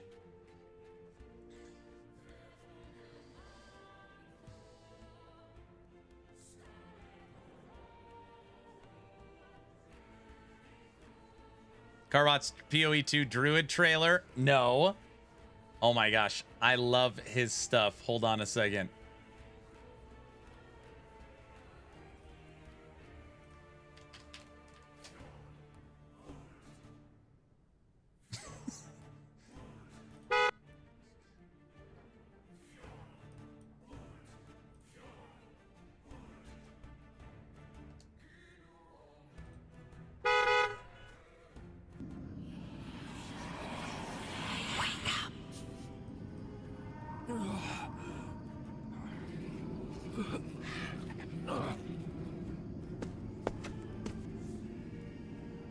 Well, well. What have we got here then? You lost, fella? Hey, we're talking to you. I asked you a question. What's wrong with him? He's lost his bloody mind.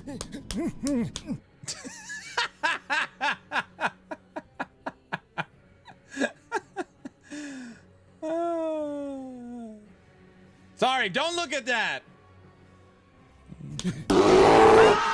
Oh, he turns Somebody into was a bear born at the third. end. What are we watching? Nothing. We're not watching anything. You're not watching anyone. We're not watching anything. Wait, what the? It's the little cartoons. It's the guy that makes cartoons. It's funny. It's funny. We're watching Aaron's Sunday cartoons. No. Drink too much and wake up as a bear. Correct. Oh man, I'm disappointed. Okay. What questions do we have for Judd? What do you guys think? Guys, these are going directly to Judd, so we're not asking why does Aaron have access to the server client, which I don't. I don't have access to the server client. We're not asking any of that kind of stuff. Why don't we? Can you add Polka to the game? No, that's not going on either.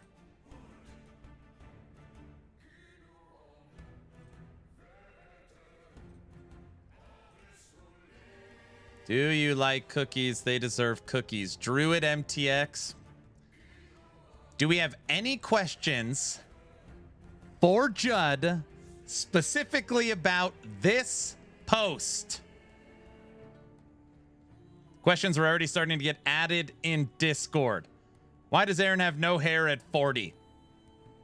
Okay, just take a deep breath. Don't. They're not going to get to you. They're not going to get to you today. Don't.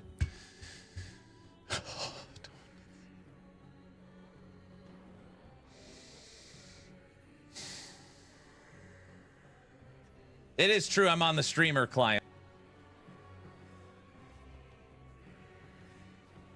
Incoming table flip? No. Legit question. Why didn't they just share some of this info on the first roadmap teaser? I mean, Electro, I just don't like, do we really want to discuss the last post? I mean, they apologized about it. I don't know if I can openly admit that I am a grumpy old man. They didn't have Derek at the time. Are they going to be more up and coming new drops? How do you make shadow daggers? I'm excited for Last Epoch, but I'm calling it now. PoE 2's next updates will be April 3rd. Oh, there was a reason why I actually had Reddit up. I'm sorry, I was just joking around. But Judd actually talked about a couple of things. This is directly from Judd. And this was the first thing. We are coordinating closer with GGG, and patches will be further away from one another going forward, so players don't have to choose which game to play. So Judd has publicly come out and said that they are now talking with GGG on a more regular basis around content drops. Now, in the past, it's probably playing PoE, so hopefully this just means that they won't jump on top of each other. I mean, sure, GGG said they'll help, but like, really? I don't know. About the corruption mechanic will be available on Weaver's things. Yeah, it says Weaver's. It says Weaver's. He said that before. Am I crazy? He mentioned that he talked to them once. Yeah, he mentioned that he talked to them once. Hey man, so many work calls. What's the 5-word summary on the huge news?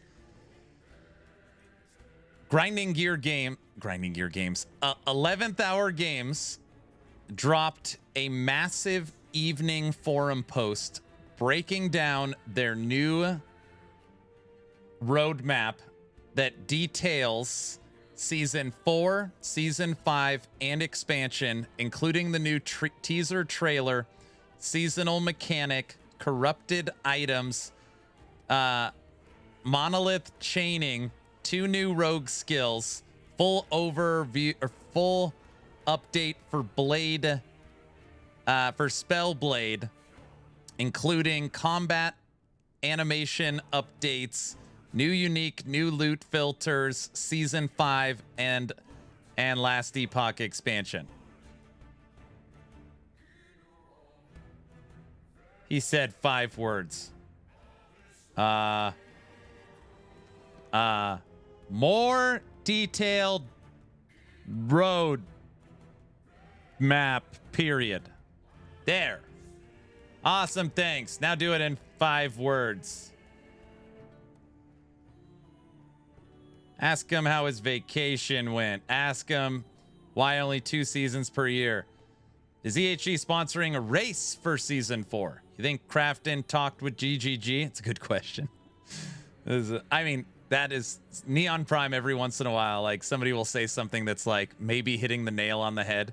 Crafton owns EHG. Tencent owns GGG. I don't know if it's Judd talking to Jonathan Rogers or it's Crafton talking to Tencent. That's a good question. I don't I don't know. That's a good question. Noggin, Humble, how's it going, guys? I really want you to sneak in the Necromancer buff question in there somehow. Will there be any change to the way we create more corruption in endgame? Doing harder and harder content for more corruption is boring over time. So, we want a minion army. Trust me, that they know that. They know that. So, I think that is a good question. It might be better for a Friday dev stream, but we can add that to the list for now. Mike has said on Friday dev streams that the corruption system is starting to show its age, and he thinks that it could be bettered. And on the expansion over here, it specifically says Monolith of Fate update corruption tiers and Monolith of Fate update etched time stones. Again, I do not have a crystal ball, but if you wanted me to guess what that means, this is a complete overhaul for the corruption system. That's my guess. The corruption goes away. Now, obviously, when you think of corruption tiers, you immediately think of Diablo and Torment tiers. I doubt. I very much doubt that that's the way they take it. But I don't know. That is my guess, though. We're cooking up something for the community event, but that's all I could say for now. Yeah, Derek's here. You can ask him. There you go.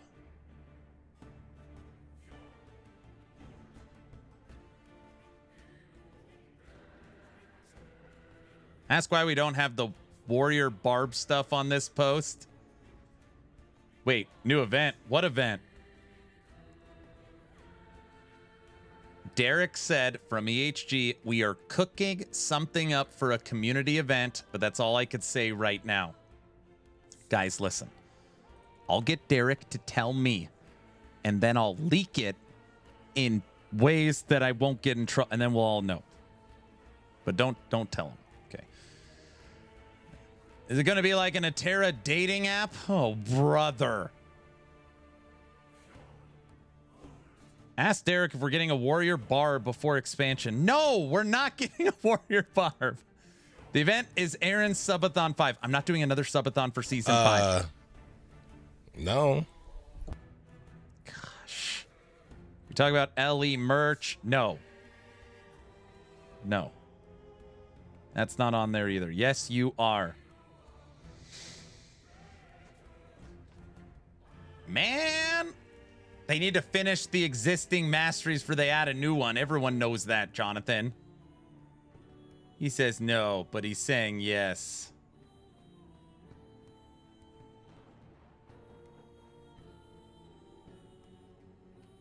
Don't worry, you can use Radiant Lance. And the 2 new rogue skills. There you go. Can we get some info about Paragon stuff? Paragon stuff? I think we're talking about last Epoch. Paragon? Wrong game? Another year without my barb. I won't make it. I know. Also, isn't there missing a Lich skill? No, they added Flay. Flay was the 5th Lich skill. So we are missing... Once this roadmap is over, we've got Season 4, Season 5, and Expansion. Basically, if you ask me, the game is in its full completed state with the exception of 2 things. Technically, for me, the game is still not done. It's missing 2 things.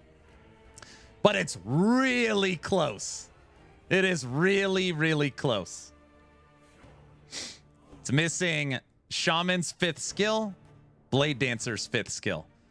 With the exception of those 2 things, it is, of my opinion, Last Epoch is complete once this roadmap is done. So is more details going to be between Abby and Uber Abby's strength?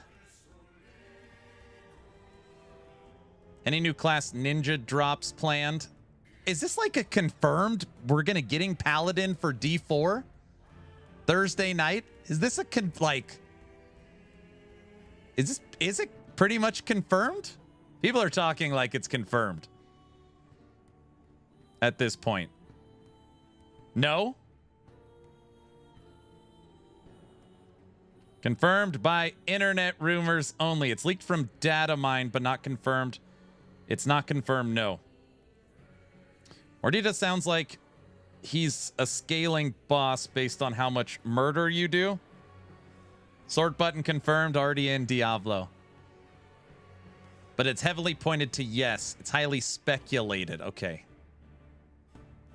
Not confirmed, but Store Cosmetics showed a flail during last interview. There was an icon for a 7th class. No crap. Bro, I can't wait to tell Tech he needs to add another class to actionrpg.com. Oh my gosh. I hope the Paladin drops. Please. Let that be true. Please. Oh, that would be great. Guilty. Don't do that. What? He's going to quit? No. No, no, no. On the spot?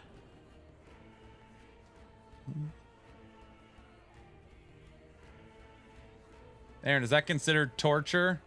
It's probably a Crusader.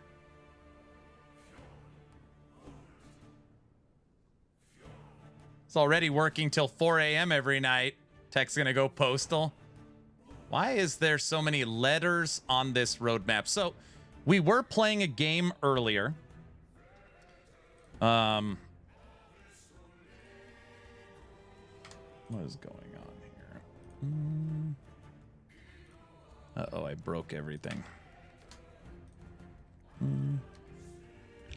Oh man, I'm disappointed. Don't be disappointed. We were playing a game earlier. It's one of those like find the difference. Find the difference. You know, it's normally like, oh, the person's missing a finger or missing a toe. So this is roadmap 1. Roadmap 1. Try and find the difference. Roadmap 2. 1, 2. You guys been to the eye doctor? 1, 2.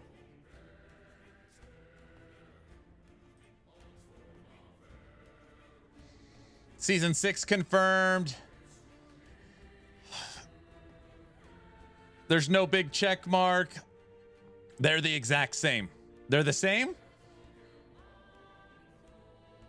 Season 5 instead of season question mark? Is this the countdown for the streamathon? No. March 26th should have been there. Can I see the chair again? There's no asterisks. All right, in case you guys missed it, since there's some people just joining, we also got a couple other things. The end of time area, like the completion monolith area, there's a forge. I don't know why. And then there's these 4 things. Now we do have a theory. I have a theory. You'll see 1, 2, 3. There's a new UI right here for bonus stability. You will notice 1, 2, 3. It is my belief that as you build stability now, it will actually give you three rewards. Huh? See? Just a guess. We also have a chained stash, a chained chest. Keyword chain. See the chains. And we know that coming to the game, there's going to be quest echo chains. Maybe once you finish the chain, you get access to the chained reward. Guilty think this is tinfoil. I think it makes sense. I missed a lot. Is there a YouTube video going over the roadmap? Yeah, Gain. The YouTube video I put out last night. It's like 25 minutes. You'll see it. I break down everything. Yep, that has to be it. See, Banana likes it. See? Other than that, there's the triangle. Oh no, do I go? I don't know if I want to go into the triangle again. It was just, I'll talk about it quickly. There's something that I noticed in the top left corner.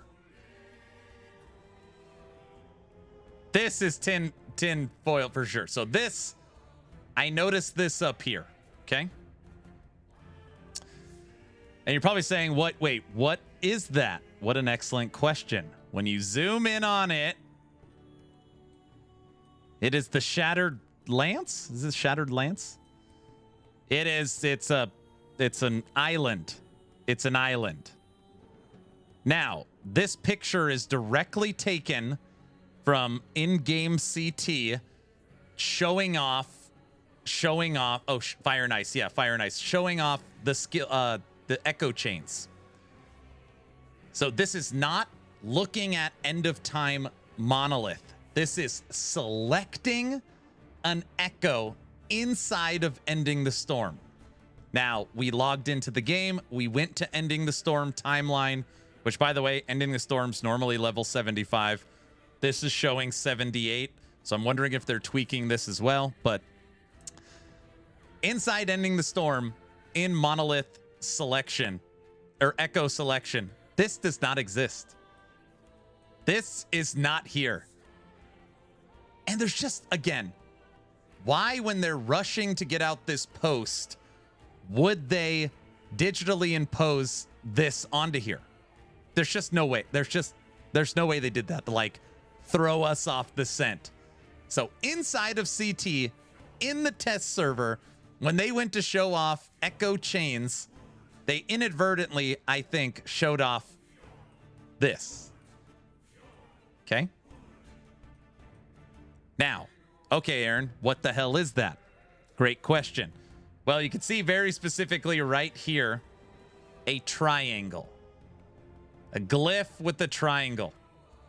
This glyph or triangle is not attached to this corruption UI. It's just not. All right? It's not. So, well, why does that matter? Well, if you go into the other images, what do you find? It's science, bro. You have a triangle right here. And you have a triangle right here, which means Bill Cipher is coming to the game. Said triangle, correct. The Illuminati, it's a void portal. What? Blaster? What? Triangles, bro. It's a new void portal. It's not a void portal. I got it wrong. What did I get wrong? Aaron's trying to predict the rise of Bill Nye. No, he's losing it. I haven't lost it. They just changed the monolith title position. No, they did not. No, they didn't. No.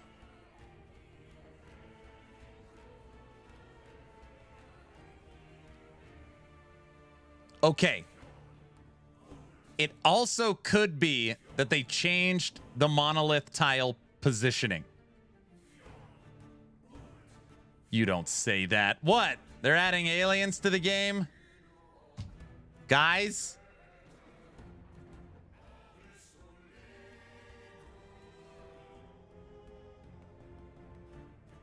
We all better brush up on our geometry. Sub goal for using the void portal forever.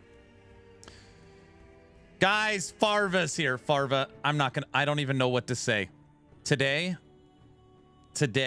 I'm streaming and we're going through this huge post, and everywhere I look, people are like, look, it's a void portal eye.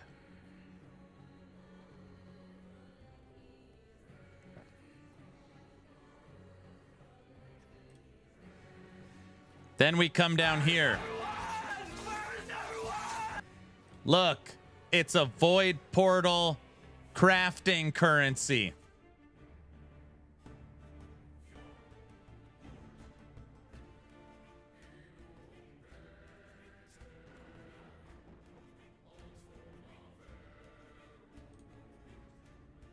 Then we're here looking at this image and we're like, oh, I wonder what this symbol is.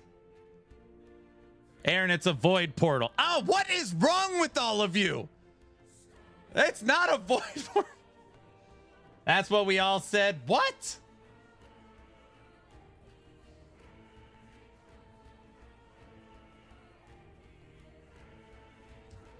Everybody's Farva's here.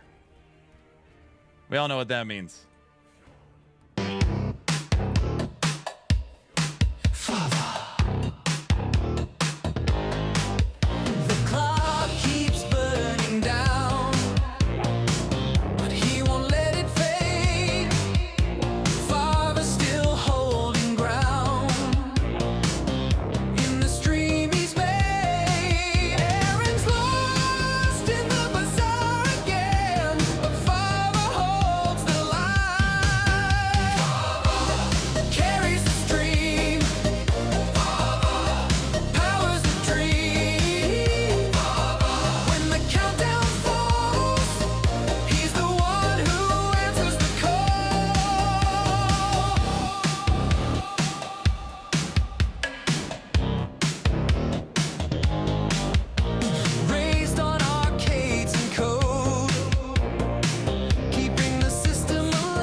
Farva, how's it going, sir?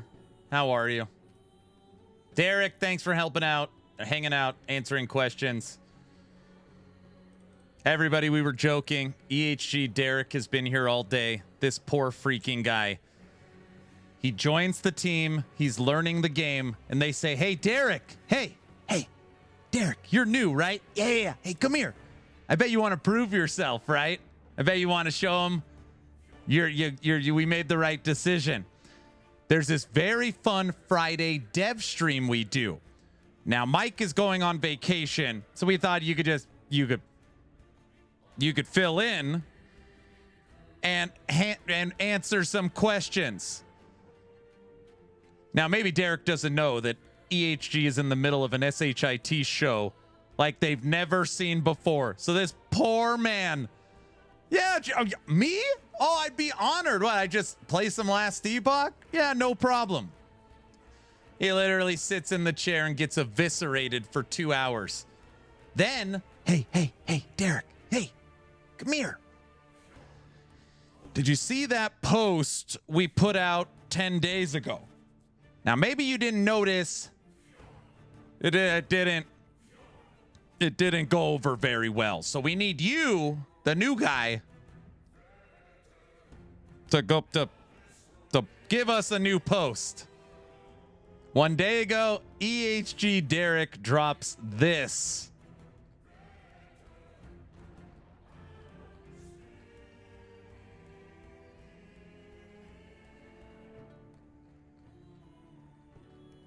Breaking down everything. He's gonna quit, everyone. He probably already quit. Dude was dodging bullets like Neo. I know. I know. Can't complain. Just another day. That's right. Derek, the Carve of forum posts.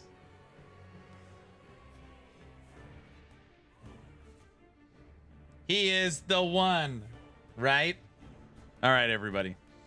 Did he actually read the entire post? Shin, every word, not skipped, including watching this teaser trailer, I don't know, 5 times. We made it through the entire post, clocked in at 4 hours and 15 minutes. 4 hours. Took 4 hours. 4 hours. I'm surprised. A teaser trailer. A post like that should give us about 6 months for a new one, right? Finally, the content EHG needed. I'm never getting those hours back. What? Too bad Crafton came first. What?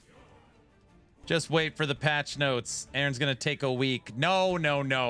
It doesn't take me that long to read the patch notes. Everybody knows that. Crap, I missed most of it. Can you start over? No. Can you read it again? No. No thanks. Everyone,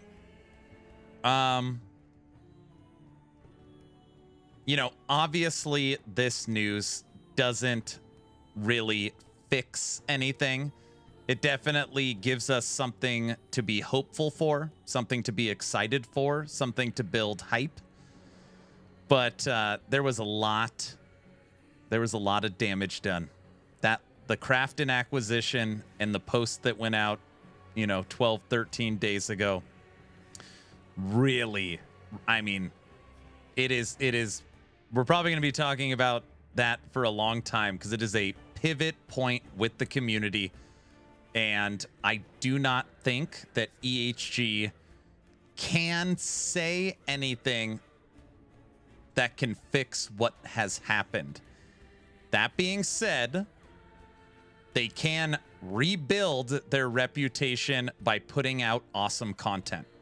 Awesome content will always win out the day, period.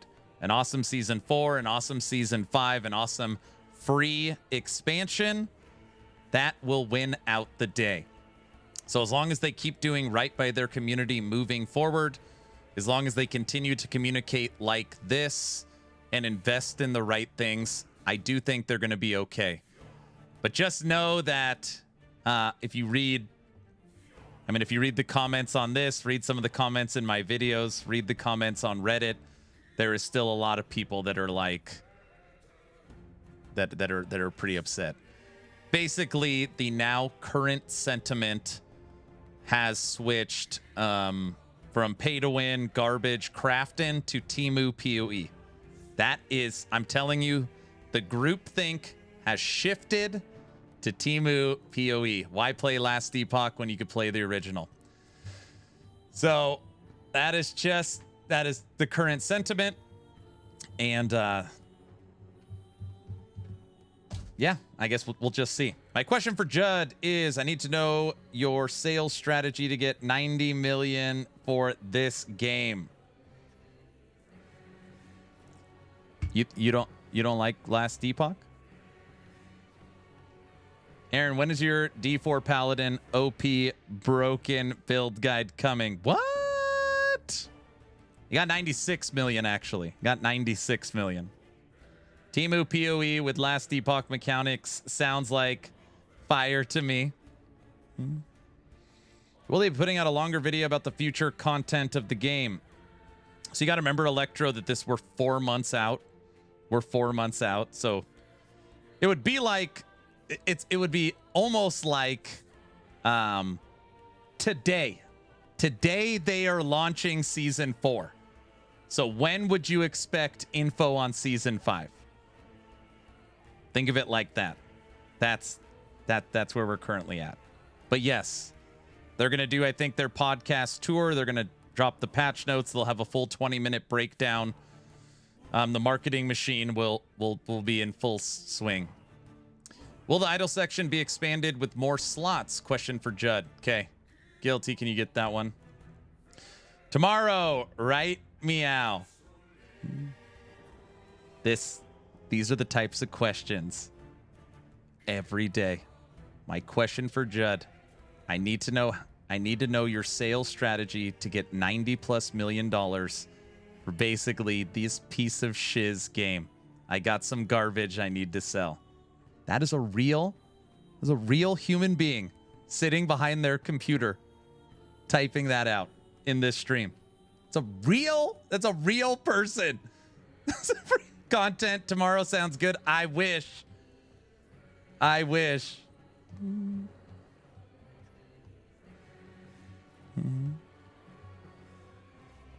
Nah, that's a troll.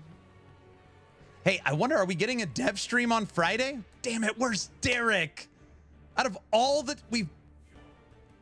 No, I'm not banning anybody. Out of all the, Dan, out of all the time Derek has been here today, did anybody ask him if there's a dev stream Friday? I don't think we are.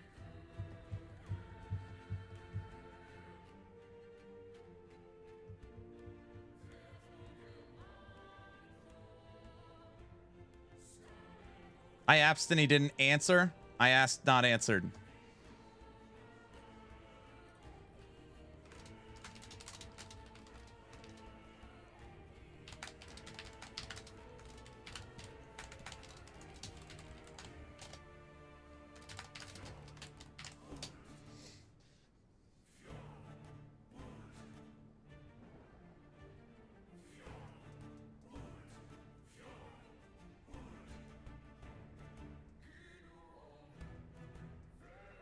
You are the dev stream?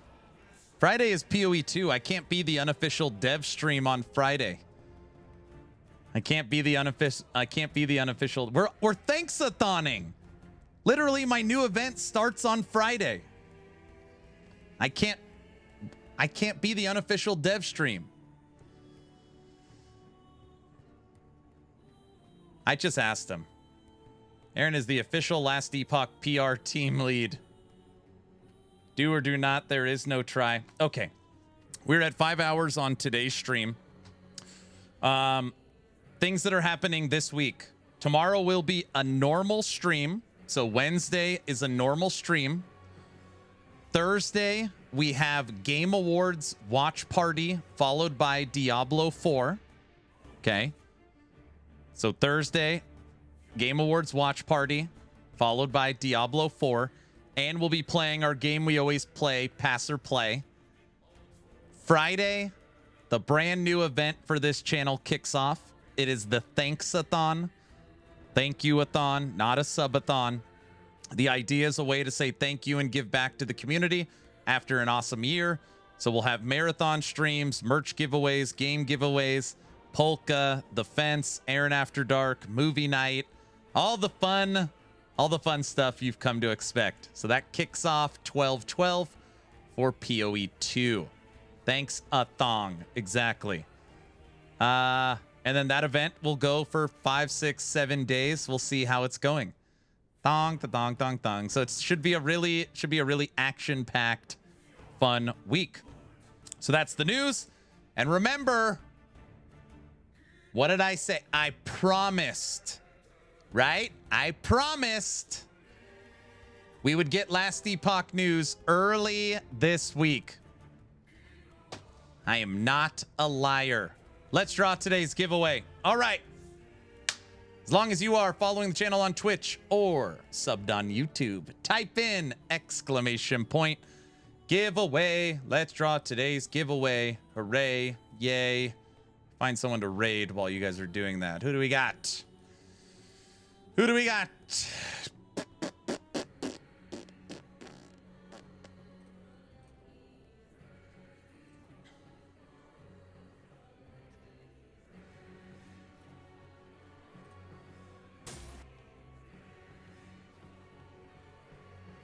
Okay, guys. Other than me, there is one person in the world streaming Last Epoch. One. Me and this guy, Future Ranger. He has one viewer.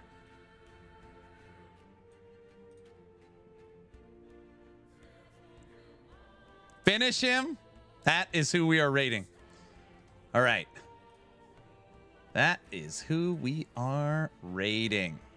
Okay, first let's draw today's giveaway.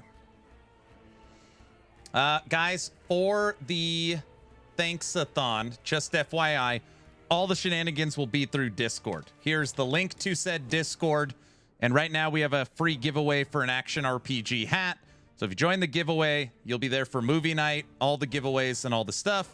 There's the link to the Discord. Also in Discord, which is in the pinned comments, Judd has asked me to get Q&A questions from the community, and I could send them to Judd, so he'll answer. So if you guys have serious questions for Last Epoch, I can get them literally in front of Judd, which is pretty cool. So join the Discord. All right.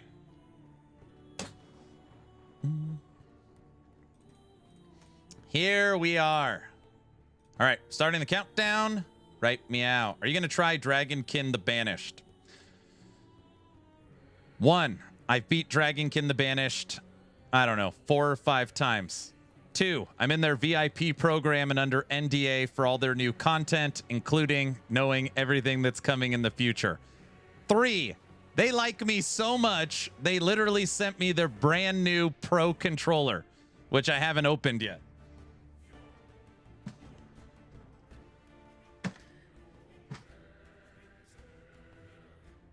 4, we like Dragonkin so much, as the owner of actionrpg.com, we've even added Dragonkin to my website, but it hasn't.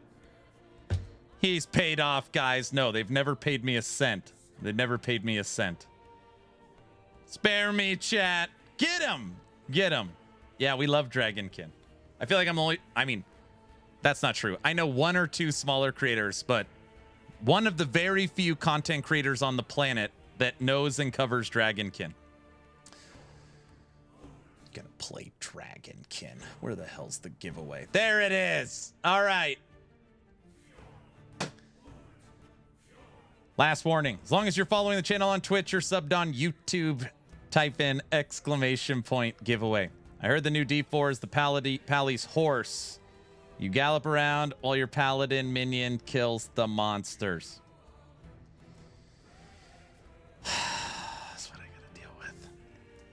10, 9, 8, 7, a 6, a 5, 4, 3, a 2, a 1. And entries for this giveaway are officially closed. All right, and the real human winner,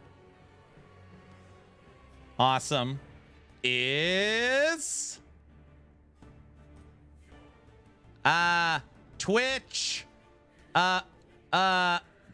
It's not rigged, guys. Fervor Gaming YouTube. This is a real person. They got their own YouTube channel. Guys. Ads. What? It's rigged. It's not rigged. Hi. See? See? It's an AI channel. It's not rigged. See? Thank you. Okay. Prove it. Can you say something that a human would say and not a bot? Just at least type something that proves it. It's a total bot. It's not a bot.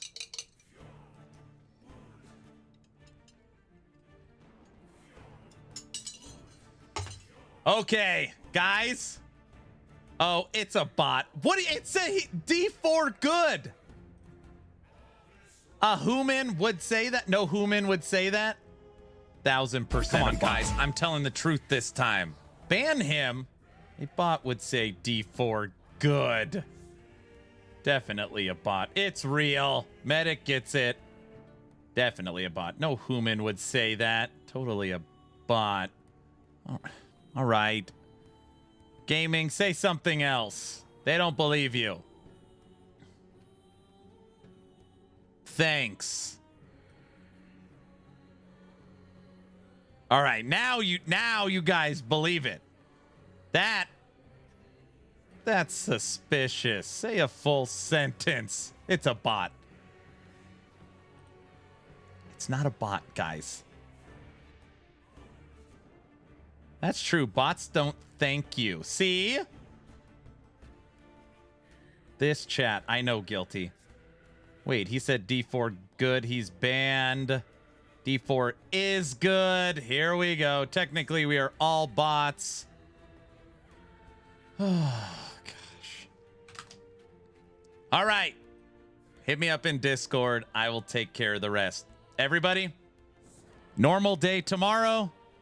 Game Awards Thursday with Diablo 4 in the evening. Friday, thanks-a-thon for PoE 2. And maybe last Epoch dev stream. It is quite a week. Took me 5 hours, 4 hours to get through the entire post.